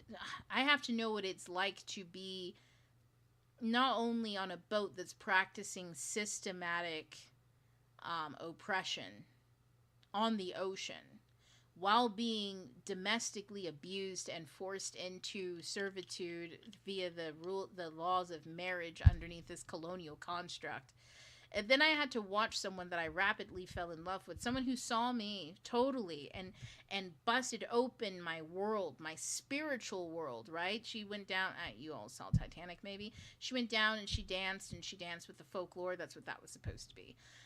She was dancing with all the ethnic and indigenous people down below. You know, they were having a whole get together. It seemed like there was lots of ethnicities really celebrating down there, right? So she had her entire world, her heart busted open, only to realize that the same people of the class that she participated in were systematically going to murder all of those people. And she's not part of those people either. And then she had to come out of that having lost the mirror. And now she has to understand and go into this whole new world on her own. So maybe that's a really complex character, right? There's a lot of experiences there in that role. So in other words, you have to be open, just like you really got to be open to seeing a whole new role play out. You can't be like, well, I'm not really interested. Go try out an activity. Give yourself a specific designated time period. So like as a kid, what usually happens is you do something for like 6 months usually. You do dance something for 6 months. You play an instrument for 6 months. But it's an organized, structured activity with clear defined commitment and goals that you must reach by the end of that commitment in order to keep you locked in to overcome the part where you think you're disinterested, but it just may be your lack of awareness, right? Because if you're hyper focused on one thing all the time, you systematically have no interest in other areas because you've taught your attention to hyper focus in. So you also have to teach yourself to sit in stillness and awareness of other things. So it's perfect. You're in the perfect place to do other things. So take up an activity. You can take up an artistic activity that forces you to be creative, forces you to be at the center of attention in some way, shape, or form, forces you to be assessed under that. So there is science to it, some type of assessment. If it's just, oh, we're all talented here, that's okay. It really is, but it's not rigorous. You might want to do something a bit more rigorous to actually get you in a totally different situation. If you want baby steps, do something that doesn't have an assessment to it. And an assessment is something like if you take a dance class, right?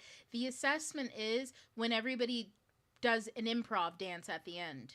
Okay, so you all get up, there's 5 people in a group, maybe there's 30 people in your class, and we have 6 groups or 3 groups or something like that. So 10 people in each group, and they all get up and they just improv and do their thing. You're standing up in front of others and you're showing them what you've learned so far. You're being in your body, you're in flow state, right? Or maybe you're learning music and the assessment is you play a piece of music and did you play it well, right? The instructor is going to tell you, wow, you did that really great. You really worked on this and this got better. You may not be Mozart over here, but you may have progressed. That's the kind of assessment I'm talking about. Nothing too deep.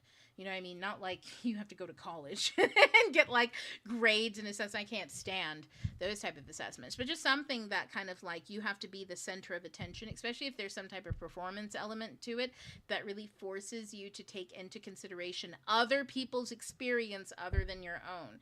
That is tantamount. Sometimes really, y'all, it's just a matter of taking up some arts in your life and in the way of an academic way. And an academic way just says, are you forced to learn a new skill, perform that skill, and take in other people's experience into consideration as you do it? That's the performance.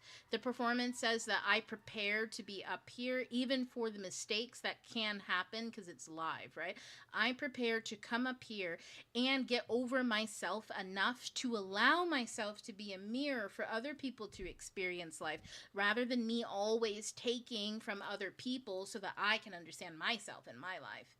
So that's what performance arts teaches you, and you can learn that in so many ways. You can build clay pots, right? Because at that point, center of attention, you've made something, everybody else is seeing it, you can display it in your home, you get what I'm saying? But also, it has a function to it. Does it stand up to the function? Can you use the cup that you made?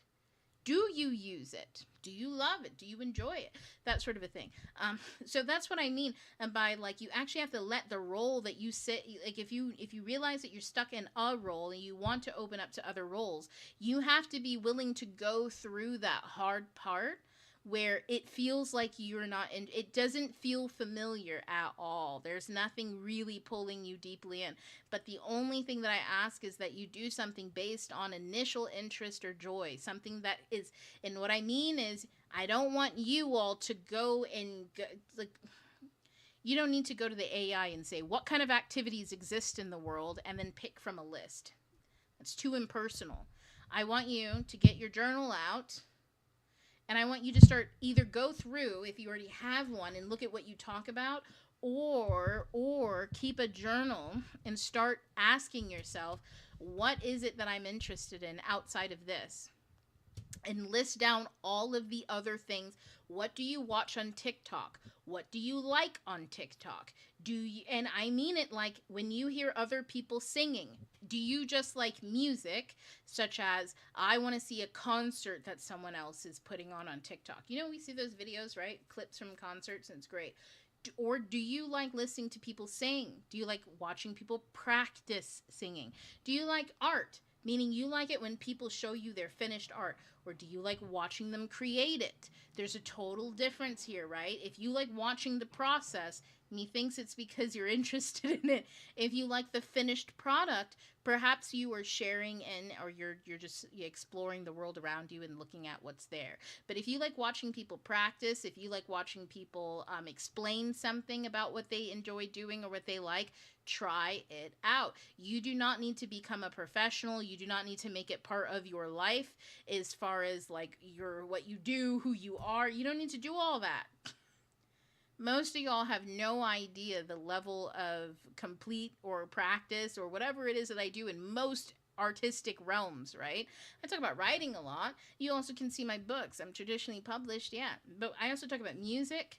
I also talk about dance. I also talk about so many other things that I don't necessarily do or show in any particular way to any particular level of mastery to the internet. It's just for me. Y'all, I couldn't even really dance. You know what? Last time we had class during the full moon, I couldn't even really dance too much because I was too busy paying attention to shit. You know what I mean? But like when I'm dancing, I don't like to be fucked up with other people because I like to focus on what I'm doing. You know what I mean? I like it when the flow state hits. You guys know, if you've ever seen me play Marvel Rivals, whenever I play online and stream, you'll know as soon as I fucking hit flow state, man, when I'm like bang, ba-da, ba-da. Like, I can't even stop myself from dancing on the screen. That's how crazy it gets. The characters dancing. Ba, ba, ba, ba, kill shot. You know what I mean? It just goes crazy. That's for me. That's for me. You get what I'm saying? It's for me. It's for my personal enjoyment. But the only reason why I know I enjoy that is because I sat down and I committed to it for a little while. I just gave myself a goal. When I got to that goal, I asked, are you still interested? If the answer is no, then I'd be done. If the answer is absolutely the fuck not while I'm doing it because I absolutely don't like it, then I stop. That's okay too. You know what I mean? But the point is to understand that, hold on. I gotta hit the button so I can read what you said again. But the point is to do that. Okay, so I'm gonna wait until I can see that. But we've got planetary intelligence, mastering the cosmos, and creative entrepreneurship. These are the classes that really help you with role calibration. So happy day. I'm a therapist and I'm a multi-pollinate person. Once people learn that I'm a therapist, they put me in a box and it's irritating. Yeah. No, fucking for sure. People will fucking do that. Non-stop. People will do that. They will put you in a box. And sometimes they'll put you in a box and you're so used to being in that box. That's why I hardly talk to people about, like I said this earlier, I don't tell people that I'm a mother usually. Usually people are shocked. Oh my God, you have children? Oh my God. I don't even like it. I was in a car. I was in an Uber not too long ago. It was me and my son, and we were going, we were going over to the gym. And the woman in the car, she thought he was much older than he is. Sometimes he looks a lot older, and he carries himself with a lot of stoicism, so it's really hard to know how old he is, plus he's really tall. So they thought he was much older, and then she thought I was much younger. She thought essentially we must have been two, like university kids or something. And I was like, whoa! No, that's my fucking kid. And I'm older. I'm probably the same age as you. Maybe just a few years younger. I don't know. She was looking old. But the point is like, I don't even like to tell people that I'm a mother. I don't like people project, because once they do, the way that they behave, their energy, everything, it's a lot. People treat me totally different when they don't know that I'm a mom. When they find out I'm a mom, people then feel like they're being judged by their own mother, by everything that they do. It's really fucking aggravating, because it's like, I really don't care what you do. I don't care things you say, how you feel. People think I judge them constantly. Like, I'm going to turn around and be like, well, that's not the right... Like, no, I'm sorry. I don't give a fuck. You're not my kid. And you can come out of my fucking vagina. You do whatever the fuck you want. That's how I feel. And sometimes people come up to me and they tell me things because they want me to go right into that energy. They want me to tell it like it is. No, and blah, blah, blah, blah. Where are you? They want me to do all of this. And it's like, the only people who are getting that are my kids, unless you ask. Like, sometimes if people are being really fucking stupid, I'll tell them that they're being stupid. It's not my mom energy coming out. Mom energy says, like, I'm in charge of teaching you and all this, that, and the other. No, there's another aspect of me that will come out, and it sounds like a chastising mother, but it's really just me being like, why are you being dumb? And then people get really upset because the nurturing part never comes in. You know, when someone's like, you know, mom energy is, I'm going to tell you the truth and put a soothing balm over it. I'm going to teach you and help you process this, that, and the other. No, with adults, I just tell the truth and then move on. They expect, they're waiting for that second part, and then they get upset because they were expecting that second part. They were waiting for the nurturing aspect to come in. It didn't come in, so now they feel robbed, and now they're walking around treating me like I stole something from them. Meanwhile, they never even asked me to mother them to begin with. They just expected it. People get weird.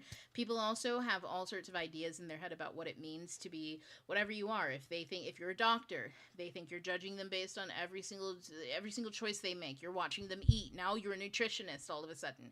Meanwhile, you could be a foot doctor. But to them, doctors are doctors. You're probably judging them for the weight they put on over Christmas or something. Meanwhile, you didn't even notice. Your life's falling apart. Nobody asked because you're a doctor. They think you have it all together. You know what I mean? And they're over here like, I bet you're judging. You're judging. And then they snap at you in one of their low moments, and you're just like, are you fucking serious? Am I not a human being to you? That happens all the time. So that's why it's really important, and we're going to finish this up talking about energy exchange and discernment. It's really important to have discernment. So what's your purpose in a situation will help you figure out your role. So just to answer that question that came up earlier, if you're in a situation where you're trying to meet new people and your only interest is one thing and you want to discover new roles, you have to ask yourself, in this relationship, what is the purpose? Enjoy yourself and to be yourself. That's always at the baseline. You always have to acknowledge those two things. You cannot just assume. You must acknowledge it. You got to say it. My purpose in this is to enjoy myself and to be myself. Start out every situation, every morning, everything. Just say those two things to yourself always. Maybe not this. Maybe this. Always, right? Say those two things always. And then move into the next step, which is to ask yourself, okay, besides that, what else is there here? Right? Do you have any commitments? When you met someone and they said, let's be friends, your commitment is to be a friend. What is a friend to you? Is it like, what level of friendship is this relationship at? Okay, just understand that. If you just met each other, then you're on friendly terms. You don't need to tell this person everything in your fucking life. That being a friend doesn't mean you share all your secrets. It means you're on friendly terms. It means this person is not an enemy and they're not an object to you. Meaning, like, they just don't. An object is like a barista. They make coffee. You don't go over to a barista and engage them and tell and expect, you know, them to treat you like family and to tell you what's going on for the day. You are friendly. Treating them like an object, that's not the right word. It's more like a role, not an object. Let's remove that one. A role.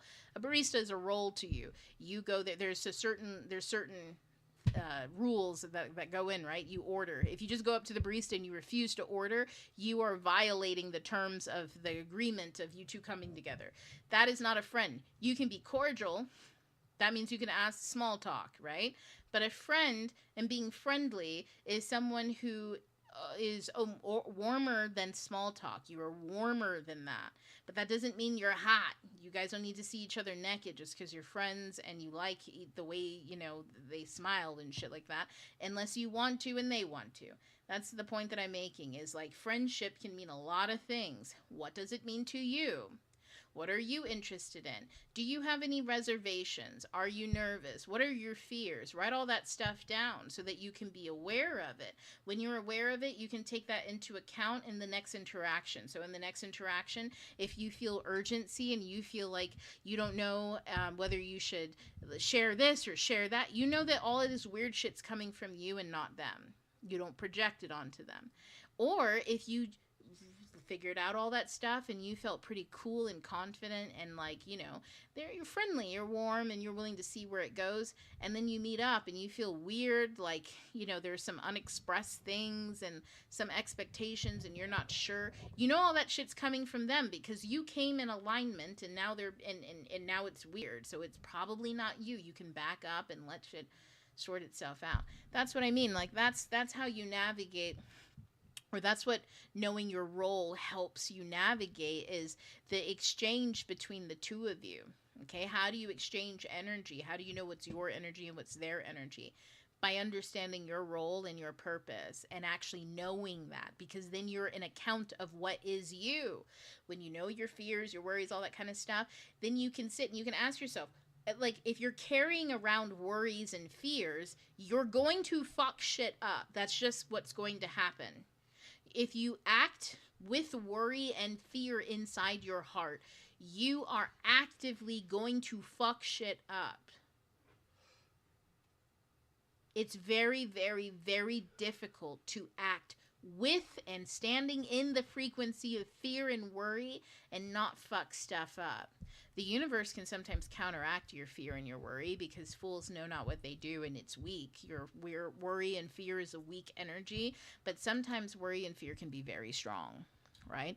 So you have to ask yourself, right? How am I, like, what are my worries and my fears? And then how can I remove those? Like how does this limit me, and what belief system creates this worry and this fear? What do I believe that actually leads me here? And then when you know that, you know what you believe. Well, I believe that I'm a weirdo and people don't really like me, and after about 3 months everybody always gets tired of me, and we're hitting that 3-month mark soon, and I don't know, should I invite them out, should I just be chill? 3 months, it's always the number.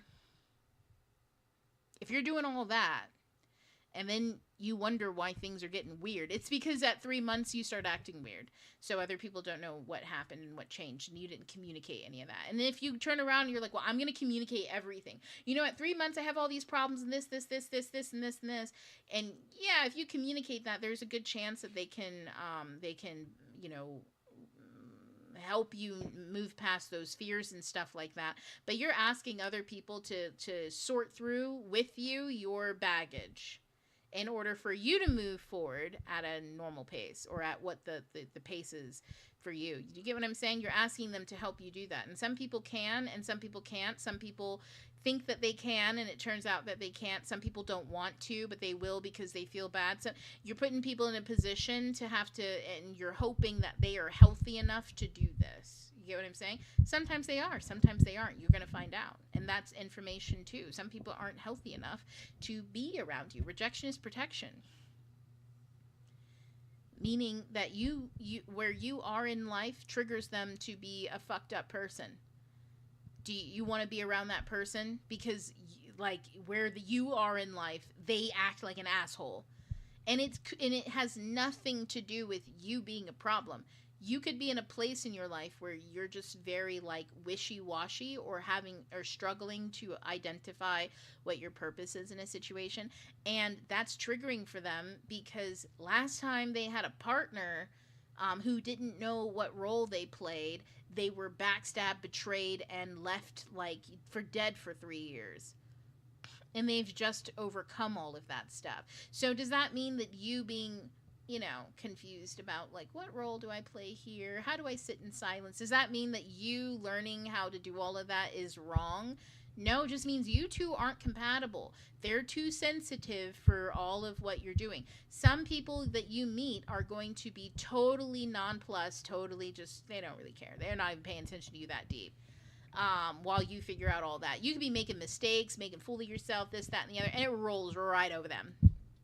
They don't. They're just like, whatever. I find you cute, anyways.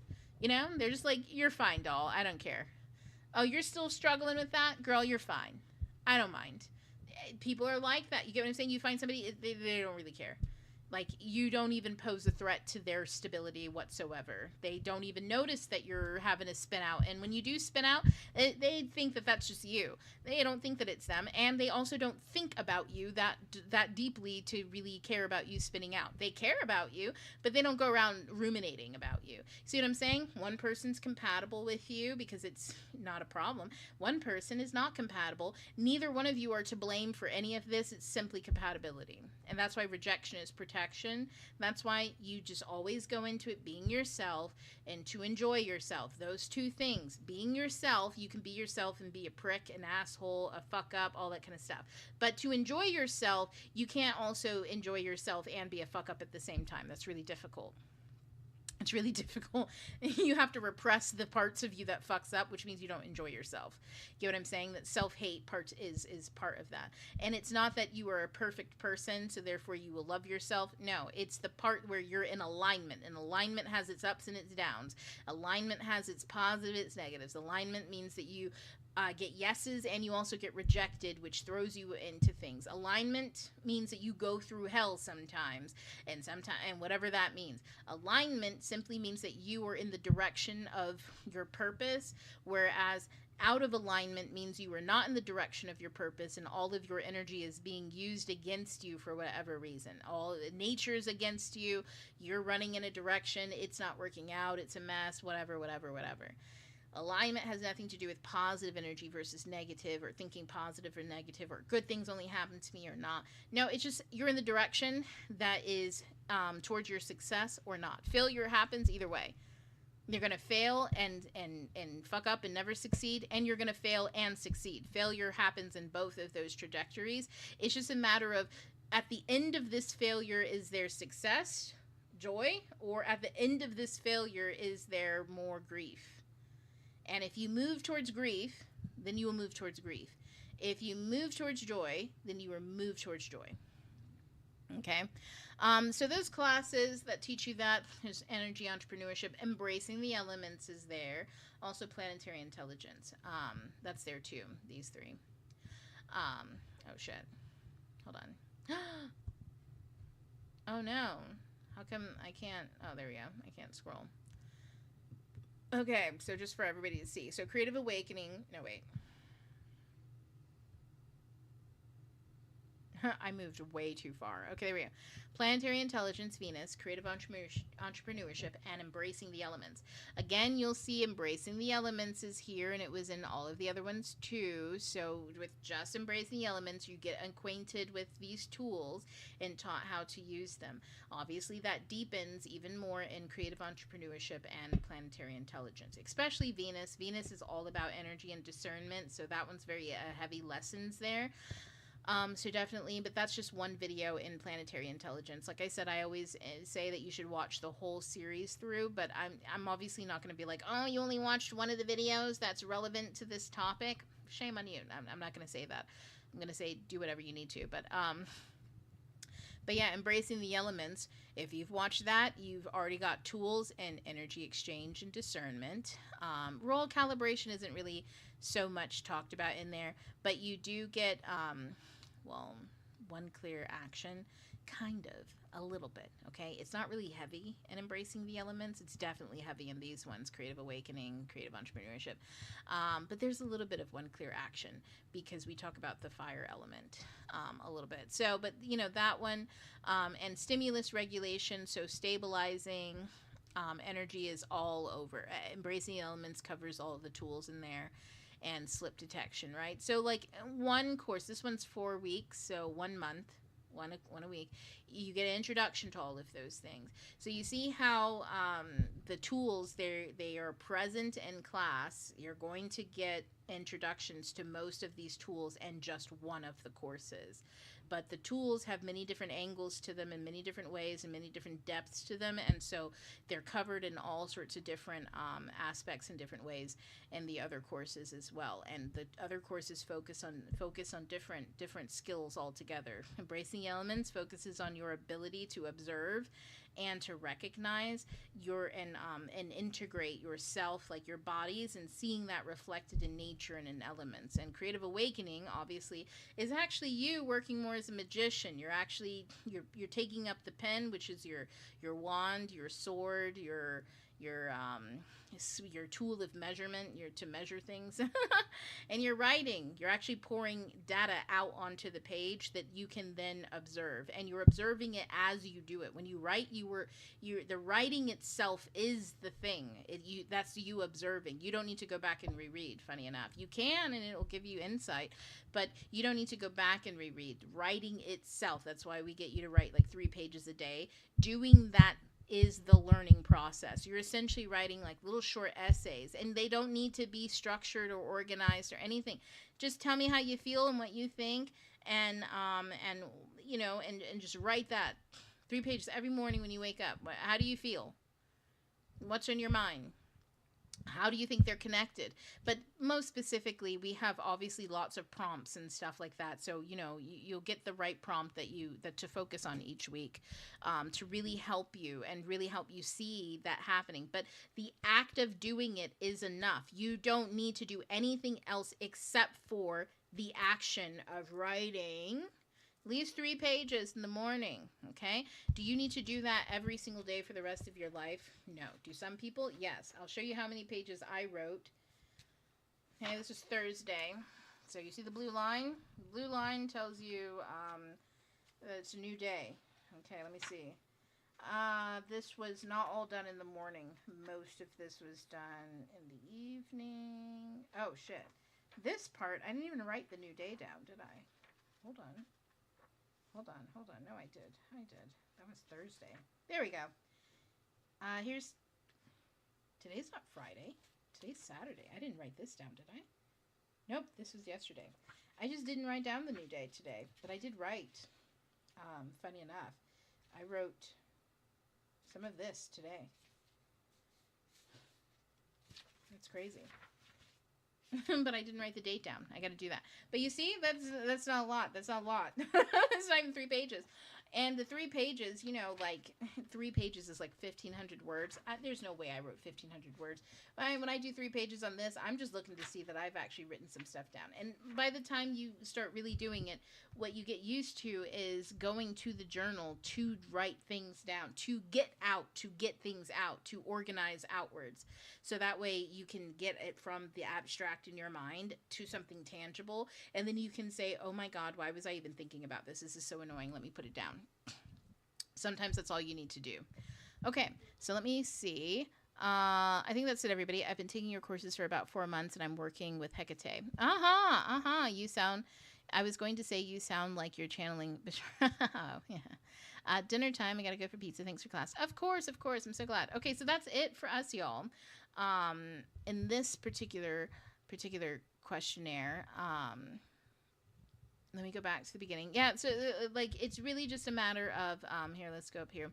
It's really a matter of figuring out what kind of signature is there, right? What's going on? Urgency is a feeling that makes you feel like you got to do stuff right now. Collapse feels like things are falling apart. Fixation feels like you're stuck, you're fixed. And avoidance feels like you can't move, like there's something you can't see, something that's not working, a choice that's not being made. You don't know where to go or what to do necessarily.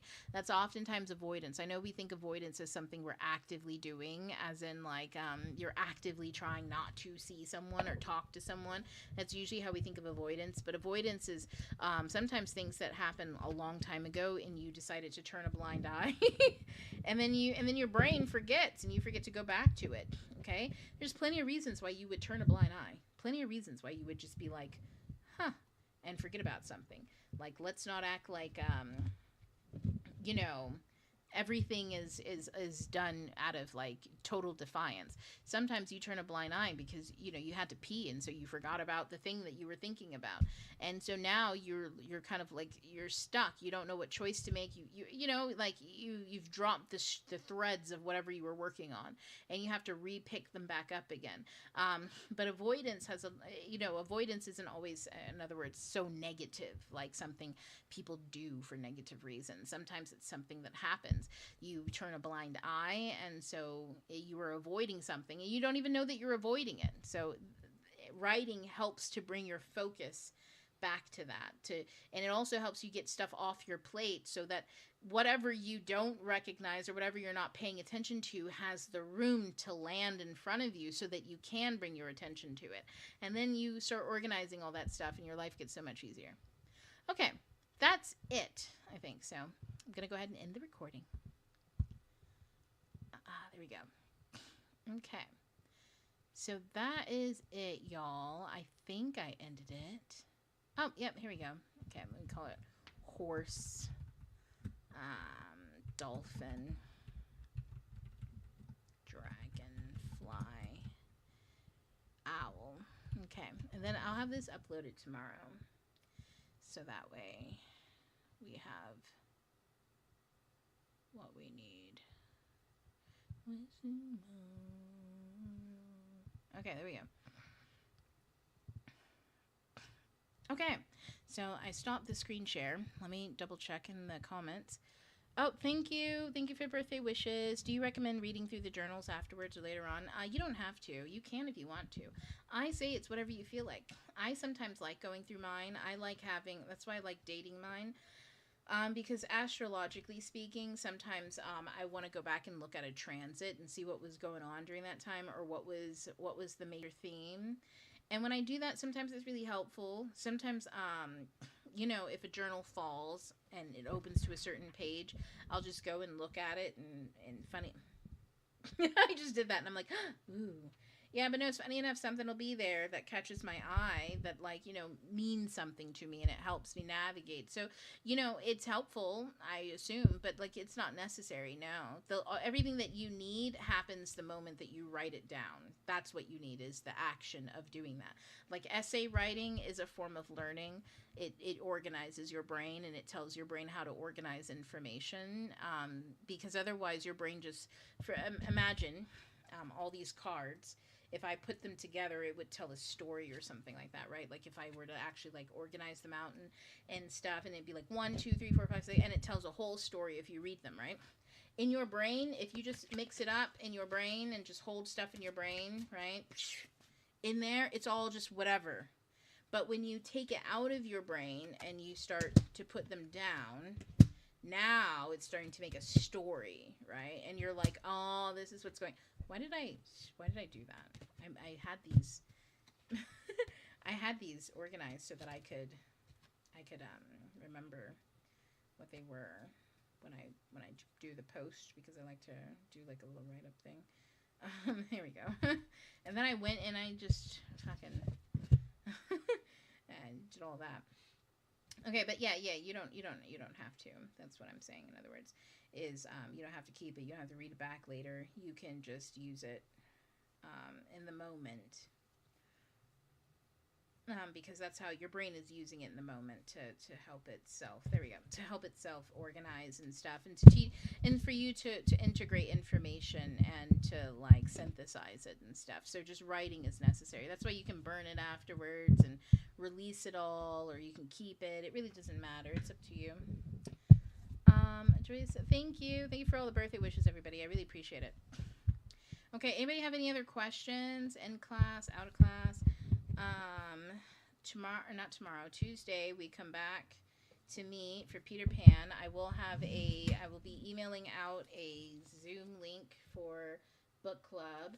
It'll be live on TikTok as far as the lecture portion, and then when we go to discussion, if you want to be in the discussion, you do have to be a member, and then on the Zoom link, because then we're going to move it over to just the discussion. And then I will post the replays, of course, but members only for the discussion. Otherwise, it's free for everybody, the lecture.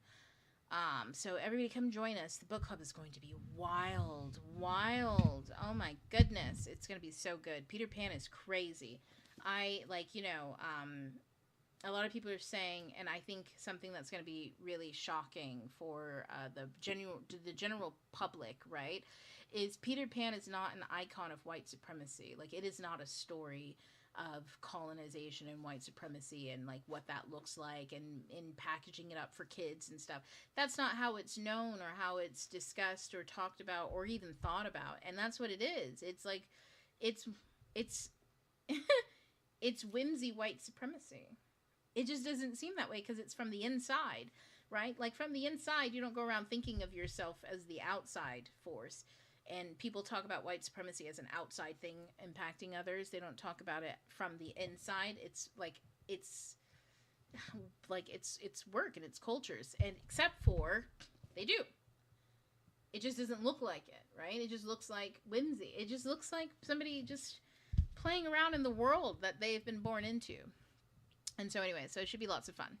Okay, everybody, good night. I'm going to go now and enjoy my evening. Okay, night, guys. Thanks for coming out. Okay. Ooh, that's right. Stop recording.